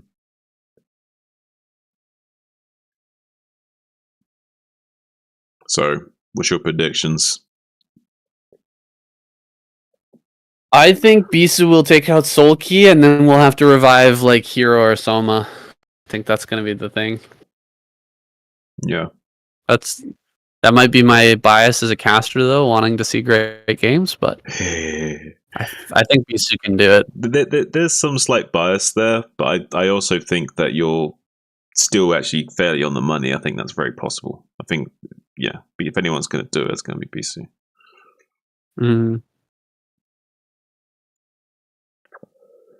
All right, I've just finished my vape. If you want to get ready, get going. Okay. 김태훈 선수가 따는 거면 김민철 선수가 많이 앞서는 거죠. 오늘은 근데 이 상성대로 갔습니다. 그러면 김태훈 선수가 Bisu, the X factor for this Protoss lineup, able to take out so many great Zerg players here tonight. Absolutely incredible. Effortless play from him. I'll take that back. Not exactly effortless, man. Some of these games have been some serious heavy lifting. Even against Queen there, it seemed like he was at a disadvantageous position. But then managing to get in on that third base right before the Hydralisks were in that Sim City, breaking through there and giving himself a quality spot to win that game. Very, very well played by Bisu so far. Now he's against Solki here on Tempest. Let's see what kind of build he brings out to take down Solki here. Looks like we're going to be seeing a little gas trick after early pull from him. Yeah, I'm not sure if Bisu looks like he wants to go for just like a Forge Fast expand. Nothing crazy here, I don't think. It makes sense as well on this map when you've got these really easy to defend natural expansions. It wouldn't even been too strange for him to take the Nexus first, but he's so aware that because of that, it's possible that we'll see a 9 pool or something to punish the Nexus first. So instead, he's going to be going for this sort of like, very like standard like Forge at 13 kind of way of playing, just in case there was some kind of crazy pool timing that could have just won the game for free here. Cross map positions, he's probably going to be fine. We've got a bunch of eggs here being produced right now for Solki. I'm sure that some of these are probably just going to be drones. Oh, actually 6 lings, no way. So 6 lings being produced, and we've already got a cannon here on high ground. He's going to drop a second one, I think, as well, just to be safe. Or maybe he just goes for a gateway? No, second cannon here. And Solki still doesn't even know where Bisu is, so this is amazing position right now for Bisu. Oh, absolutely. It's probably one of the best case scenarios, but he does need the second cannon because 6 lings do really easily beat 1 cannon. So unless he had some extra probes to block here, it'd be a very dicey situation for him. So he's going to be rushing into... Oh, he gets the hatchery block of the probe, actually. That's really annoying for Solki. He has to come back with the lings as well. Doesn't like to do that. And yeah, even losing just any kind of timing here for Solki is exceptionally annoying for him because he's already going to be in a little bit of a disastrous position having to commit to these early Zerglings. So having anything delayed is a really soul-crushing feeling as a Zerg player right now when you're already behind in economy and you're making these small sacrifices that you shouldn't have to be making. Yeah, that's it's just so frustrating as a Zerg player. Can relate. Absolutely relatable here. Solki just in a heinous position here. He is going to have a hatchery at a very difficult to defend base as well. That base out there at the 3rd. There's really no good way of defending that unless you're actually being aggressive. So maybe we're going to see a Hydralisk Den thrown down here and just an attempted bust. Despite this being on high ground, I don't know if Solki has a better option here. He's going to start to layer in the natural, and maybe he's going to go into a macro game from here. I'm not sure. Well, he definitely will go for a macro game, Saiyan, but he's definitely going to be a little bit frustrated with just having a little bit of mineral optimization issues from having like these awkwardly timed bases and stuff, and having to already sacrifice this early economy is going to be a little bit frustrating for him. He is going to be a very calm and composed despite this, though. He's not like you or me, who that kind of like, kind of play worse when these small mistakes happen. He's been around the block enough times that he's going to be still playing his A game despite that small hiccup, but it is going to be a little bit of a tough nut to swallow for him, just because of that fact that he will be losing out on some small optimizations going forward. It just makes it that little bit harder to squeeze out advantages against players of the caliber of Bisu. It's such a small fractional percentage thing at the highest levels where both players can execute almost perfectly if you play the same sort of style that you're all used to playing. So you have to make small adjustments to your play to try and like find small ways of getting ahead. And you can't really do that when you are behind in the curve in terms of middle optimization or lava optimization or what have you. Oh, I can't let that go. I'm sorry. A tough nut to swallow. Yeah. What are you saying? Oh, I love your sayings, man. It's so funny. So funny. People choke definitely a tough nut to swallow. Oh my gosh. Well, I really feel like Sulky on this map would have been beneficial for him to throw a hatch down at the bottom right, especially when you have these poor situations. Sometimes it can be better to go for a more like out of the box strategy. He's just gone for a completely normal opener here. He's going to have a zealot in his main as well. This is even more annoyance for him. He's gone for the spire. He's going to lose a drone. Oh my goodness. Maybe a second? No, not quite the second. Looks like he's going to force that back. Some good micro there by Sulky, but 3 more zealots making their way over here to the third base as well. Sunken is going to be morphed, but the drones are forced away. That's another bit of lost mining time here for Sulky, and things are just getting worse and worse as time goes on. I wanted to say, like, going for an unorthodox strategy, like taking a natural at one of these other bases, one of these other quadrants of the map, and then sunkening that up on high ground. You can win games even from behind in a situation like that if your opponent kind of throws his army into you, or you just manage to get the 4th base up really nice and quick, go into Hive. Those early game losses are going to mean less and less as the game goes on, but in this spot, I just feel like Bisu is going to get a really big army together, and he's just going to crush this location because it's just so vulnerable here out in the front.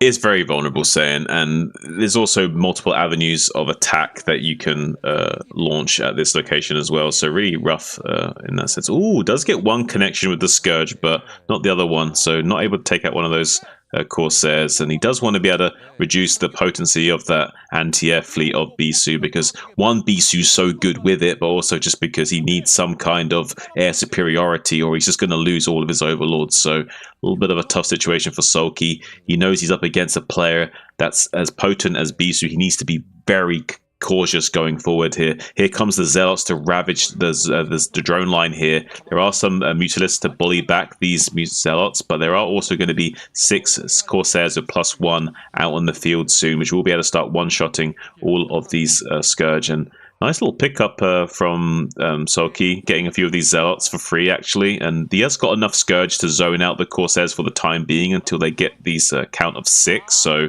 it's going to be reigning supreme momentarily. But here come the 6 Corsairs now. Now Bisu's ready to mean business and to basically ward away Sulky at a moment's notice and start gunning down these fleets of Scourge. I guess he is giving himself a little bit of an opportunity here. Sulky is with the mass Scourge. It's not a great opportunity, but it is a possibility here that he hits like every Scourge and kills every Corsair. Then he can just really dominate the sky. And if he does that, then there's not going to be anything that Bisu can do to attack for a long time. And that way, Sulky could potentially get a 4th out. He could really drone up hard and get himself into some lurkers and into a large number of Hydras. So there is that possibility, but the moment that all of the Scourge die and none of the Corsairs die, it's just game over. There's nothing you can do. So a real momentum play or kind of a coin flip-ish play here especially with the way that AI works for the Scourge. You never really know if these are going to connect or they're going to just spin around. Here we go, connecting quite a bit of these Scourge. Wow, this is actually a lot better than I expected. Getting quite a few of these Corsairs, but there's still 5 here left on the field. Yeah, Bisu's been like pumping these out non-stop, saying so.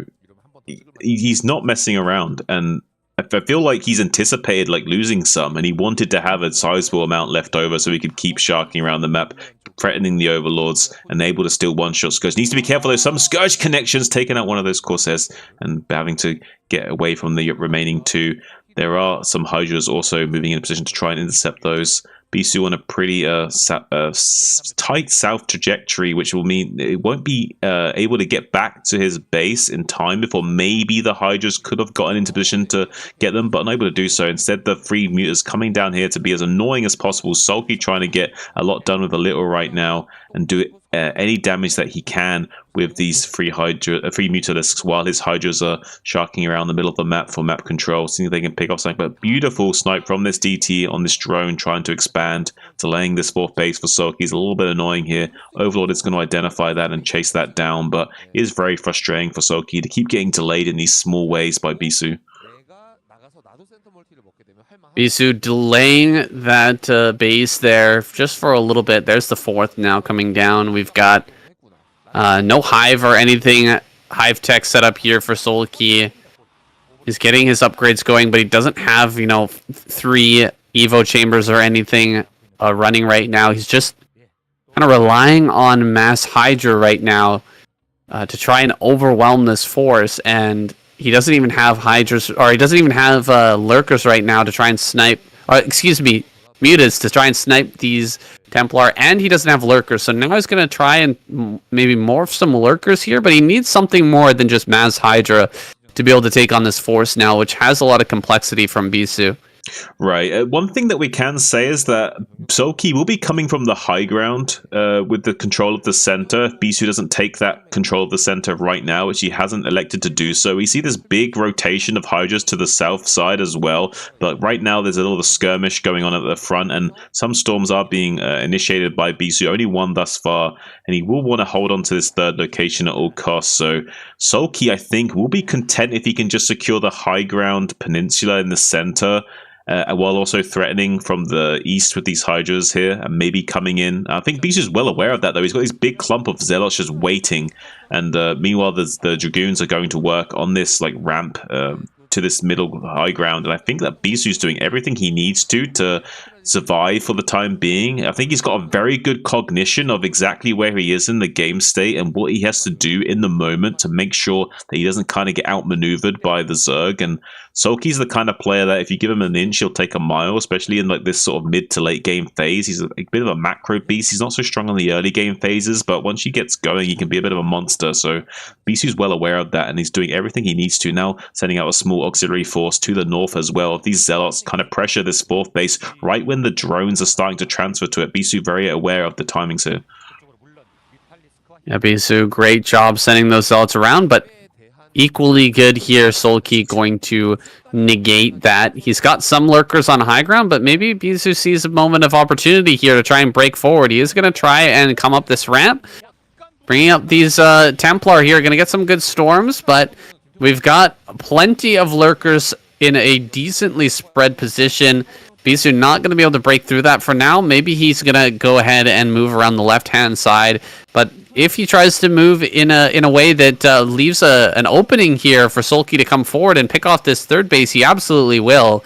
And he's just threatening that counterattack right now, so forcing Bisu back once again. I think Sulky has done a really great job of navigating this. It felt like, he was just producing a ton of Hydras and Lurkers and kind of neglecting really droning up into that 4th base, but now he's got a great saturation here.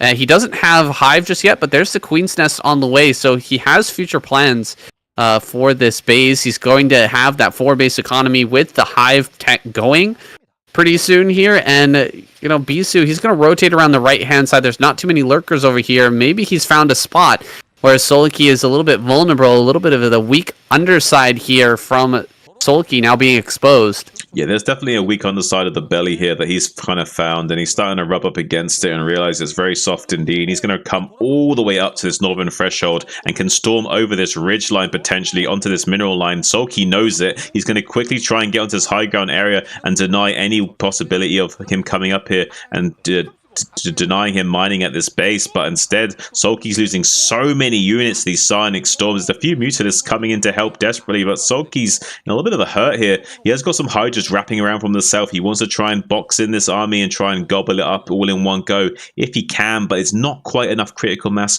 of units for him to do that from that southern threshold. He's going to try anyway, but Beast is already ready to take that high ground position away from him and get out before he gets crushed. So Bisu's well aware of the position himself and kind of navigating this flawlessly as he rotates around and avoids critical damage. But luckily for Sulky, he didn't take too much damage at this expansion, so was able to push him out. Here comes a big counterattack at the third base of Bisu, crushing some of these cannons and rushing in to try and snipe some of these High Templars as well. Sulky looking in a good position here as he snipes almost all of those High Templars, one remaining of 8 HP, but no Psionic Storm remaining. Now going to rotate out with those Hydras and retreat. Some skirmishing storms in the center of the map as well, as Sulky wants to take this high ground position away from Bisu once more. But there's a big clump of Dragoons ready to fight this Battle Zerg army while he's teching into high. But there's a big clump of Lurkers and Hydras all on top of each other. If only the High Templar could just get in range to Psionic Storm. Here it comes, big Psionic Storm finally blanketing onto those forces and getting cleaned up here soon.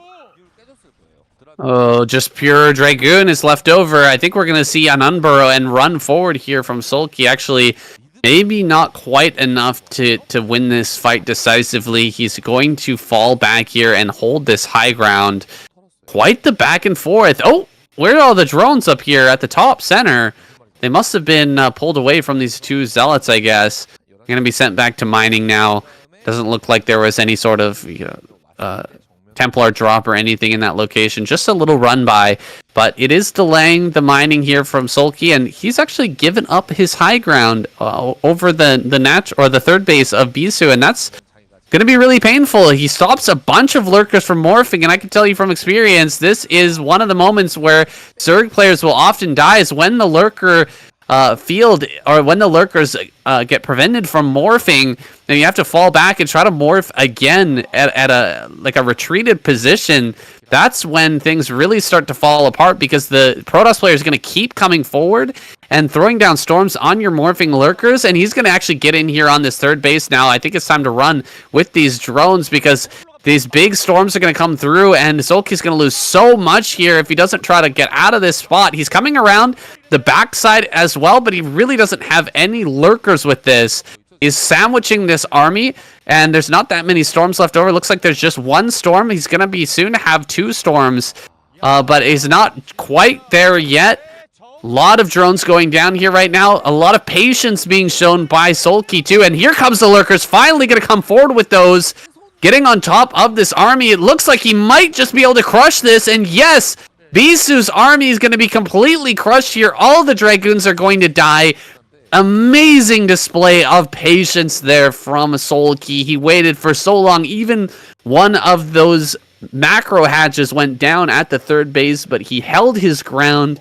He kept his cool, and he eventually brings together enough forces to overwhelm that attack. Wow. Sulky just put him into an elaborate triangle hold and just choked him out in the end there with that final pincer maneuver. Great composure from Sulky, like you say, saying really impressed by him in this game, really showing his caliber against the likes of Bisu. Kind of navigating around in the middle now. He's got some Hydras on the right-hand side, distracting Bisu's army, while the rest of the Hydras come on the left-hand side, coming into the third base natural to try and take out some of these cannons, opening up this position, maybe even sniping some of the probes and the Nexus 2, forcing Bisu to rush in here to defend, and these Hydras are going to try and get out now, but there is a Psionic Storm going to be blanketing their retreat. Does take a lot of their HP down to the sort of mid to low range, so need to be careful with those Hydras. They are very softened up right now, some of them, so need to kind of like stay away from this main battle force of the Protoss. There's a lot of infantry units here and a lot of Psionic Storm available to Bisu coming forward out into the middle of the map now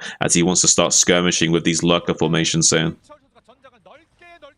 The lack of the fourth base here, that pick off, the counterattack is going to be repeated here by Sulky, who's going to get on top of this Nexus. Bisu doesn't have anything over here. He's going to have to just cancel. That is a huge win here for Sulky. He's going to be able to stay on this kind of battle Zerg with just now adding on a bunch of Lings and maybe getting Crackling upgrade going as well. Whereas Bisu, I mean, he hasn't managed to get into this late game. He's only on one base now. One base mining is not going to be enough to deal with late game Zerg player with 4 bases. It's just, he's going to eventually fizzle out here. I mean, I feel like we've said all of this before, though, in that game versus Soma. We'll see if Bisu can hang on here for long enough for Sulky to dry out. Right now, I just don't see it happening, though. One thing I will say is that the way the macro hatcheries at the third base for Sulky are laid out, it makes his army trickle through. So there might be a situation where Sulky just starts rallying his units out and they will come in like a big long streamline, and maybe that makes it easy for Bisu to storm them in a big conga line or something like that could happen. But yeah, it is hard to foresee that to come into fruition. But we do see Bisu making a good play of it. He's trying to get his army set up in the right hand side of the map. He needs to get this 4th base finally up in line, but unfortunately for him, there is 4 bases he has to contend with for the Zerg player already. So yeah, I'm not too sure how he's going to navigate this. I really do love these PVZs where, 3-4 base Zerg and Protoss battling it out over and over again with Storms, Hydras, Lurkers, and Zealots. It's so much fun to watch, and this has been one of the closest games of this series. We've got a bunch of Templar moving forward here, and another base going to go down now for Sulky in the top left. So we're actually going to get beyond even that kind of mid-game craziness now into sort of a deeper late game here with +2/+2 done for Sulky, +2/+2 done for Bisu as well. A 3rd upgrade should be on the way for both players as they have access to those. Bisu now on 4 bases here. I mean, he's roaming around the map, but I don't see anywhere he can break anymore with these defilers coming out. I think we're going to really go into late game. I think so, Saiyan. And it's going to be a split map situation where Sulky just takes the entire north of the map here, but this is going to be really tough for Bisu. There's going to be so many cracklings for him to have to deal with, and with plagues after plagues being coming out from Sulky, I don't know how Bisu's going to be able to trade efficiently here. Like the other game, I could kind of see a window of him coming through and surviving and taking out the Zerg. Right now, I'm not seeing it as clearly as before. There is a path to victory here for Bisu.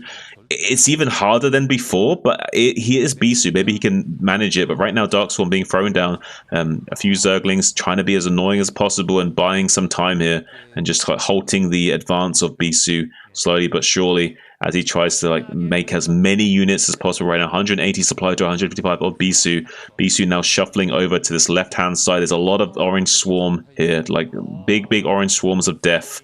No player really likes to see that unless you're Zerg, so unfortunately for him, he's going to be in a little bit of a precarious situation. Some chili sauce being laid down on his infantry as well, so the plagues are going to be so difficult for him to be able to trade with, as all of his units are going to be so softened up and just completely melted when they finally do run into the big line of lurkers and sunkers. It's going to be very difficult for Bisu to break into these expansions, so Sulky's going to be able to get all these bases up for free, essentially, while Bisu tries to macro up his way to 200, but by then I think there's going to be a Sauron Zerg waiting for him, Saiyan.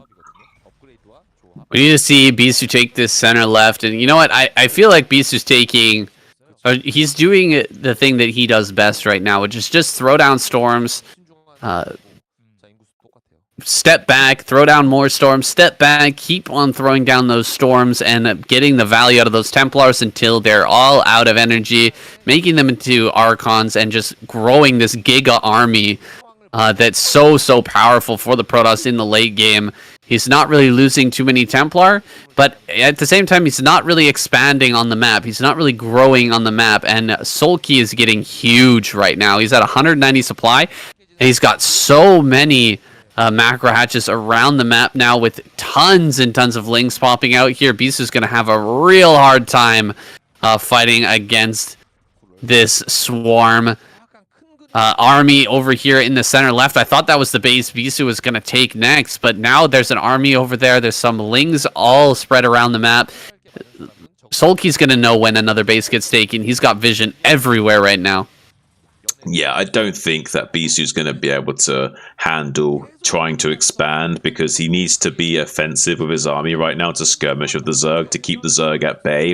He can't really afford to defend and attack at the same time. So right now, beautiful Sonic Storms going down onto the Zerg army. Sulky, though, just rallying in floods of units, has so many in reserve. And these Dark Swarms are being so cost efficient for him right now. Just a few cracklings underneath, slowing the advances of beautiful Sonic Storms on this. This is what I was talking about earlier, this sort of like conga line, because of this Sim City here, saying it kind of does make it easy for you to storm the Zerg army, because they kind of trickle in a big long line like that. So there was one thing that I thought that Bisu could win later on, was by clumping up all these units on this base and just like storming them over and over again as they come out in a little trickle here.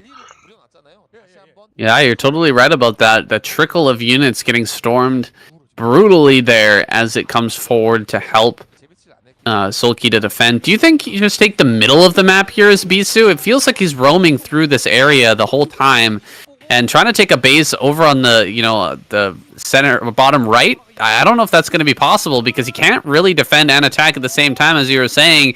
Pretty good storms coming down here. Archons are getting picked off by some of these Hydras, but that Defiler goes down without dropping a Dark Storm here.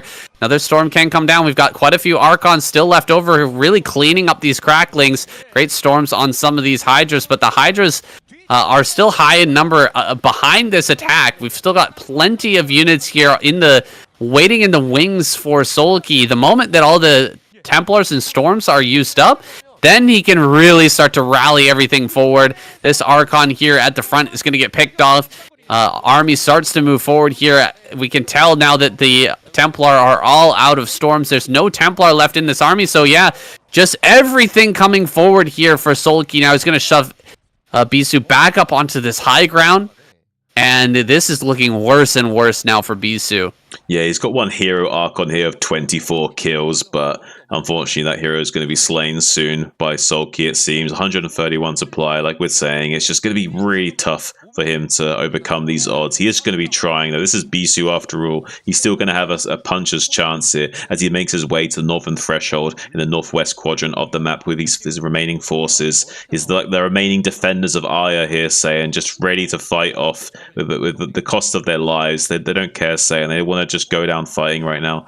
Death in combat is probably like the biggest glory that these Protoss forces could ever hope to achieve. So they're going to go down in a blaze of glory right now. Shuttle, though, being sniped by the Hydralisks on the eastern side. Beautiful Sonic Storms blanketing the forces of the Swarm to the north, but it's going to be a little bit too little too late. Dwindling in supply, 90 to 140 now. Bisu getting dried up as he desperately tries to cling on to life, storming the Zerg forces, but unfortunately it looks like Aya is going to be overrun here again, as history seems to be slowly repeating itself, saying.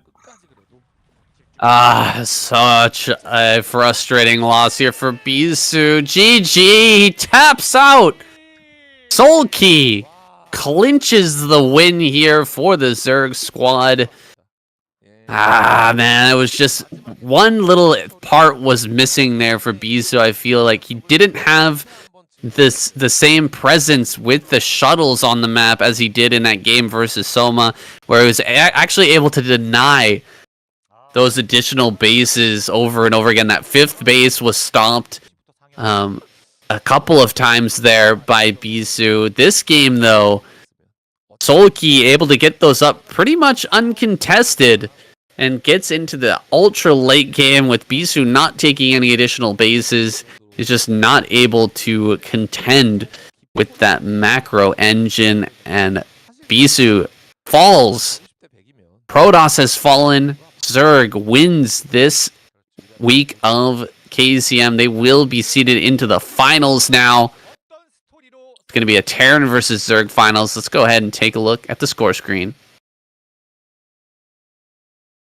I'm gonna have to cut something out of there. I don't know. I didn't know where I was going. I didn't know where I was going with that. No worries. You can clean that up later in post production if you need to. Let's see. What do we have here? There we go. Okay. All right. Final words. What do you want to say? Whew. I need to go take a leak while I think about that. That's crazy, dude. I'm really excited for the TVZ finals though. Like I really like PVZ, but I love nothing more than TVZ. So I'm like super stoked for that. We should definitely talk about how much of a monster Bisu is, and but we definitely shouldn't try and remember the games before that, because there was a few notable games before that. Like I need to take a leak, but yeah, there was a couple of notable games before the Bisu series that we also should mention. 1 second. Sure.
Oh, I can't.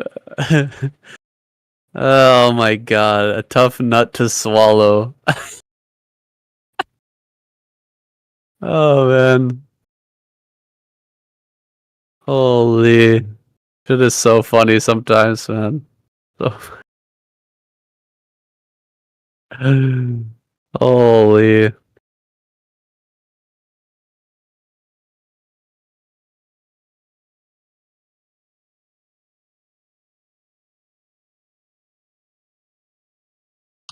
Yo, Sam. Yo. I heard you say funny sometimes. I said you're so funny sometimes, man. Not just referring to the when you said it's a tough nut to swallow.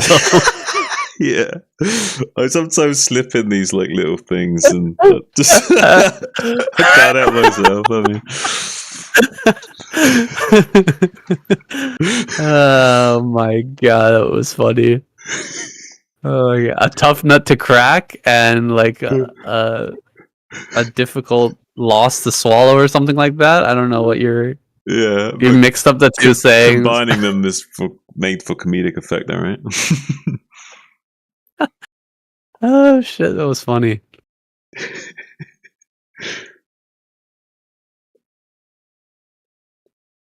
I think we had some. We had some really exciting moments during the cast, and we had some pretty funny moments as well. So that's a pretty good cast overall, I would say. Yeah, that was good. We can be happy about that one. I mean, I'm sure there's going to be room for improvement, obviously, like every cast. Uh-oh, what have I got here? Hold on a second. What's this? What's that? Oh, by the way, Sam. Uh-huh. I was, I took some feedback on some of the comments we had on the recent video. I tried to a few times I managed to catch myself not explaining something too much. Cut back on some of the fat off of what I was talking about a few times. See if I could bounce it out. Hopefully that will translate for them a bit more. Yeah.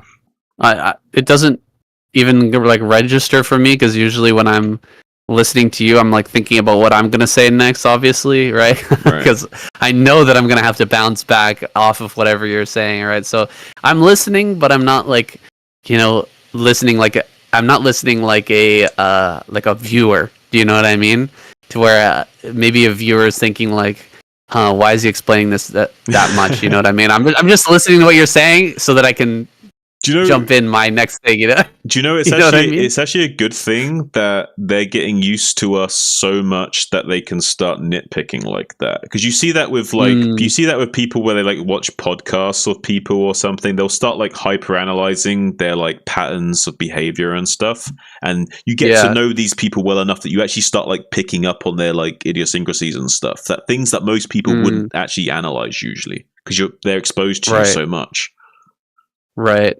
So then, but that's good for you because as long as you take it in like a constructively criticizing way, you can then grow a lot from that because you can pick up on the things that have a lot of merit and like be like, yeah, he's got a point there, like he's valid there, and you can actually really improve because they're hyper aware of the things that you don't even notice you're doing sometimes.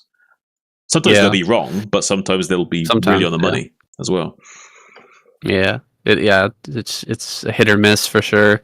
Criticism on YouTube, but yeah, as long as you don't take it personally and just like look at it objectively, like, oh yeah, maybe something there, or like, oh no, you're just full of shit.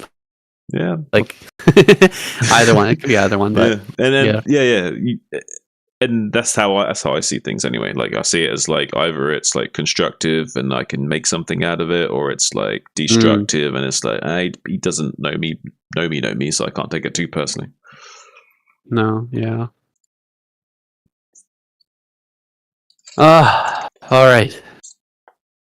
Wow, that was a great week, man. A really great week. Fuck yeah, dude. Bang. We're gonna wrap this bitch up. All right. Oh, we should mention briefly about like maybe you could mention about Soma's Hydra busts and stuff beforehand. Oh, you might want to, I don't know, like we don't have to say much about it. Like we could just talk about like we saw, because I mean like talk about what happened before Bisu started kicking off. Yeah. I took a look back. I saw that I had 2 videos. One of them was like 4 minutes, and I remember that was or 1 minute. And I remember that was from when your voice was fucked up. But then I had another recording that was only 1 or 2 seconds. And I was like, "Oh no, did something happen?" But it was okay. We were fine. Oh god, can you imagine? Got all the videos. Imagine. Yeah, just we'd have to go back and re-record 1 game probably. Oh, man. That'd be annoying. Yeah. But I think we're good. We're all good. I've had worse. I've definitely had worse. Well, we've had worse actually. yeah. Oh, I would have it on my stream though. Actually, wait, would there be a way I could like link you up with my stream because I'm recording? It just 1 game would be a little bit weird in terms of audio. Maybe I don't know. Maybe because I'm not using. I'm sure my voice sounds a little bit strange coming through Discord right now because I'm not using the. Sounds pretty good though, honestly. Does sound good? Okay, that's good. I mean, you could be the judge of that if you want. You can always just go and look at what my VODs look like on my live, and you can listen back to yourself on the KCM ones. Yeah, sure. Yeah, I can check it out, but I don't have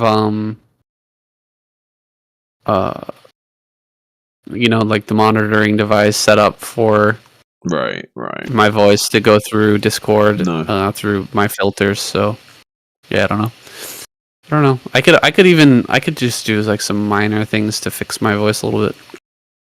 I just wondered if that'd be like a good backup in case something did go wrong. You could use like a splice from my VOD as like a backup to replace that 1 game or whatever if you needed to. Yeah, that would be good. That would be good. Yeah.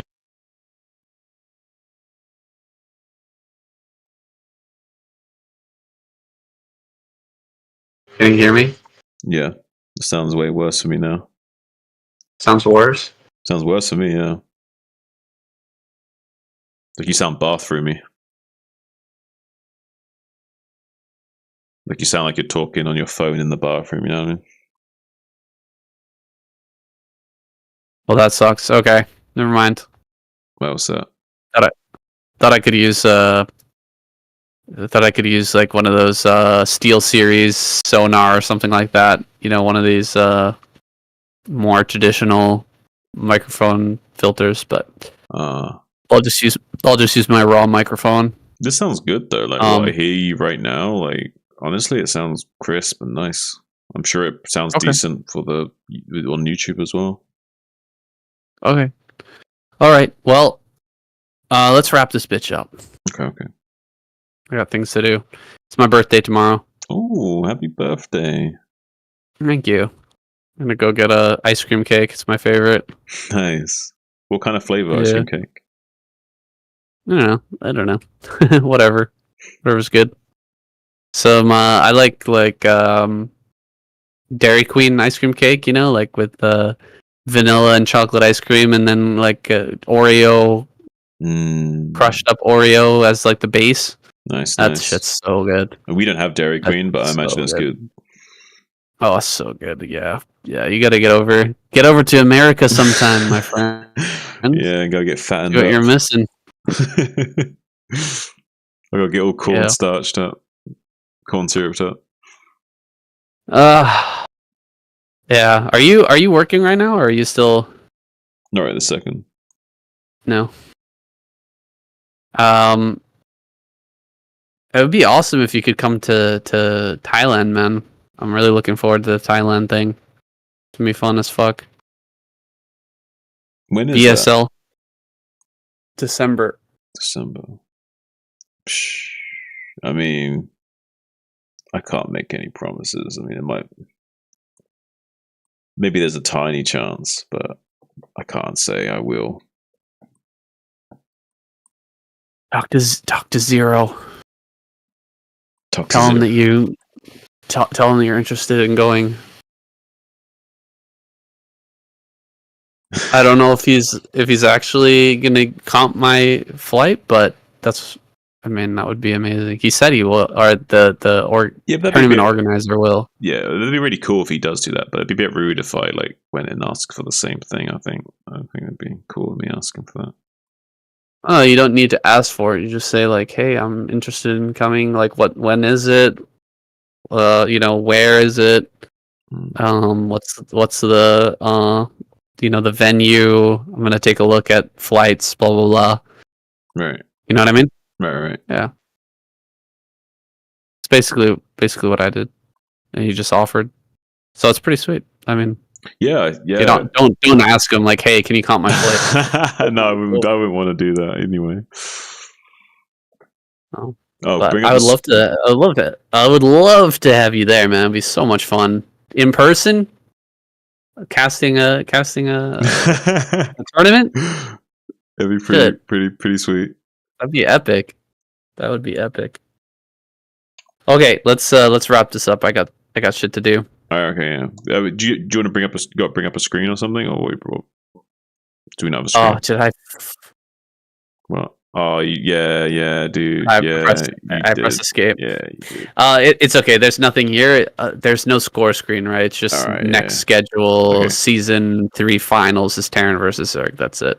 Right on. And it's going to be on 9/6. So next week on Wednesday. Yeah, sounds good. Korean time. Okay.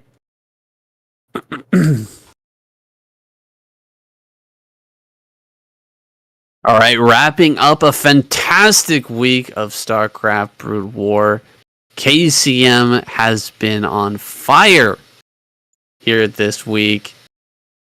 This 2023 Season 3 semifinals was basically all we could ask for. A ton of great games. Of course, you've got to mention that Soma versus Bisu game, but also Hero versus Snow was amazing as well on Invader. That was a great game. We've had some amazing games today, and I really liked seeing the sort of new age 3-hatch Hydra busts that we saw today as well by the likes of Soma, and really showing us just new ways of handling these early game phases, just pure speedlings into slow Hydras. To make those Hydra busts work against the gateway first openings, and then Bisu, this sleeping dragon who's never quite sleeping. He's always got one eye open on the StarCraft scene, kind of like Flash, but this is different kind of dragon. This is the patriarchy Protoss, the real king, just scaring everyone and slaying queens left, right, and center, and revolutionizing this matchup and showing us why he is one of the best in this matchup, and coming back the way he did. And he was looked like he was like down and out, and he managed to, against all odds, come back in that game and against Soma and start stomping the rest of the lineup, and was very close to also stomping out Sulky, and wasn't quite able to go the distance, I would say, but certainly showing us his potency in this art form that is PvZ, and making me really excited to see the finals and what kind of quality games we're going to see there. And I do overall prefer TVZ to PvZ, so I'm extremely excited going forward to the finals here, Sam. Yeah, the Terrans have been so dominant, but Zergs are looking fantastic as well. You know, they always bring a great lineup. I'm wondering what kind of Terrans we're going to see here for the finals. What do you think about that? Who are we going to see brought out here? I think there's so many good choices. You have to bring light. There has to be considerations for Royal, JYJ, Rush, Sark. There's so many good names that the Terrans can definitely field a really scary squad for the Zergs to have to worry about here. Is there any names that you can think of that I've not mentioned that would be on that list? But there's definitely like a good 5 or 6 Terrans that are really strong that they could bring out here. For specifically Terran versus Zerg play, yeah, you gotta throw in light there. Maybe an Ample could be thrown out as well. Ample's been doing really well lately. Sharp is amazing as well. There's just so many good Terran players besides the ones that you and I both mentioned that could be brought out here. It's going to be a very tough finals. That's going to be coming up on the 6th of September. We'll probably have our translated version out to you guys on the 7th or 8th.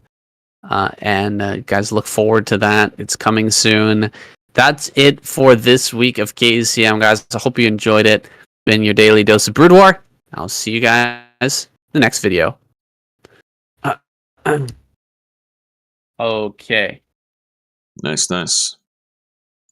All right, man. I gotta rip. I gotta go. But it's been fun. That was a great series, man. Yeah. That's so much better than last week. Holy.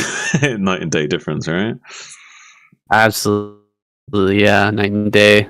Yeah, really good quality. Really, games, really good. Really good cast as well, I think, overall. Yeah, I think so too. All right, man. I'll talk to you later. All right, man. Peace. Have a good one. Bye. Take it easy.